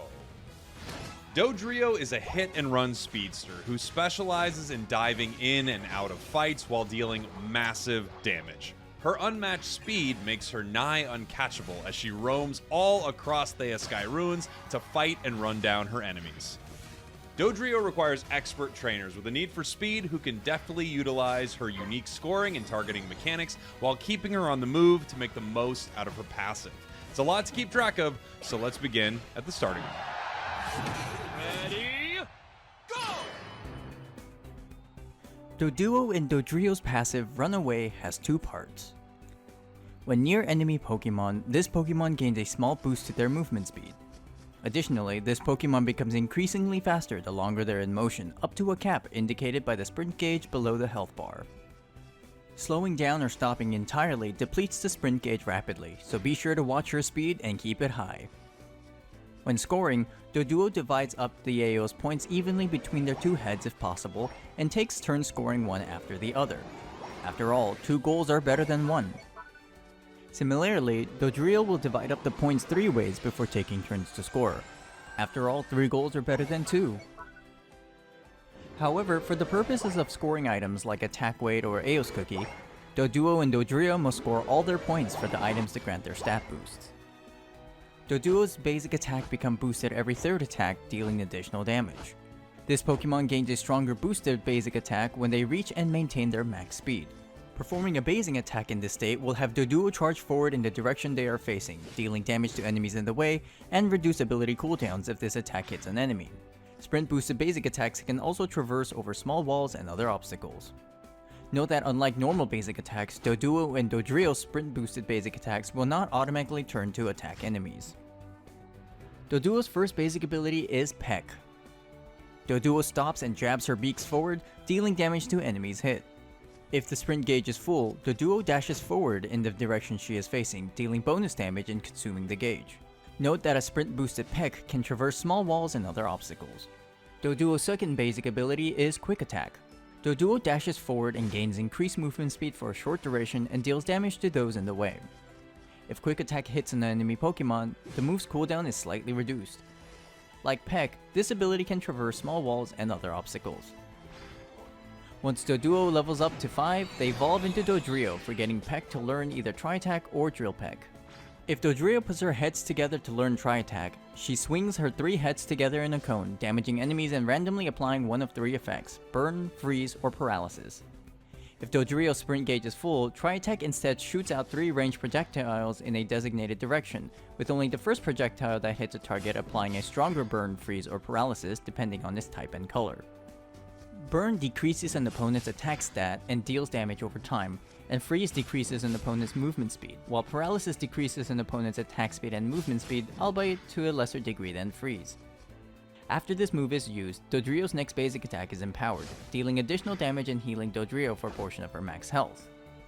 Dodrio can hold 2 charges of Tri-Attack to use one after the other. When the move upgrades at level 11, the basic attack following this move heals even more health than before. Additionally, sprint boosted basic attacks will reduce Tri-Attack's cooldown if it hits an opponent. You'll almost always want to use the sprint boosted version of Tri-Attack for the additional damage and range, unless you need a quick burst of damage to finish off a low HP opponent. Why attack once when you can do it 3 times? Tri-Attack is the only move in her arsenal, not including her Unite move, that allows her to aim independent of her movement. This gives Dodrio some flexibility in her positioning and allows her to keep some distance while dealing damage. Though the debuff effects are random, you have a pretty good chance of slowing your opponents with this move, making it a decent option for chasing and escaping. Tri-Attack is often used to soften enemies up for you and your allies from the outskirts of battle before charging in with your sprint, boosted basic attack, or other abilities to finish them off. If you're feeling peckish, Dodrio can instead learn Drill Peck. Dodrio drives her sharp beaks forward, dealing damage with each of her 3 heads. If the move is used while going full speed, Drill Peck shoves enemies forward, consuming the gauge, and rapidly deals damage to enemies based on the percentage of their max health while moderately reducing incoming damage during the dash. When the move upgrades at level 11, Drill Peck's cooldown is significantly reduced and additionally heals Dodrio for a portion of the damage dealt to opponents. Once again, Drill Peck on its All own. right, may give trainers, you welcome back. We have the last round matchups of the night, round number 5. And we have the Quicksand Quaxleys and the Tourist Tricos squaring off in our final round. I am looking forward to this match. I have a personal vested interest in both teams. Friends of mine who I played the Raid Cup this weekend with are each on separate teams. It's going to be the player Tish and the player Thub, who's been a really goofy team. I was in there working with Thub earlier on some casting stuff, and everyone on their team changed their name to Thub. Nice. They have some great team synergy going there, and I hope they bring that same energy into today's match. I love that. And thank you everybody for the patience. It took a little bit longer to get everything set up, but we're almost ready. We have all the gamers in the lobby. I have my cough drop, so we're chilling right now. We're thriving. We're absolutely thriving. Not thriving. Cough drop? I think you called it something different earlier. No. I had my throat coat tea, and now I have a Oh, the cough tea, drop. okay. Yeah. We're like 2 octaves lower than I normally talk, I'm pretty sure.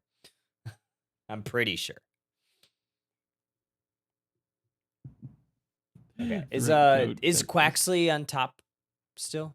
Or is it Trico on top, Bina? It will be. I'm just getting them to switch. Oh, okay, got it. We're gonna do a game show. Do a game show collab, Malice. Jade is advocating for a game show. Game show? I'm down for a game show. I'm not creative enough. I'm gonna get Buzzer Bob to help me with a game show, something. Buzzer Bob. Yeah. That's the collab I'm looking for. You have it in you. You've got greatness in you, Kyle. You've got style. You're Kyle with style. I think you can run a game show. Just be the host and let me do the fanciful talking. Interesting. Well, we'll look into it. All right, like a trivia, something, Jade. What are you thinking? Like a trivia game show? Yeah, we're doing A great. game show with actual prizes and actual stakes. The meat couldn't be higher. No. A Kahoot? Is that the what's the Kahoot? That's the one. Is that like the quiz one? Yeah, it's quiz and Okay. trivia. You can write your own stuff. I think there's also like point values you can give. Basically, like it's not Family Feud. What is it? The one that do. Jeopardy? Jeopardy, yeah, basically. Wheel of Fortune? When I was working in the preschools, elementary school. Sorry, not the preschools. I was working in elementary schools. Teams are ready. Kids love Kahoots. Teams are ready? I say send it Yes. because I'm tired. All right. I've hit a Yes, wall. sir. I have hit a wall. Here we go. Just in, there's been some mad trash talk between the two contenders of both teams and private DMs. I'm seeing it blow up in live time right now. I'm in those DMs with them, and they're like, oh my God, we got to dance together. We got to get a clip of that. I'm going to dance better than you, girl. You ain't got no moves. Man. They've got some animated finger snaps in there. Like, they're ready to pull hair, take names, and cut some grass. Okay. I'm ready for it too. Bina, I think the framing is off just like a smidge like it was before. Oh, I see that. I think. Yeah. It's like, there we go. There, we're cooking There you now. go. We're cooking now. Very solid bands, pretty typical bands so far, and it will be the Charizard. So we're seeing Suicune, we're seeing Blissey, no, there's no Blissey. Alchemy. Blissey is on the table. Charizard going to be the picks that are eliminated, as we've typically seen and will probably continue to see for the remainder of the night. But I'm more interested in seeing what this priority pick is going to be. Thoob is going to grab the Snorlax, and she is a specialty player on that. Interesting fun fact, both Tish and Thoob have very similar champ pools. Okay. I want to know which one's the real Thoob, because we have Thoob, Thupa, Thoobzard, Thoobfay, and then Darkrai. One of these is not like the other. Okay. Trico's is going with something a little bit unorthodox here, and that is taking Gardevoir in that second pick slot. There's a lot of counterplay to Gardevoir, so I wouldn't be surprised if Quaxly's finds a way to maybe grab an assassin type Pokemon, maybe a speedster. A Mimikyu could work quite well as well. Pretty front to back right now, working in their favor. Gardevoir got a buff recently. I don't know if it's this patch or the patch before, but is performing a little bit better and does have that special defense shred, giving it some bonus synergy with other picks on the team, such as Psyduck, which is a support pick that can do a substantial amount of damage, at least a surprising amount. We do see Tish grabbing the Umbreon, another strong defender, good proxy to the Snorlax. At least in the sense that it's another strong and easy to play defender that has a lot of successful utility that can be employed with this team, followed up by the Absol. But Thoobzard will take the Scissor or the Scyther. Not too sure what it's going to be, but if that Potion and Drain Crown are any indication, I believe that's going to be a healing Scissor. Interesting. Yeah, I can. I mean, it's definitely seems like they are lining up a Scissor play. Scissor would notoriously be something that struggles into a Gardevoir, because Gardevoir can usually hit it from a range and not allow Scissor to really stack up the bullet punch hits. But I'm looking at security here. That last pick, Zacian, that could be a very strong top lane, especially against something like that Blaziken, which tends to struggle in those level 1 through 5. What I'm really interested in seeing is going to be Thupa on the Sableye. The early invade can cause a massive amount of disruption. Could be quite the annoying little character for Tricos to deal with. But Tricos has a very high damage ceiling, a very high damage output from their composition, and might be able to collapse and punish that, sending Quaxly's behind. Why is their team the Thoobs? Well, everybody every team is named after a first partner Pokemon. So Quaxly's and the Tricos, yeah. That's why. But yeah, I mean, this Zoroark, gold badge Zoroark, and we have a gold badge Umbreon, so a couple of badges here on each side. But we're gonna see probably a speedster on speedster here with this Zoroark versus this Absol, and that's going to be a matchup to watch out for, I think. All right, they're off right now. Sableye going through the jungle, maybe helping to leash and get their jungler ahead. It might be a tempo play going on there. Or you see a more standard clear coming from the side of the Tricos as both teams take their position and attempt to contest the center Pokemon. Snorlax notoriously has good last hitting ability, but it is Routes that comes out ahead on that one. Routes? Yeah. Yeah. They took it. Talk about well played there. Fight action coming up the top lane here as Sableye tries to run around in circles, but nothing is going to connect. This will give the center Pokemon over to Tricos, where they build an EXP advantage. Do you see the Sableye trying to maybe disrupt this Zacian, which I actually kind of like the mechanic of a Sableye into a Zacian, especially if they go knockoff.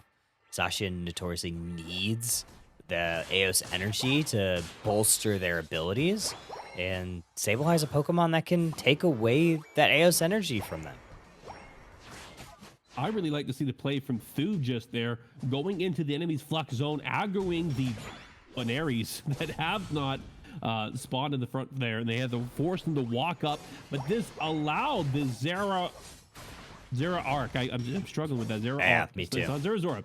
To dive ahead and get those dashes and get those things. Now, Thupa could be in for a world of hurt here if Zacian collapses and gets the knockout, giving some EXP over to the Tricos.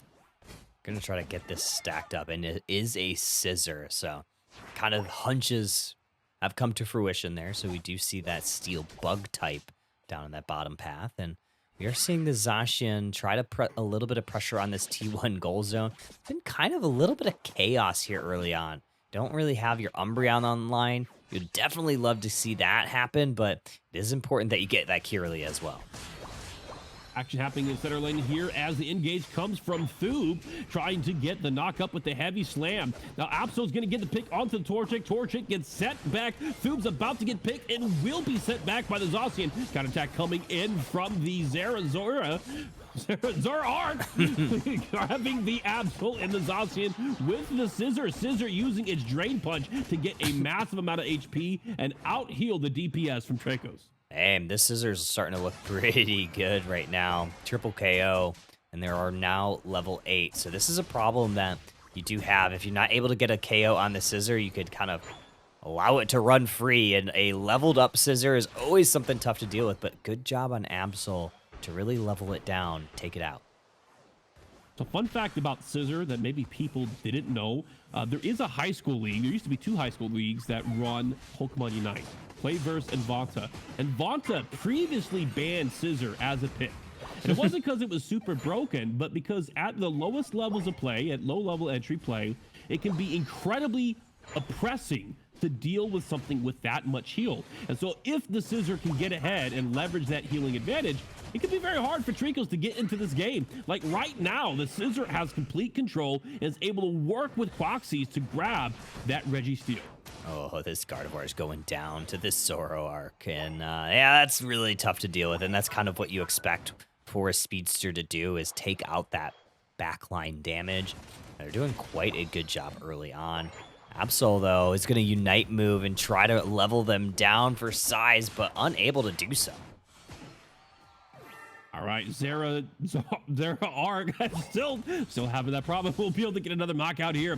Thoob is going to be zoning off the players from the red buff as Tricos collapse on the top lane for a possible double knockout. Absol grabs the Sableye, but gets caught by the overheat, but will still be able to pick off the Blaziken. Another fight happening on the pad here. Snorlax trying to push them away. Thufree retreating back to his jungle to grab the Absol and start his clear. Yeah, started out pretty nicely. I mean, Absol did a little bit of legwork for them, able to take out the Absol, take out that red buff, but a good push here. Gardevoir finding a lot of damage into that front line, and that is a problem here for Quaxly's. Beautiful combo of the Umbreon and the mean look, lock them into position here, but the Zoro Arc, I got it right that time, able to come from the flank and grab the Gardevoir, eliminating the damage from the side of Tricos. Now, when they're on the cooldown, or the revival cooldown, there is a chance for Quaxis to go ahead and grab the Regieleki, which they do successfully as Treco moves into a defensive position. Gardevoir has a Unite move, so this could be really problematic if they can find a big one with a couple of members grouped up. But Regieleki does find a home in the T1 goal zone. Gardevoir does find that big Unite move and takes out a pair. Big one. You'll go ahead and throw that Psychic out there too to cut away the magic resistance, special resistance, special defense. That's what it's called here. It's not magic resistance. Different game, friend. Pressing on to the next pad, they will immediately grab another knockout and a 5v2. Sableye trying to run some interference, but is going to have a sense of difficulty here and being able to defend. But Thoob comes in to help out a friend and repels Team Trico. Hey, I think that's a win that the Tricos absolutely needed in that moment. They weren't able to break that T1 goal zone that they would have liked to, but they did find some value. They found some KOs. They were able to take out that Zoroark, and they have started to bolster their own levels. So level 11 on this Gardevoir.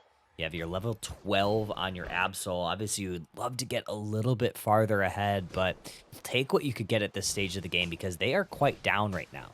266 to 51, and there's still 2 minutes left until the final stretch, so they have plenty of time to, farm their side of the map, try to get some levels, and maybe win a team fight. Maybe grab a pick or two on one of those high-level damage carries.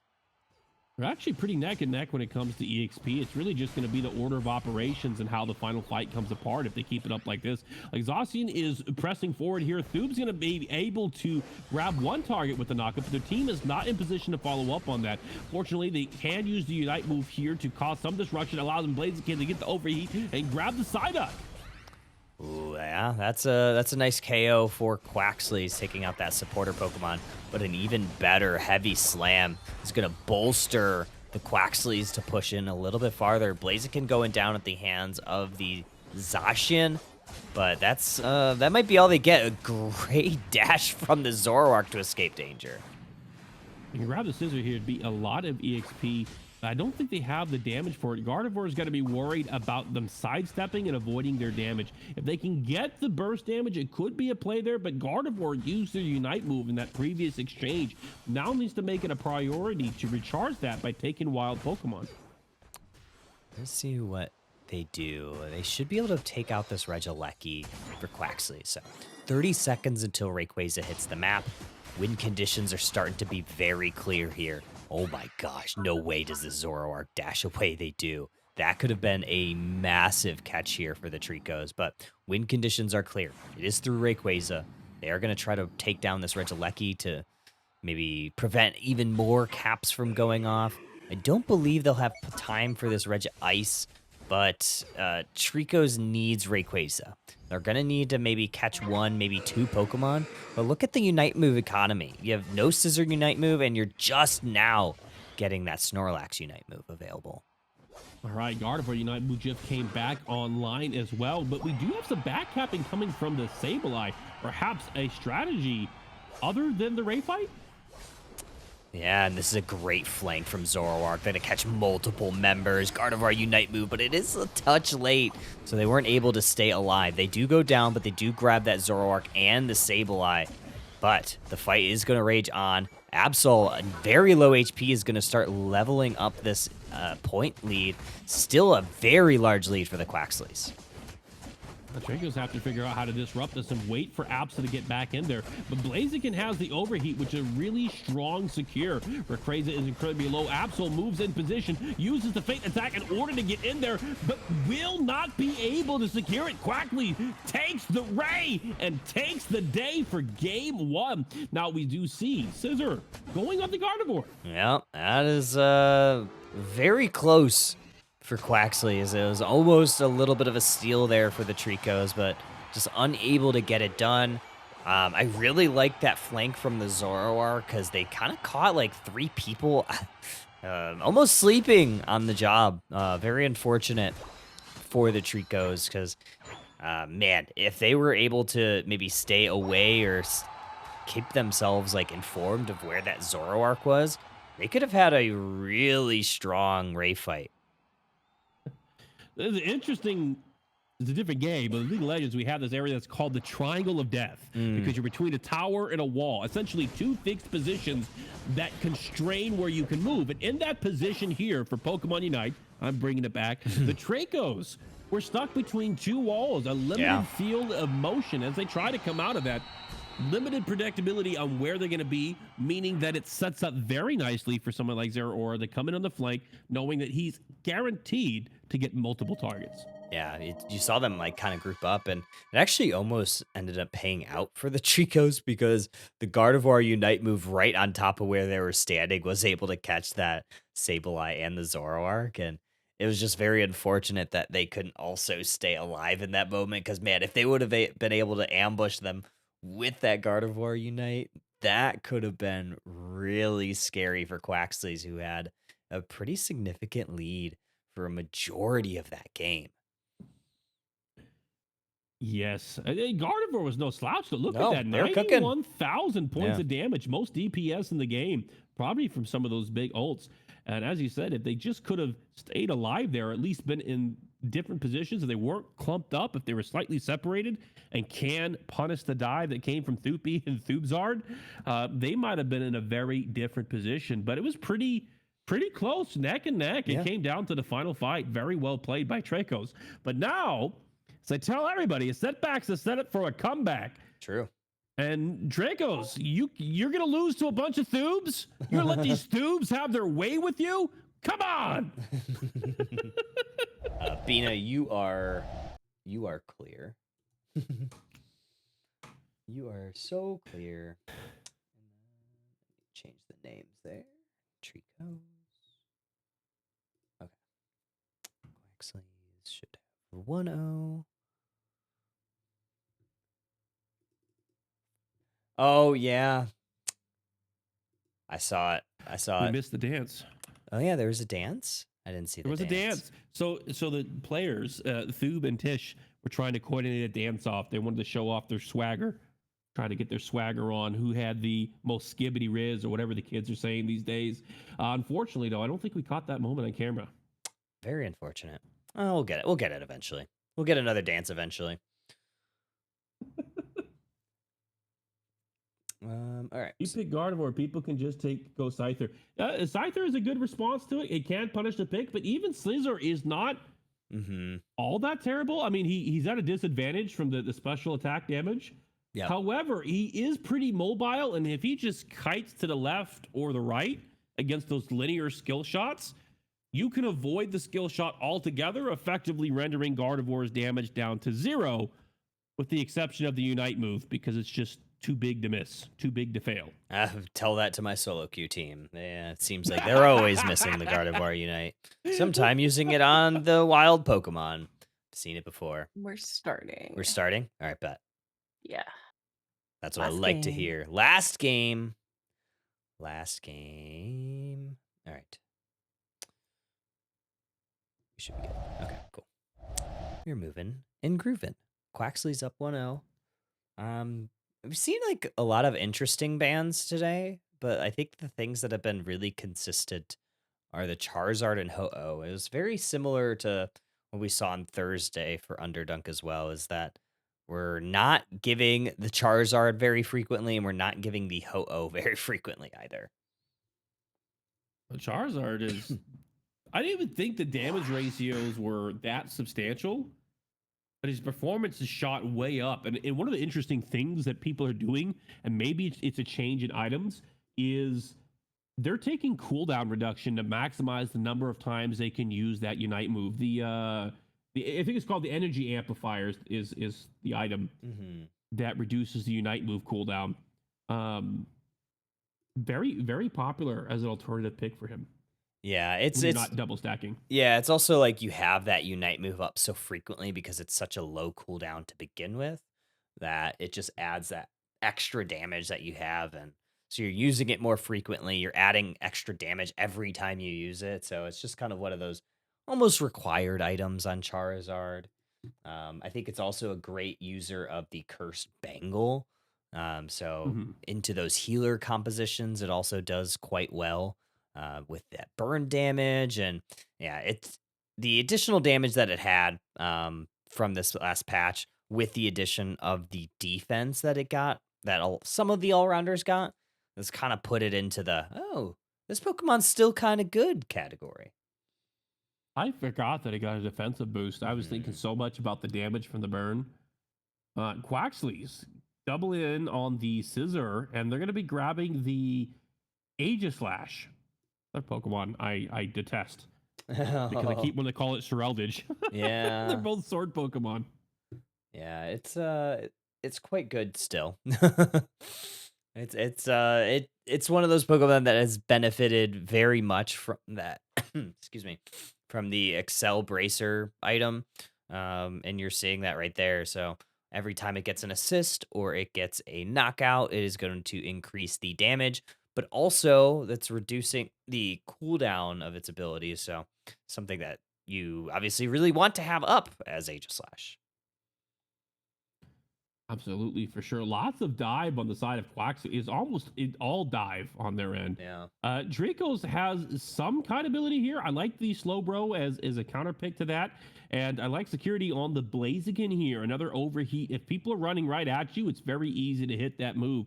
And so you bulk up a bit or increase your damage through those stacks. You're going to have an easy time getting some massive knockouts.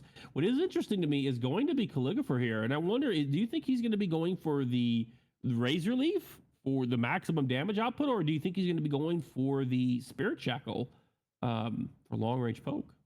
That's the name of Yeah. the arrow, right? Is Spirit Shackle? Spirit Shackle would be the Okay. yeah, the sniper ability. Yeah, I agree, Jade. Oh my gosh. Um, I'm still recovering from the strep throat. But yes, I agree. I think Fire Spin Arma could have been quite good because there's not really a whole lot of range on Quaxleys. But I guess if you throw some range, you're just gonna be able to do a little bit more. But yeah, Absol and Aegislash gonna be tough to deal with. And thank you for the subby, Black. Appreciated. Hope you're having a good night. And let's get into our last round matchup. Trico's looking to Alright. even up the score. Yeah, it's going to be Trico against the massive Thoobs. The Thoobs. I'm a bit of a Thoob man myself. Oh my gosh. Their name is so much fun. But action's already happening in the game as Thupa is trying to steal the buff from Dracos. They're unable to grab the blue buff, but is going to try to run some more interference. We see the Eevee coming in to assist. At the very least, able to buy some of the time. Tish covering the defense, though. Yeah, I'm liking Rowlet able to secure a lot of the experience for themselves and then, able to really damage this Sableye. So they ran a little bit of interference there. They're now level 5, but Absol is coming in because they were able to get that vision from the Sableye, so they knew that they could probably take that Rowlet, and they took full advantage. Yeah, absolutely. I make myself giggle sometimes with that, but they just did a massive amount. Got the picks, punished where they're strong early, like Absol's really good in the early game, doesn't need to evolve, high damage, and many players on Tricos have these 3 evolution Pokemon that are going to be swatted at very easily by the Absol. Nice little push here, back and forth. Combuskin finally getting the KO that they needed. They're going to take out that Sableye. Maybe not the most premier target, but you'll take what you can get at this stage of the game. We are seeing the Scissor once again. There's this concept, strong side, weak side, and typically one side wins and the other side loses, and you use that to balance out where you want to gank. You want to play where you are strong. And Sableye pulled, I believe it was Tish away from the bot lane, given the advantage to Quaxley there with the Scissor and the Snorlax in a 2v1 situation. And Scissor's running away with that level 7. Very smart move for the Quaxleys, as Scissor is one of the main carries on their team. All that Altaria family gobbled up by the Quaxleys. Look at the levels right now, friends. Tricos, kind of level locked right now. 2 of the Eevees stuck at level 3. Also that Slowpoke. And the Quaxleys, they are ticking into Unite moves. Absol just getting theirs. And it is going to be the Scissor that will be getting it very shortly. So right now, it is quite the predicament that Tricos is if they do not get their level spikes. Unfortunately, they did go for the Razor Leaf, which while is a strong move, will have a hard time against Scissor, who's able to get upwards to a 30% defense boost every time he gets his move. Strong knockout, though, coming from the Slowbro, getting some much-needed EXP to the rest of their team here. Bot lane not looking much fair, not looking very fair. I forget where I'm going here, but not looking very well, although very favorable for the Quaxley, who are currently up by a massive amount and leveraging those advantages to zone off the Eevee and maximize their EXP. Oh, Absol coming through, but security coming a little bit more fiercely, able to take out that level 10 Absol. So Blaziken getting exactly what they're looking for. In the basement side, we do have a Regirock getting shredded down by this Scissor, able to take it for the Quaxleys. What I like here is, knowing where you can win and knowing where you can't. A lot of the investment from Trico being up the top side right now, going for the Regieleki. They weren't going to win on the bot lane where their players were weak, where their players were behind, but they did have an advantage, or a great advantage in the top lane by gathering there. They get the Eleki here, another 30 points go in. We're going to see another 40 going in. A total of 90 points goes over the Trico. And even though Trico's behind in EXP, they just caught up in points. A win in and of itself. Yeah, they'll definitely take what you could get at this point in the match. Level 11 on the Absol is still something that they'll need to try to take down time and time again because That is the level leader in the game. 21 points will go in the top path from them. Blaziken gonna try to slow them down, though. Great engage, and they're going to walk right through and avoid much of the damage from the app, so allow them to get the pick there. And instead of taking the kill on, the knockout on the Blaziken, they do pass it off to Decidueye, who is behind in EXP, meaning they're going to get more EXP for that knockout due to the level deficits. Decidueye using the Unite move to pick apart the Scissor, and then collapse with their team to grab the Snorlax as well, giving some much needed EXP to the Espeon. Previously level 6, now level 8, catching up to its counterpart. And this is a good push here for the Tricos, as they're going to get a little bit of an award for some of these team fights. They're also going to maybe potentially break this. Unite move from Slowbro is going to section off this Scissor and also allow this Decidueye to run rampant. Two really cool plays there. First of all, Blaziken using its Unite move, the leg sweep, leg kick, whatever it is, where to reposition behind its opponent, then it uses the overheat once behind to get a massive amount of damage. But secondly, Espeon using its Unite move as a utility option to catch out that Absol and get that knockout. Another thing helping the Tricos make this comeback. It's a complete reversal. They're actually in the lead right now with 2 level 12 players of their own. Yeah, this Absol has kind of fallen a little bit behind, although having a great early game. But they are going to converge, get maybe a little bit of a consolation prize. They take the Umbreon. They're also going to look for this Blaziken. They find him. This Razor. I don't know if we talked about this, Malice. This is a Razor Leaf Owl.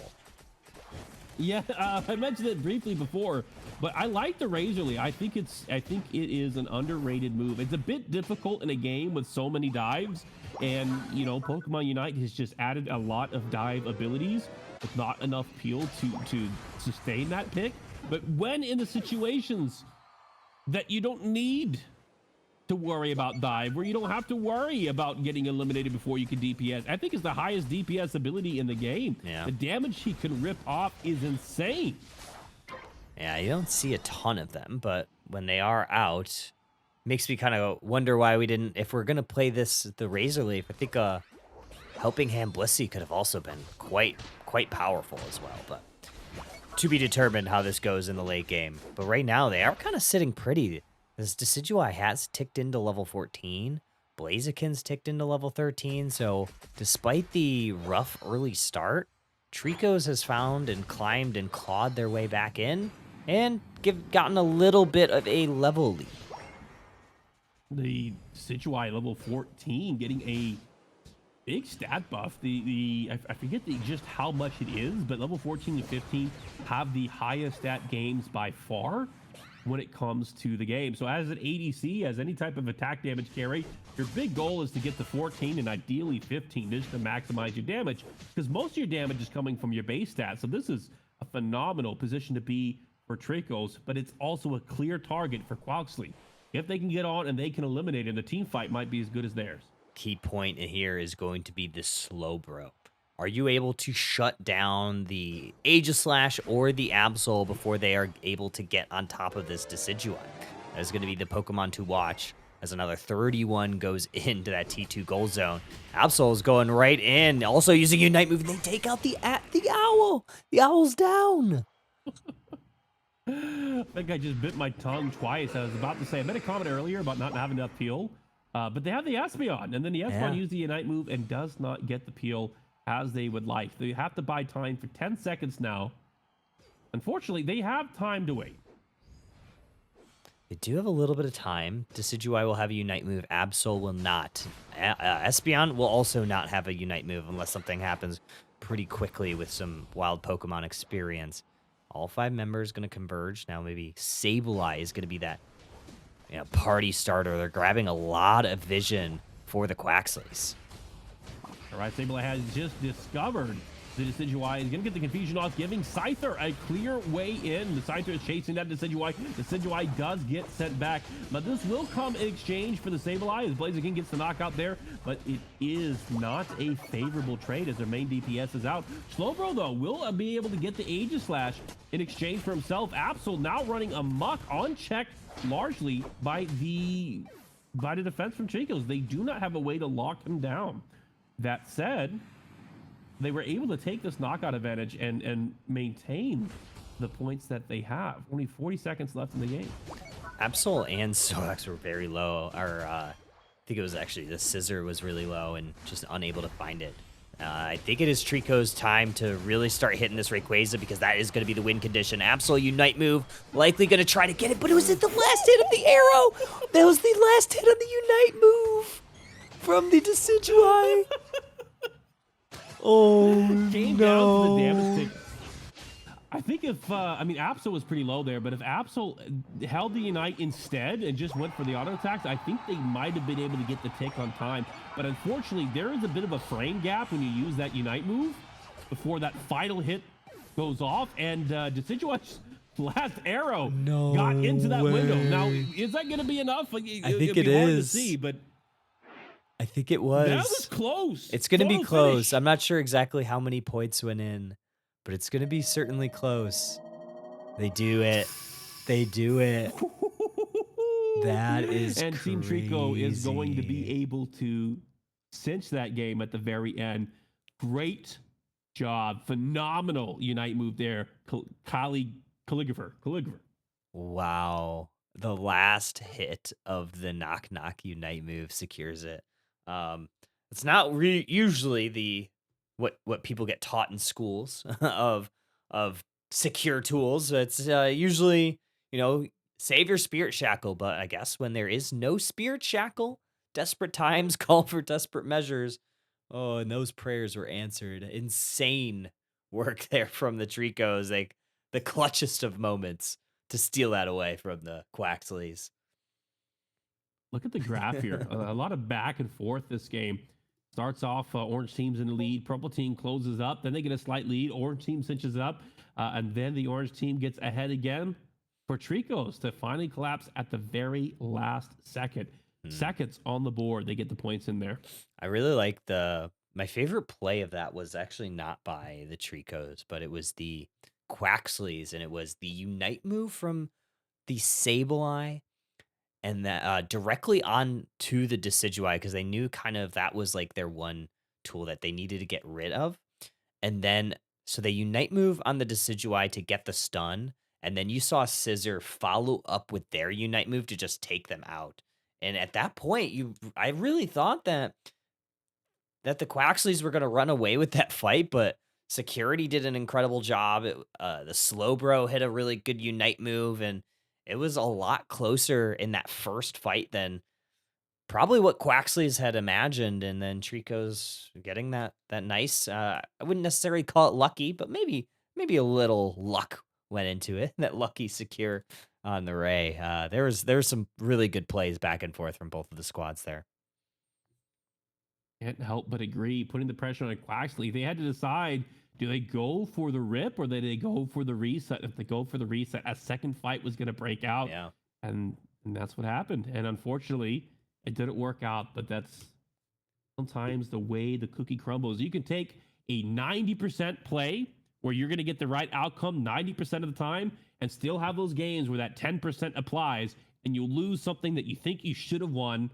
And unfortunately, it's just the one game that matters, such as the game that was on stream today.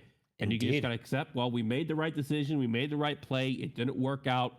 Don't feel too bad about it. If you were to repeat it again, it would probably go in your favor. Surely. All right. Well, we are done. That concludes our matches for the day. But we do have one final course of action, and that is our final drawings, which we have the first one will be for the Alchemy license, and then the second one will be for the coin packs. And all the people that entered are our participants, so the players of session 2, along with the mentors that helped out as well. So, and then final note is, Venus, you're clear, by the way, sorry. Final note is these are gifted from Pokemon, so very much thank you to Pokemon for providing these for our players and our mentors. And then we already had 4 winners of each. If anybody has already won one tonight, we will do an additional drawing so that we have more opportunity for other people that have not won one. So let's go ahead and spin.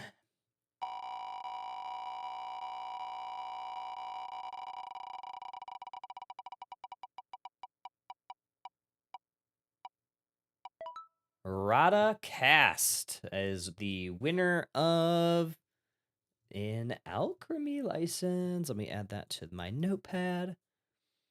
And then this last one is for our Eos coin pack. I will hydrate, Jade. Thank you very much.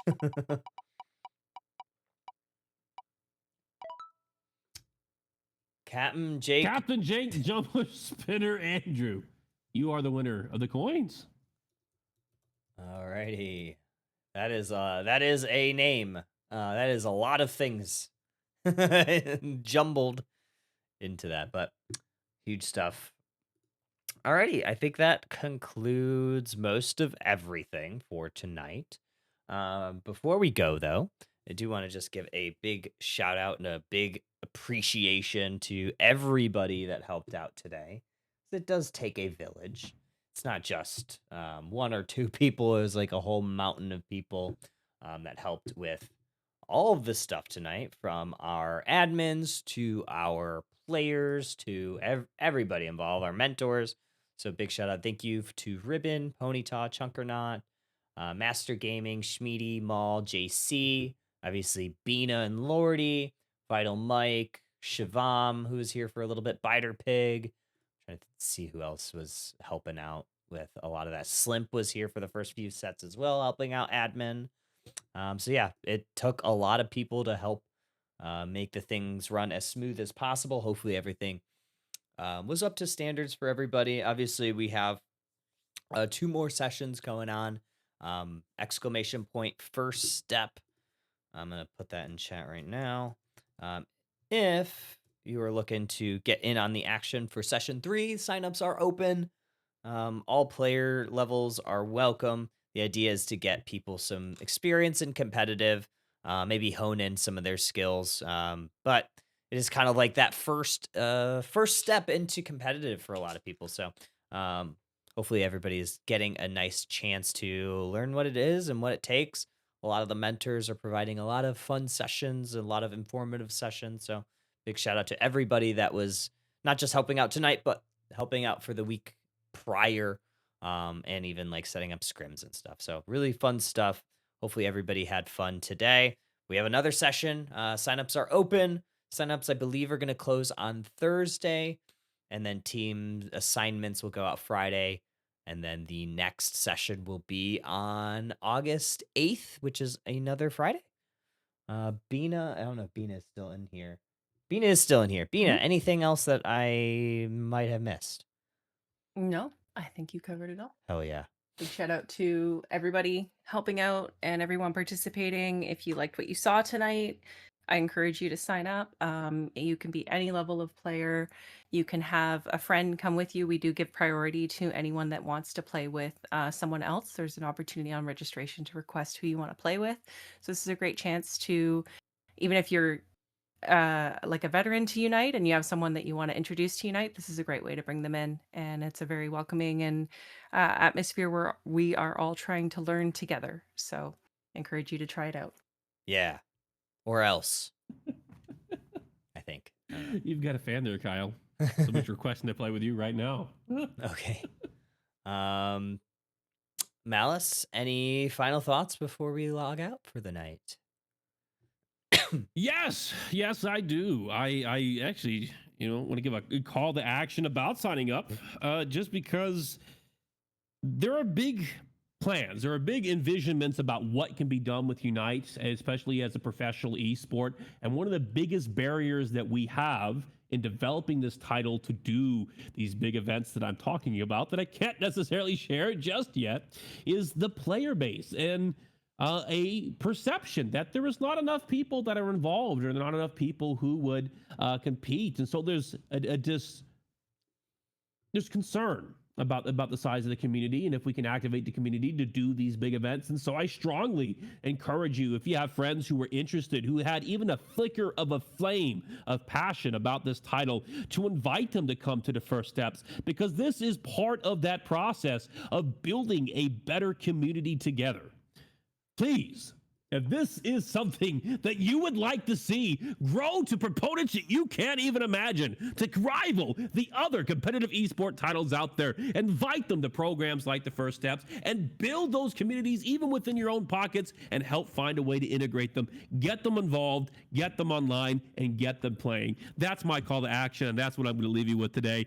Thank you, ladies and gentlemen, for coming to the Underdunk First Step series. I don't think I could add anything else to that. But all right, everybody, we'll see you next time. We'll see you very soon. Sign up, click the link, all that jazz. Bye now.